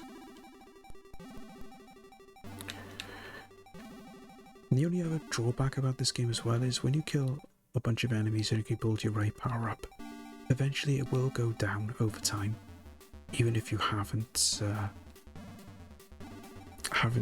used it to kill enemies or anything, which is annoying. You want to try and keep the ray power as high as you can, but a bit tricky if it just goes down on its own and you haven't even done anything.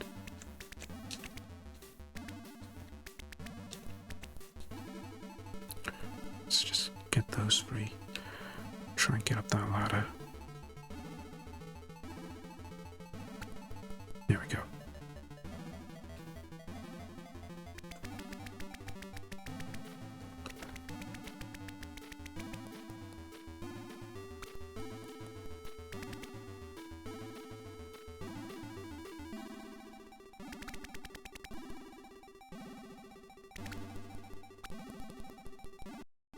Just lost a bunch of energy there.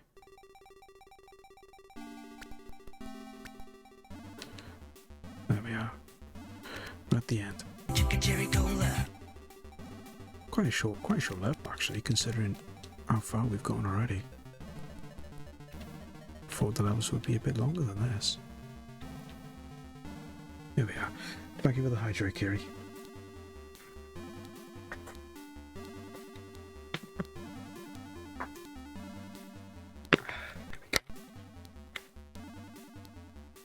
Just had an amazing idea for movie night tonight. Tell me your idea, Greasy. And does it involve pizza? Does it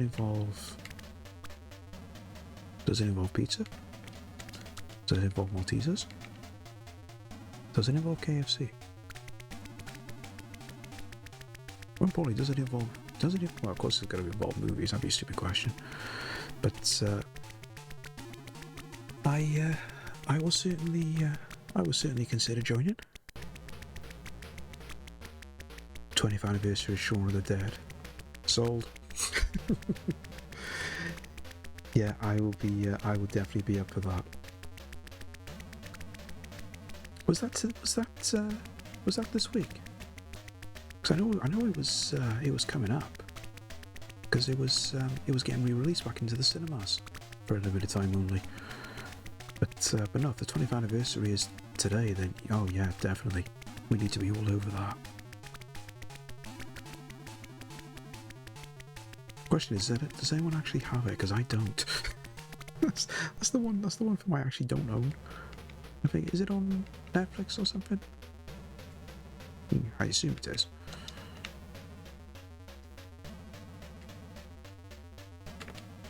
I was going to go to the cinema tonight, but payday's been pushed back a week. Oh, right, okay. I have it on DVD. Oh, brilliant. Well, if you've got it on DVD, Greasy, just double check that we can actually put it on in Discord. Because I don't know if I don't know, because I mean it depends on what you put it on. I know we can watch DVDs on the PS5, but I don't know if we can do it because of the HDMI security thing. You know, the thing that you got to turn off when you're streaming. I don't know if that is a factor.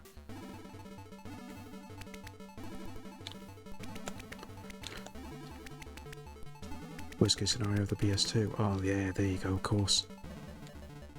Yeah, we've got the DVD player on that, and you don't need the remote control because you can just use all the controls on the controller.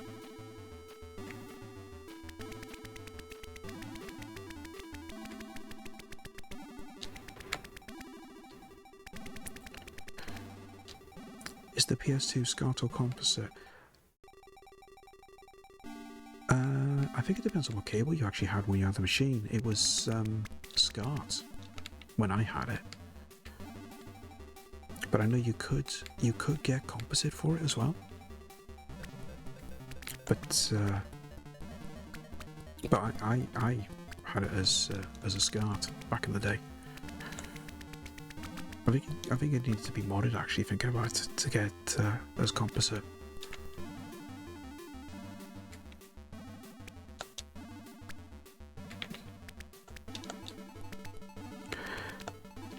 Can't watch DVDs through Sky on the PS2. Really?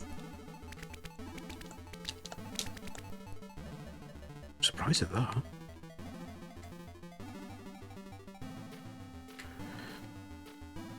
Well, there's always an alternative option. I mean, I don't know if I don't know how good. Oh, I died. What about your Xbox, Greasy? Yeah, I know he's bringing it downstairs and everything, but I know you got the media player on that. But then, is it going to be a fiddly thing with the Xbox and you need a remote control?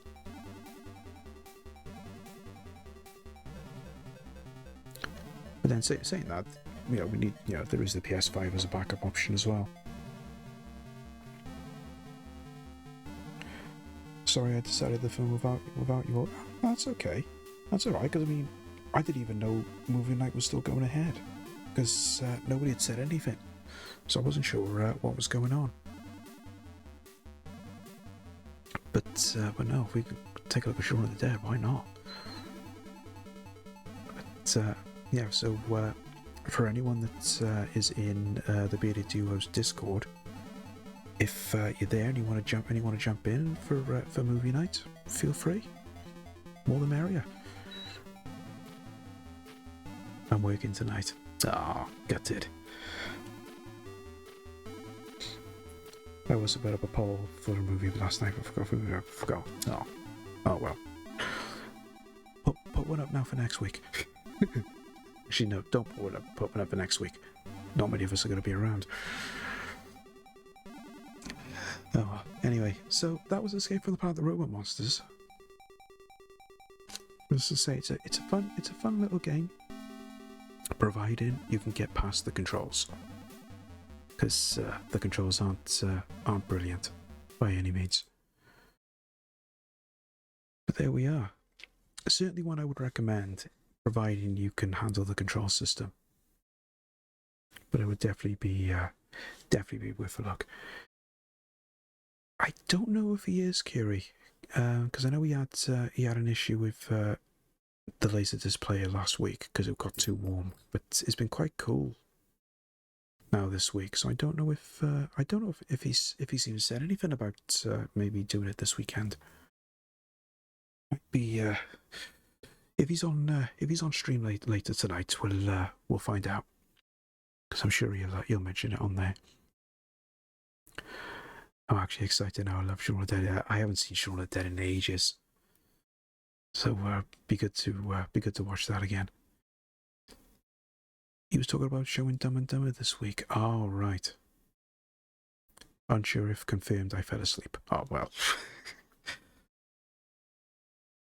Can't say anything about that. Okay, let's get back to the wheel. Let's see if we can finally get something for Greasy or Julio.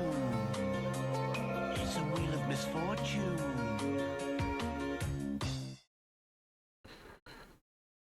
Okay, let's spin that wheel.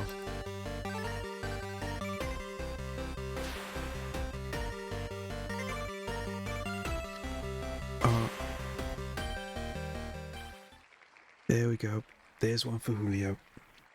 Bit of Rodland. See, we finally get to something that someone actually wants me to play. As opposed to literally everyone just saying, no, don't play any of them, they're all pants. Okay, let's get Rodland on the go. See, as playable as a game this is for the Specky, the only thing that lets it down is the lack of colour. But somebody did actually do a fan. There is actually a fan version of this, where someone's taken the initial thing and actually colorized it. But I've never played it, so I've never been able to actually find a copy of it to actually take a look.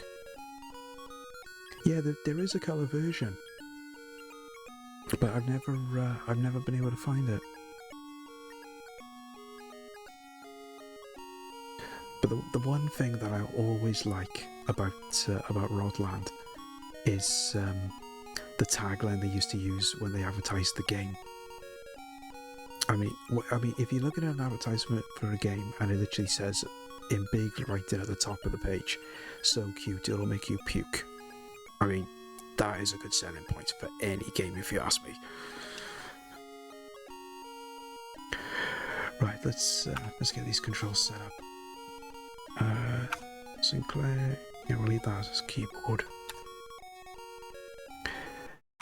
And it's good as well for a Spectrum version that they've actually included the 2-player version. Because there's always a good couple of arcade conversions where they never included the 2-player option.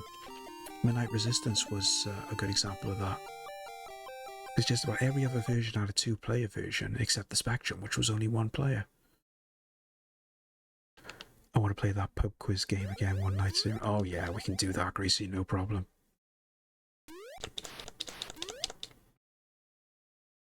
Because I've got the Amiga version of that as well as of course the Spectrum version, which we had before.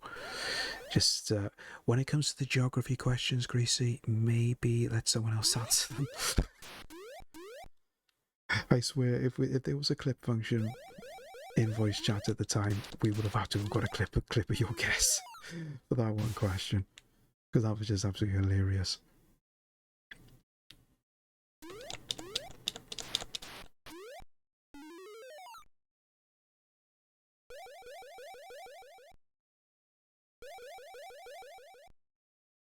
Such a good game this is, even though you're limited for obviously there's no background pick, it's just the one colour and everything, but the sound is nice, the music is nice, and and it plays really well.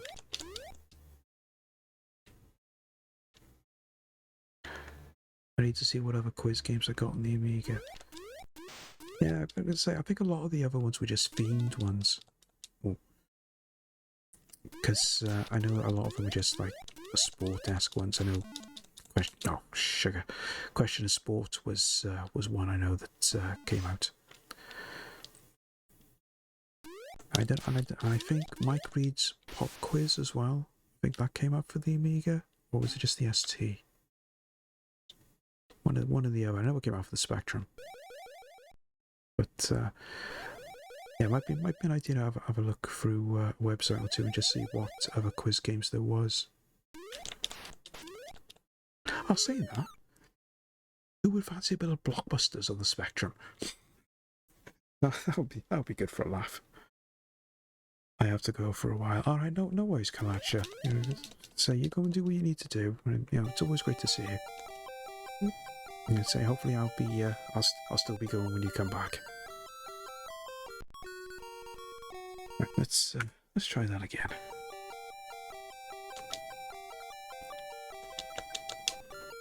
So I at least want to try and get some decent progression on this.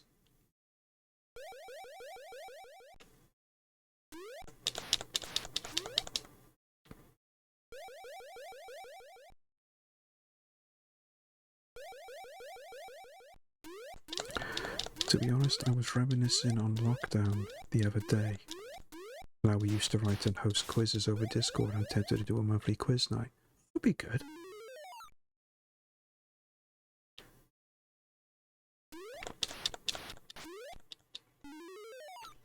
Yeah, I wouldn't say no to a quiz night, because they're always fun.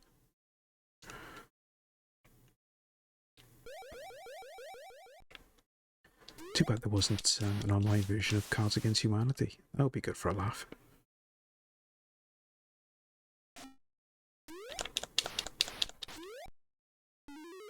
Like have themes. The winner of each month can pick the theme for the next quiz. Yeah, that sounds really good.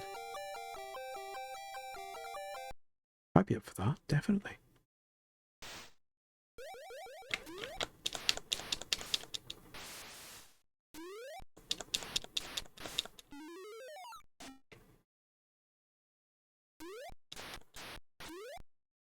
There we go.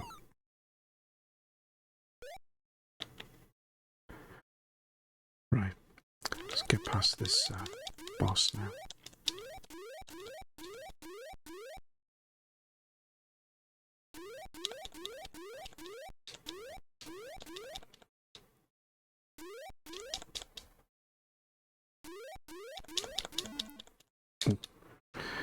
I love a good quiz. Yeah, you can't beat a good quiz. You know, if you wanted, Greasy, providing your laptop can handle it, you can get the quiz extension for Twitch. If you ever wanted to do a quiz on stream sometime, because I know DJ always used to do it whenever he used to do his bit on a Friday with Stiff Lips, and I know Angel does it as well on her stream from time to time. Quiz kit, yeah, that's it, Julio. Because you can literally just have any and all questions you want. You just make your own questions, come up with the random answers and everything. And it doesn't always just have to be a thing. You could do, like, say, because this is something that Ashens would do whenever he used to do a quiz. He would like show a little video and then just ask a question on that. You just to mix it up a little bit. I need to go up, but certainly something that is always good if you ever wanted to do something like a community night or a community stream and just have like a quiz.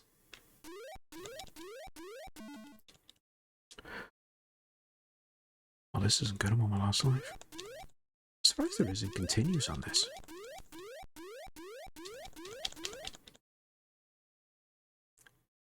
If Greasy's voice is the question, they'd all be Shrek related. Yeah, they probably would actually, wouldn't they? It'd be really obscure stuff. It would just say, what colour was the mud in Shrek's swamp? And it'll be like murky brown, dark brown, swampy brown, greasy brown.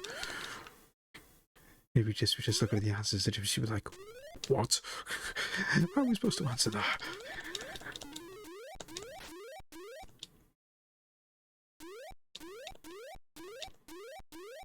I mean, you can imagine that, can't you? They just come up with just random questions no one will ever know the answer to except Greasy. You'll be like, oh, who goes where for their holidays? I'm like, what? That's not even a question.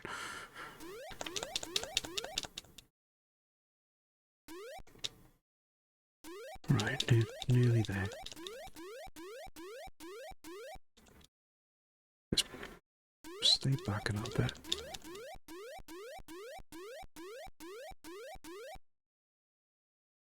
Surprised this is taking so long, actually. It doesn't take this long on the arcade version. Ah, there we go.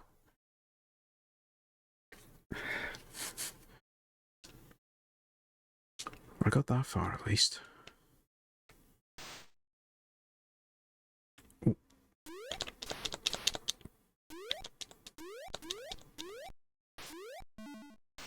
Sugar. So easy to get caught out.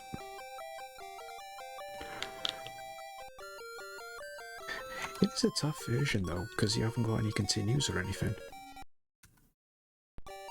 It's literally just 2 or 3 lives and that's it. You gotta get through the whole game with that. And I mean, as easy as what the levels can be, it's very easy to make mistakes and lose those lives.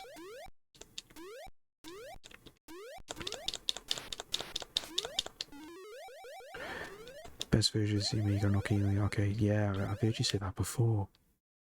I don't mind the arcade version, but I've never really played the Amiga, so I don't know entirely what it's like. But I'll have to do an Amiga stream at some point. Get a bunch of games set up on the. Alright, no worries, Gracie. Thank you for the lurk. Get a bunch of Amiga games set up on the mini Amiga. I need to get my keyboard and make sure that is still going, because when I had the mini Amiga set up, I had a USB hub, and I had a USB stick plugged into that, as well as my 8-bit DOE and the controller that came with the Amiga, and then I also had a wireless keyboard and mouse combo plugged into it. But I left the batteries in the keyboard, and the batteries semi-leaked. So I mean, got the batteries out, gave it a clean, but I've not tested the keyboard since. So I do need to get back into doing that, and then set the Amiga Mini up and do a stream on that.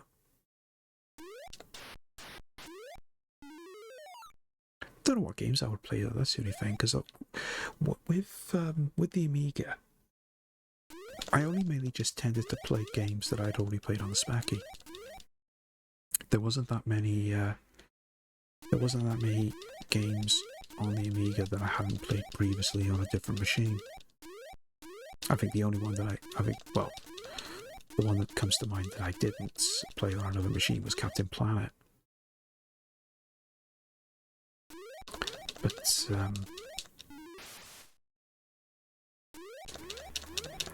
I definitely wouldn't mind doing an Amiga stream sometime. I suppose if I wanted, I could always play some of the Dizzy games, because they are different compared to the ones that were released on the Spectrum. Captain Planet isn't great. It's an okay platformer. What it was, it can be difficult with some of the platforming and everything. The final level is an absolute nightmare. Because I managed to get as far as the final level, I could never get past it.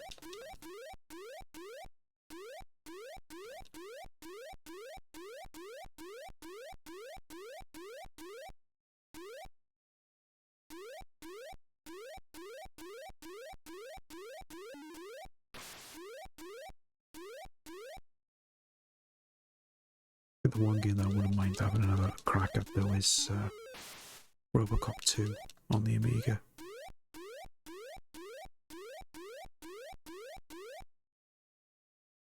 Because that is probably one of the toughest games I played on the Amiga. Because it's so different compared to the Spectrum version.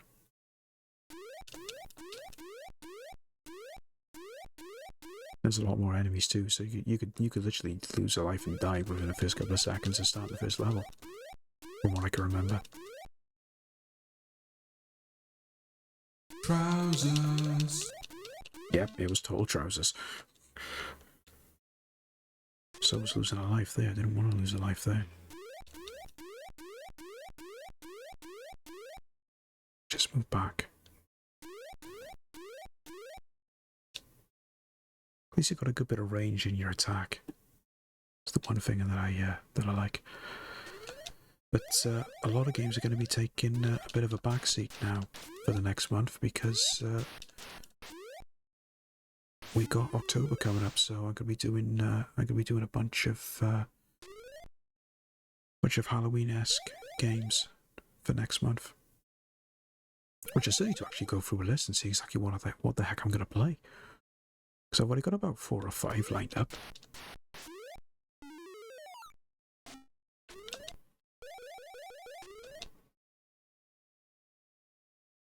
Try and work out exactly what I'm going to take a look at. Because I never really did October last year. There was only one or two games I actually did. But I'm going to try and do a lot more. Because the ones that definitely got lined up is Castlevania Bloodlines on the Mega Drive. I'm definitely going to think with that, because I never played that before. So I want to have a crack at that. I was going to look at one of the Castlevania games on the PlayStation, because there was one that was released on the PS1 that was a remake of the original Castlevania. So I just wanted to take a look at that, just for prosperity, as it were. The obvious one then that I'll definitely be doing is Alien Isolation. So I'll definitely be doing that. There was another one on the PlayStation as well I wanted to take a look at, Death Motel. And I might even throw in Night Trap. just for an added extra. Oh, sugar. Oh well, we've got a little bit further. Almost got to the second boss. I think October is my affiliate anniversary. I think it is actually, Julio, because you got affiliate not long after, not long before I did. Because I know mine is in November. I need to get the see if I can get the date as well. Don't even know if I'm even going to do anything for affiliate anniversary, but I'll have to take a look at that. Okay, so that was Rodland. I say couldn't really get that much far on it, but it's not what I've really played that much. But I'll have to go back to that at some point.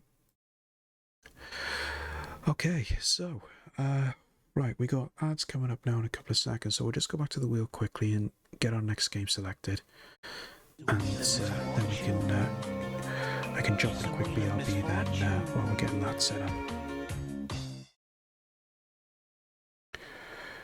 Right, let's see what we're gonna get. I bet we're gonna get Shinobi now because Greasy's not here. Oh, right, okay, Kung Fu Master. Okay, well that's what we got next. I'll put you guys on a quick BRB and I will get this all set up ready.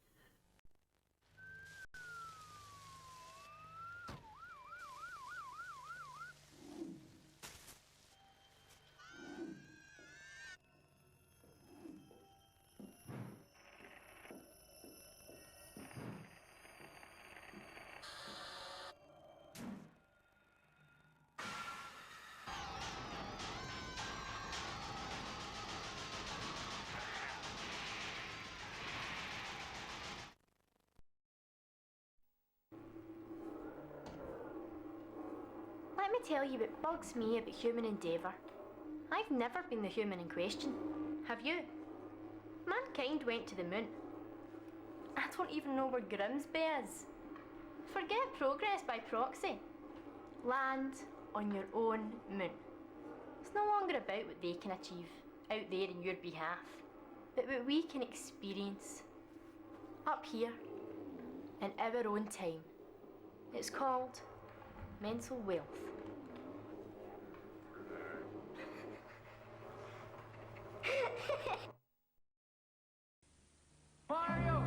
Mario! He's back. He's got even more powers. He faces even deadlier enemies. In his greatest adventure ever, he even takes to the sky. The world's been waiting, and now he's here in Super Mario Bros. 3, only from Nintendo, the world's #1 game system.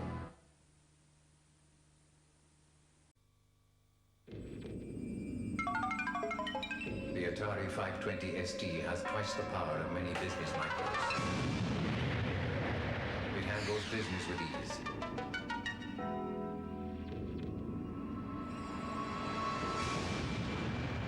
It can paint pictures and make them move.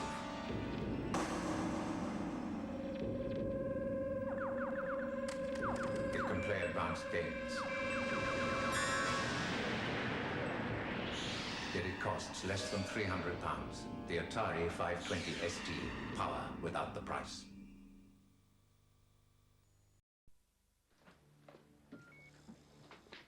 Sir, take a look at this. What the? Look at the speed they're going at. It's unbelievable.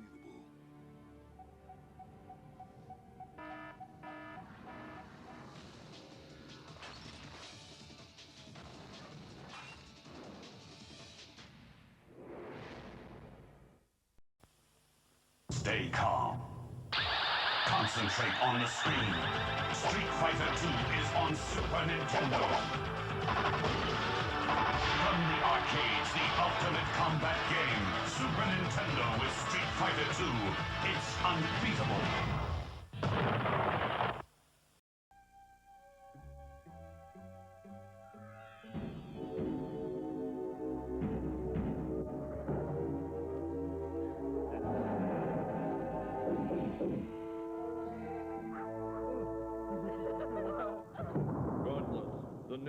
fantasy adventure from Atari Games. The most fun a quarter can buy. Welcome back, guys. That's another hour's worth of ads out the way. Why am I getting... Julio, is there something you want to tell us? Oh my lord, I know people have gotten some random ads from Twitch, but that's a new one. That is a new 1.5. Fair play. Oh dear. Okay, let's get Kung Fu Master on the go. Now I will state for my defense of the court. This is very similar to Tapper. It's not a very good arcade port. To be honest, it's not really. I mean, it's a US gold one. You know, very similar to what I said before. I mean, the music can be a little bit nasty. The in-game music's not much better either. But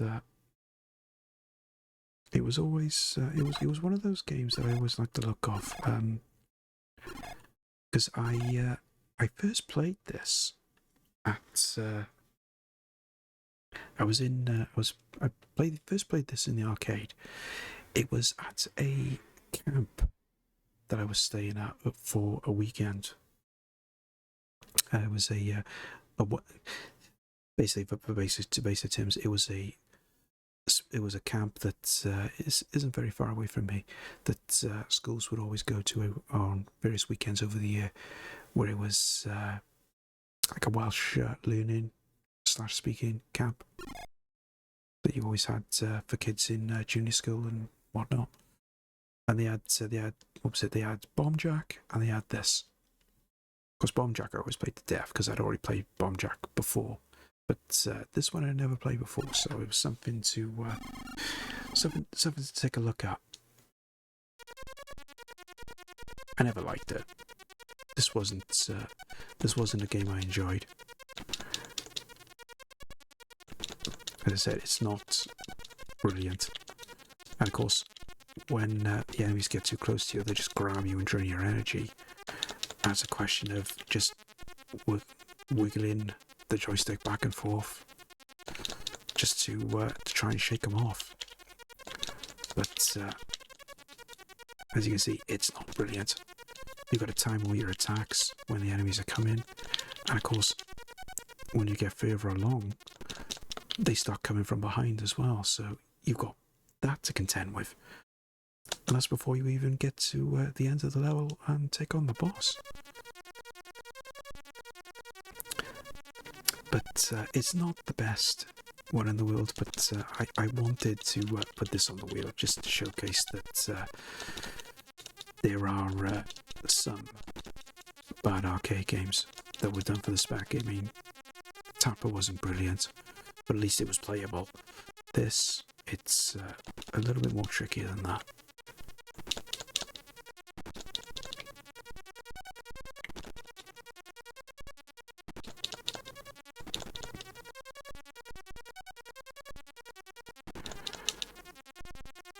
It's a quite straightforward premise, literally going to the end of this particular bit, find a boss, move up to the next level and carry on. I think it's 4 or 5 levels for this. Oh, bloody knives. I can remember Kim Justice did a YouTube video on arcade games for the Spectrum, and safe to say she did not give this a good review, and you can see why. It's not brilliant. Oh, sugar!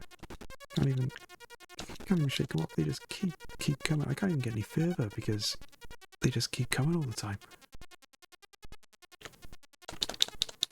Also, it's a question of just trying to get through. Trying to get as far as you can before you've actually got to stop and just fight off more enemies and then just carry on that way. But it's not brilliant, to say the least. Oh dear. Hey Angel, welcome in. Good to see you. I'm not going to ask how you got on with Die Hard.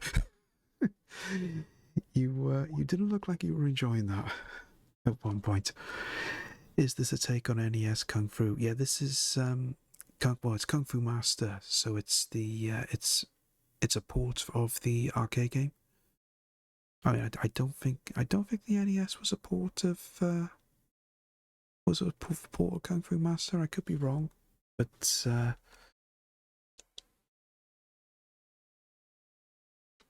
it could be something similar. But like I said, this is just a I'm just going through various arcade ports that were released for the Specky. And I figured I'll throw this one in there because we know how bad it is.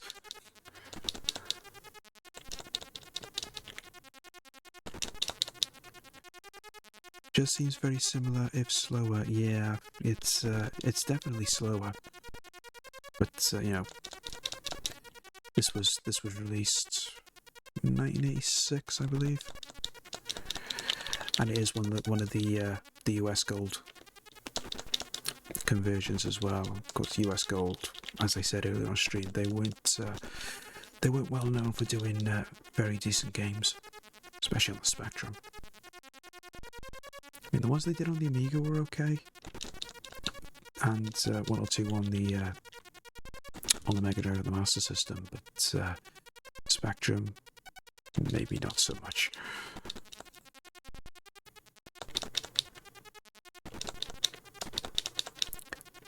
Just racking my brain now to actually think how many good games were done by US Gold for the Spectrum, because I generally don't think there was any. I think that was my last life, wasn't it? Yeah.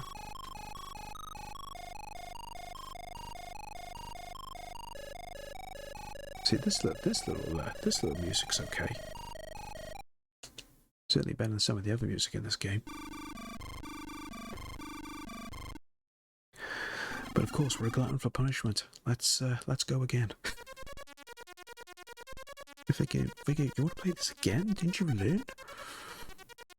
I said, well, yeah, I did learn, but I also kind of learned it's the best way to try and get through this level. I mean, if I can get past the first level, I call that a win.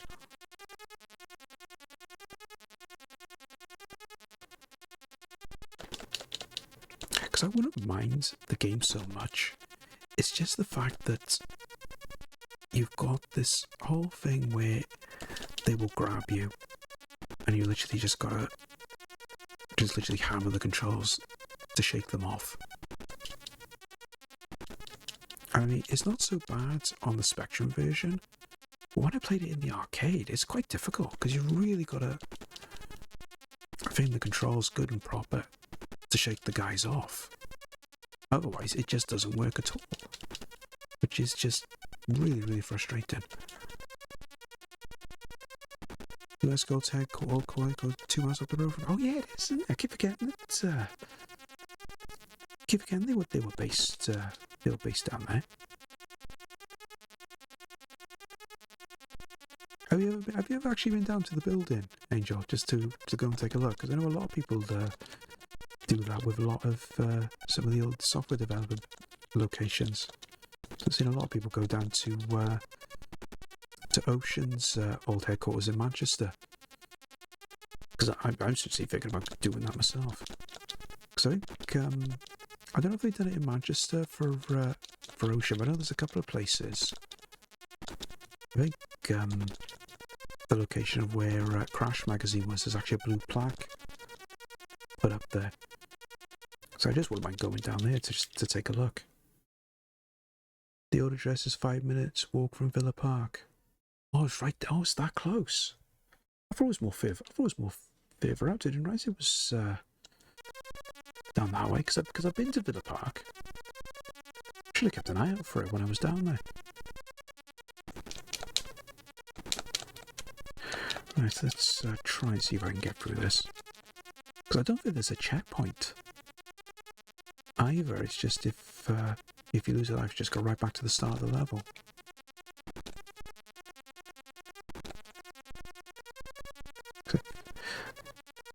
Because I got a funny feeling think they might have done a remake of this as well.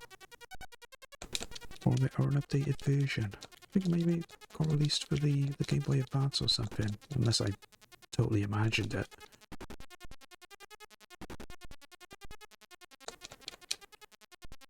Well, that's interesting, he backed up.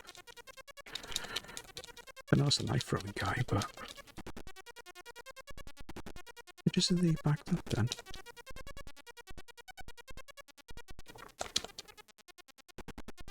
Okay, that didn't quite work. I was hoping he was going to throw a low one. It's in Witten. Oh, right, okay. I might take a detour then on the way home from Blackpool. You know, take a detour down there and go and take a look.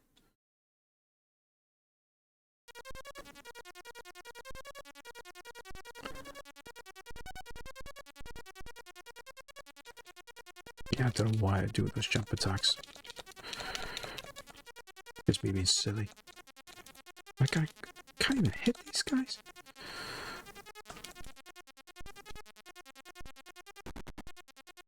Okay, and then he decides to throw a knife and I couldn't do anything about it. Oh, that was terrible. Please tell me that was my last life so I can get off this. I was, thank God. See, you can tell how bad a game it is because I couldn't even get on the high score table. Yeah, what does that say for you? But that is that's Kung Fu Master. We will never speak of it again. Oh dear. I've never been to Birmingham. Yeah, Birmingham's a nice little part of the world, Kiri. Is the gamer market there any good? Yeah, the gamer market is good. If you compare, I mean, when you go to Blackpool now next week and you see the gamer market that they have there, if you take that and times it by 3 or 4, that's about how big the gamer market in Birmingham was. The gamer market in Birmingham was a lot bigger, which was good because the amount of people that went in there, if the amount of people that went to Birmingham went to Blackpool, there'd be a queue going out the door, around the corner and down the street. Because the gaming market in Blackpool got rammed good and proper on that first day. But I want to try and see if I can get in there before it gets too manic right at the start. So I'm going to try and get in the queue a bit early on the Saturday. Donny gaming market is the biggest. Birmingham is small compared to it. Yeah, I remember you saying about the one in Doncaster last year. Are you going to Doncaster this year, Julio? I assume you are, because it's literally right on your front doorstep. But I'm just waiting now for. I'll just wait now for the one in Cardiff, because I'll be interested to see how big that is. Because I never got to go last year. Work is done, yay!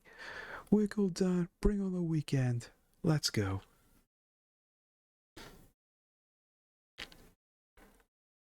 I assume you're working from home as well this week, Adrian, so even better, you can you don't even need to kick off your shoes, nothing. It would be wrong not to go. Well, of course it wouldn't. Not going to turn down something like that, eh?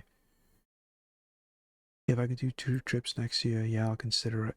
Yeah. If you can make it, Kiri, it would be good. I mean, like Angel said, Birmingham's not the dump it was made out to be.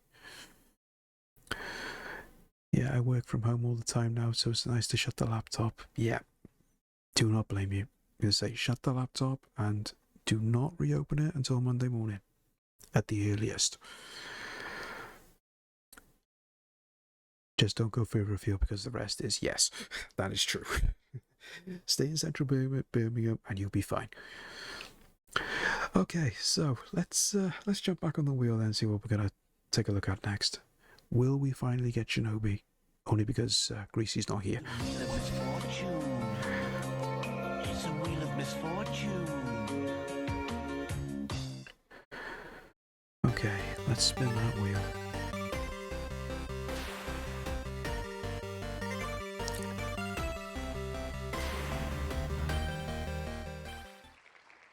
go. It's a Spectrum classic. Even though I don't think it was that popular in the arcade, but it was definitely popular when it got ported to the home systems. Especially the Specky and the C64.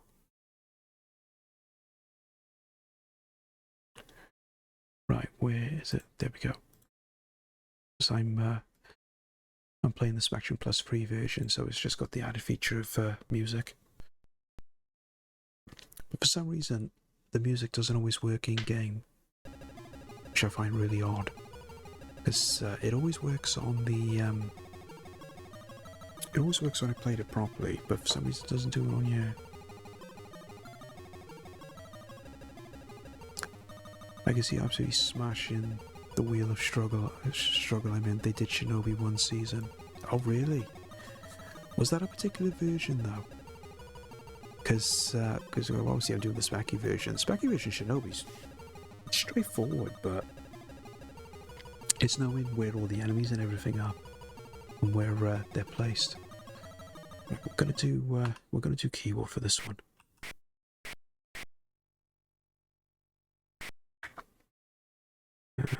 There.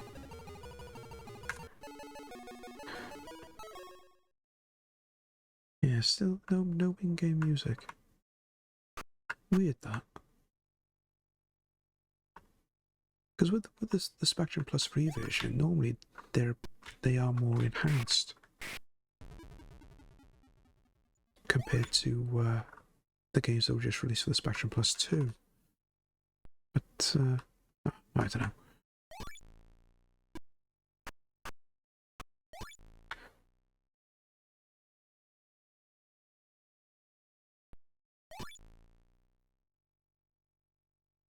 Always good that you can literally just kick the enemies off the end instead of having to deal with them.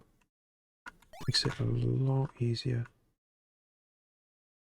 I didn't get to do it back then, unfortunately. Oh no. See, the only problem I would have is there would only just be certain games I'd be able to do. Because I have had a look at some of the Wheels of Struggle that you've done. And I'll take a look at it, I would look at some and say, yeah, I can do that, and then there'll just be about 3 or 4 games I'll take one look at, and I'll just be like, nope, not touching them in a million years.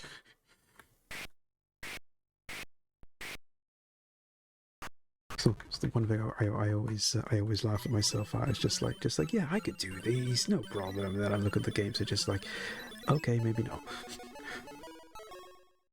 So I mean, fair play to you and everyone else that does it. Because there's just so many of them I would struggle at. Like me throwing a fit at Sonic but smashing Pokemon. Exactly. Because it would be the reverse for me. I would literally smash Sonic and then I would just throw a fit at Pokemon. You know, says the person that's never played a Pokemon game in his life.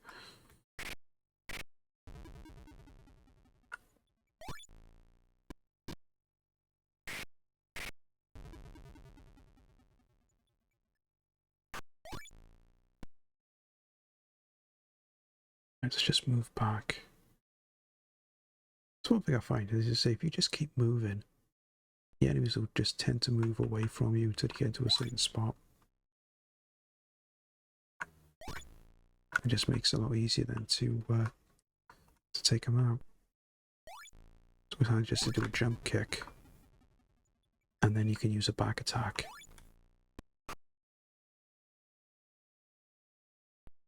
Of course, it can be a little tricky at times. It's just tricky sometimes to actually do the attacks to start with. And there's also a ground and pound attack that you can do.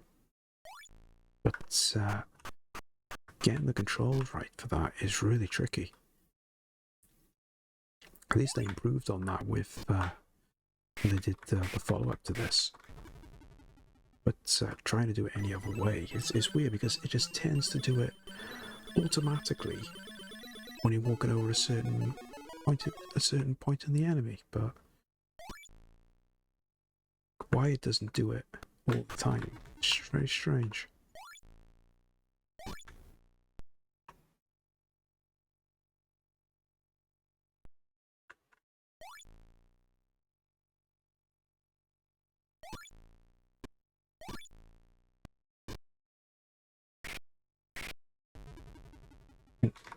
go off.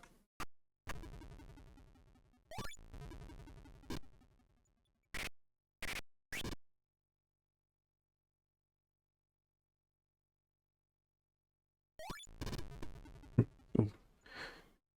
Two seconds, guys. I'll be right back. Quest for Tires, the sensational new video game for most computers and video game systems. It's wild, sneaky, scary, non-stop fun. Smashing! The new video game Quest for Tires. Distributed by Coleco. The legend of Zelda is here. Defeat your enemies. Save the kingdom. Beware. Some will help you, others will betray you. I can restore life. I can give magic. I can. Zelda! Use your sword. Find the crystals. Rescue the princess. Zelda! Two great Zelda games of fantasy only from Nintendo. Nintendo, the world's #1 game system. He's been hunted in the arcades, but he's escaped. Now Hunchback has jumped into home computers. Ocean's fabulous new Hunchback brings you the authentic arcade action. Jump over knights, swing over the fiery pit, outfox fireballs, dodge arrows, rescue Esmeralda, and...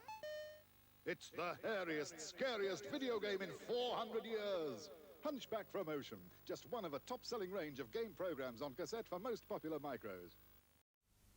Super Mario is back!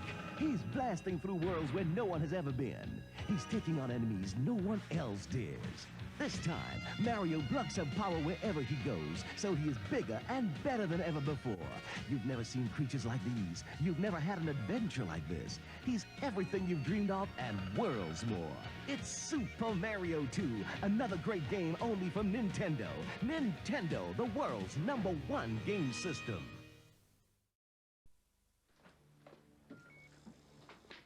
Sir, take a look at this. What the? Look at the speed they're going at. It's unbelievable.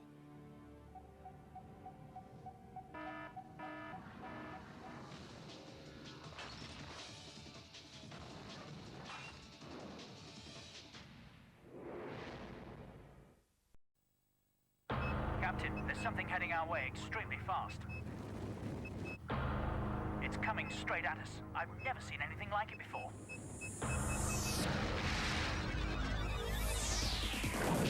Action. Racing.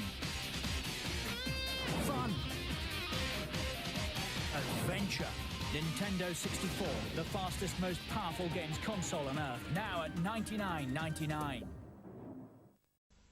So let's do it.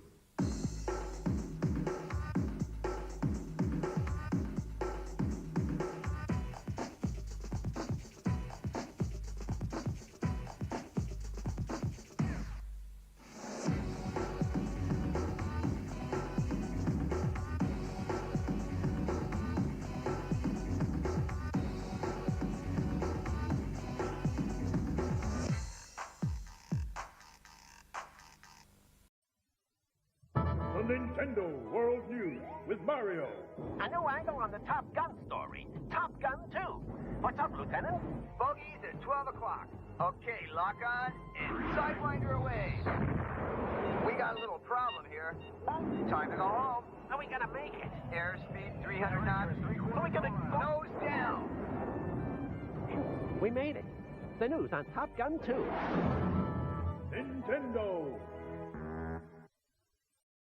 This is Cowabunga. And this is Cowabongo. But the turtles for your 16-bit system are Cowabunga! Holy cow, it's Turtles in Time! The cool arcade game for Super NES, now with tasty turtle duels. And psych up your Sega Genesis with the Hyper Stone Heist and all new 3D Turtle Thrash. So remember, this is Cowabingo. But the turtles for Super NES and Sega Genesis are... Cowabunga, dude.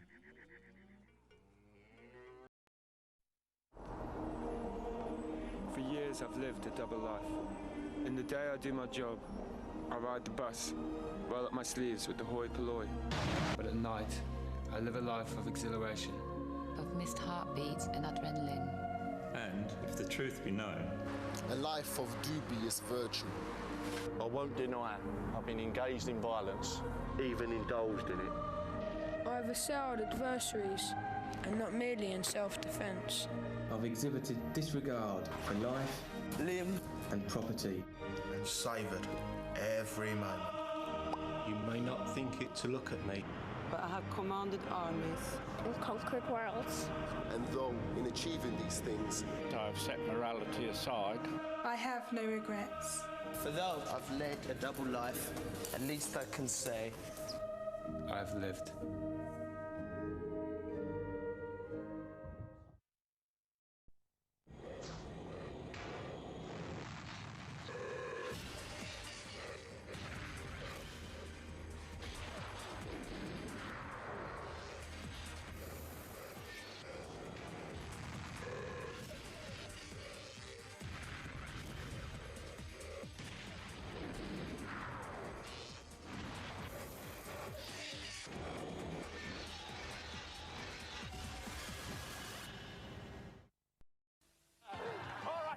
In the show, we're going to be meeting someone vaguely interesting, but first, here's a big fat balloon-like creature. The kids think he's great, but I have never heard of him.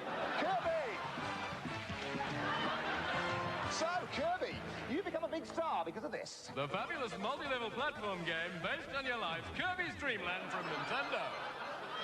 But now there's a brand new game, Kirby's Pinball Land on Game Boy. So, Kirby, is it true that if you don't like someone, you swallow them, spit them out, and destroy them? This is pot of lunch, Mr. Kirby. You vast pink globule. The Kirby series, introducing Inflatable Nintendo.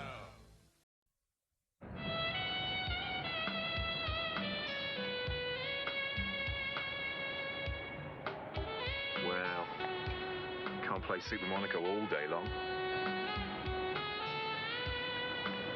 Not unless you have one of these.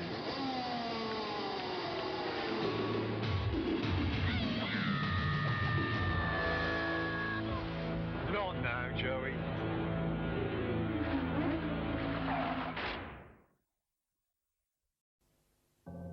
a chunky out onion.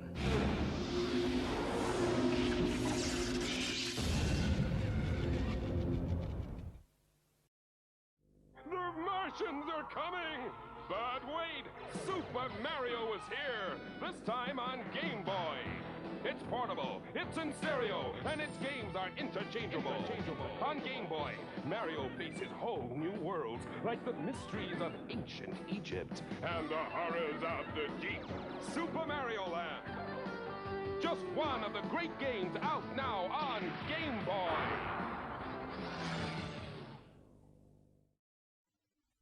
Rambo. The box office smash fills your home computer screen. Rambo, from a range of top hits by Ocean, the brand name in computer games.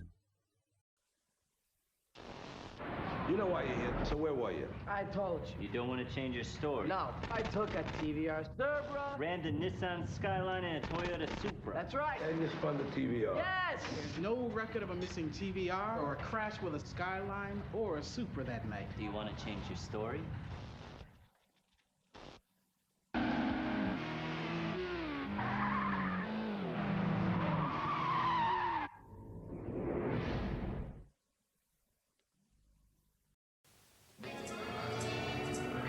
My favorite? Cats! If you want to spin gunk at jungle scum. If you want to slam dunk like Robinson. If you want to bring down the best in the world. Or hit your lift on a pterodactyl. If you want to slash crash in monster hell or fry the demons with electric spells. If you want to be a Sega nut, get yourself a Cyber Razor cut.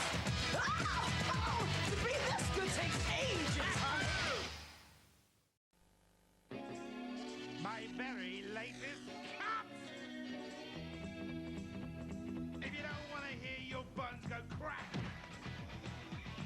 If you don't want a prattling galactic flat. If you want to stop the lemmings on the suicide run. or Blitz T2 with his menacing gun. If you're gonna beat 6 menacing guns, you need a lot more power in those brains. If you want to be a Sega nut, get a Cyber 2-stroke nut. To be this good takes Sega, boy! Firebird presents Elite. The classic is about to make its debut in the full glory of striking 3D solid graphics. Mr. Micro, the Amiga programming team, have surpassed themselves, as you'll soon realize when multicolored ships zap towards you to engage in frenzied battles, or when you come face to face with the graphical representatives of one of the many alien races in the galaxy.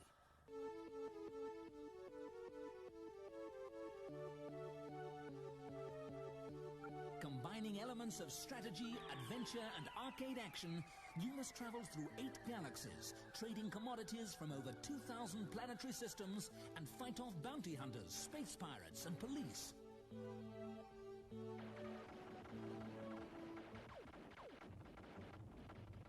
You will have to fight hard to reach the ultimate status symbol, Elite, available. The search is over. The Super FX heralds the future of gameplay.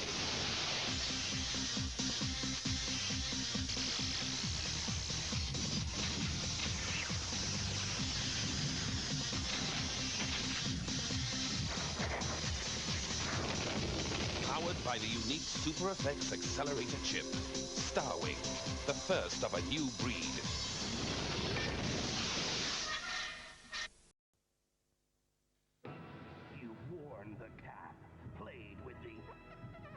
Toy.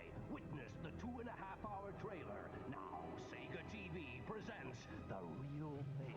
Jurassic Park, coming to a screen horribly near you. The premiere on Sega TV!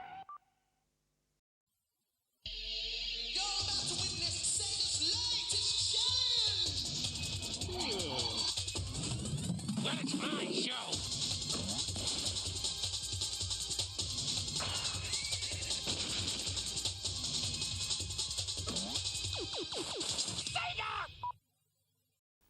Try Swedish bacon. Leaner than... Sega TV! It's movie time!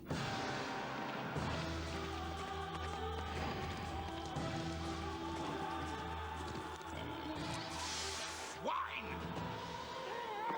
This place is a pigsty! Wait! A duel to prove our superiority! Choose your weapon! Well, this is the Mega Drive 2, one of the most powerful 16-bit machines ever made. Go on, pig. Make my day. Yeah, stop hogging it.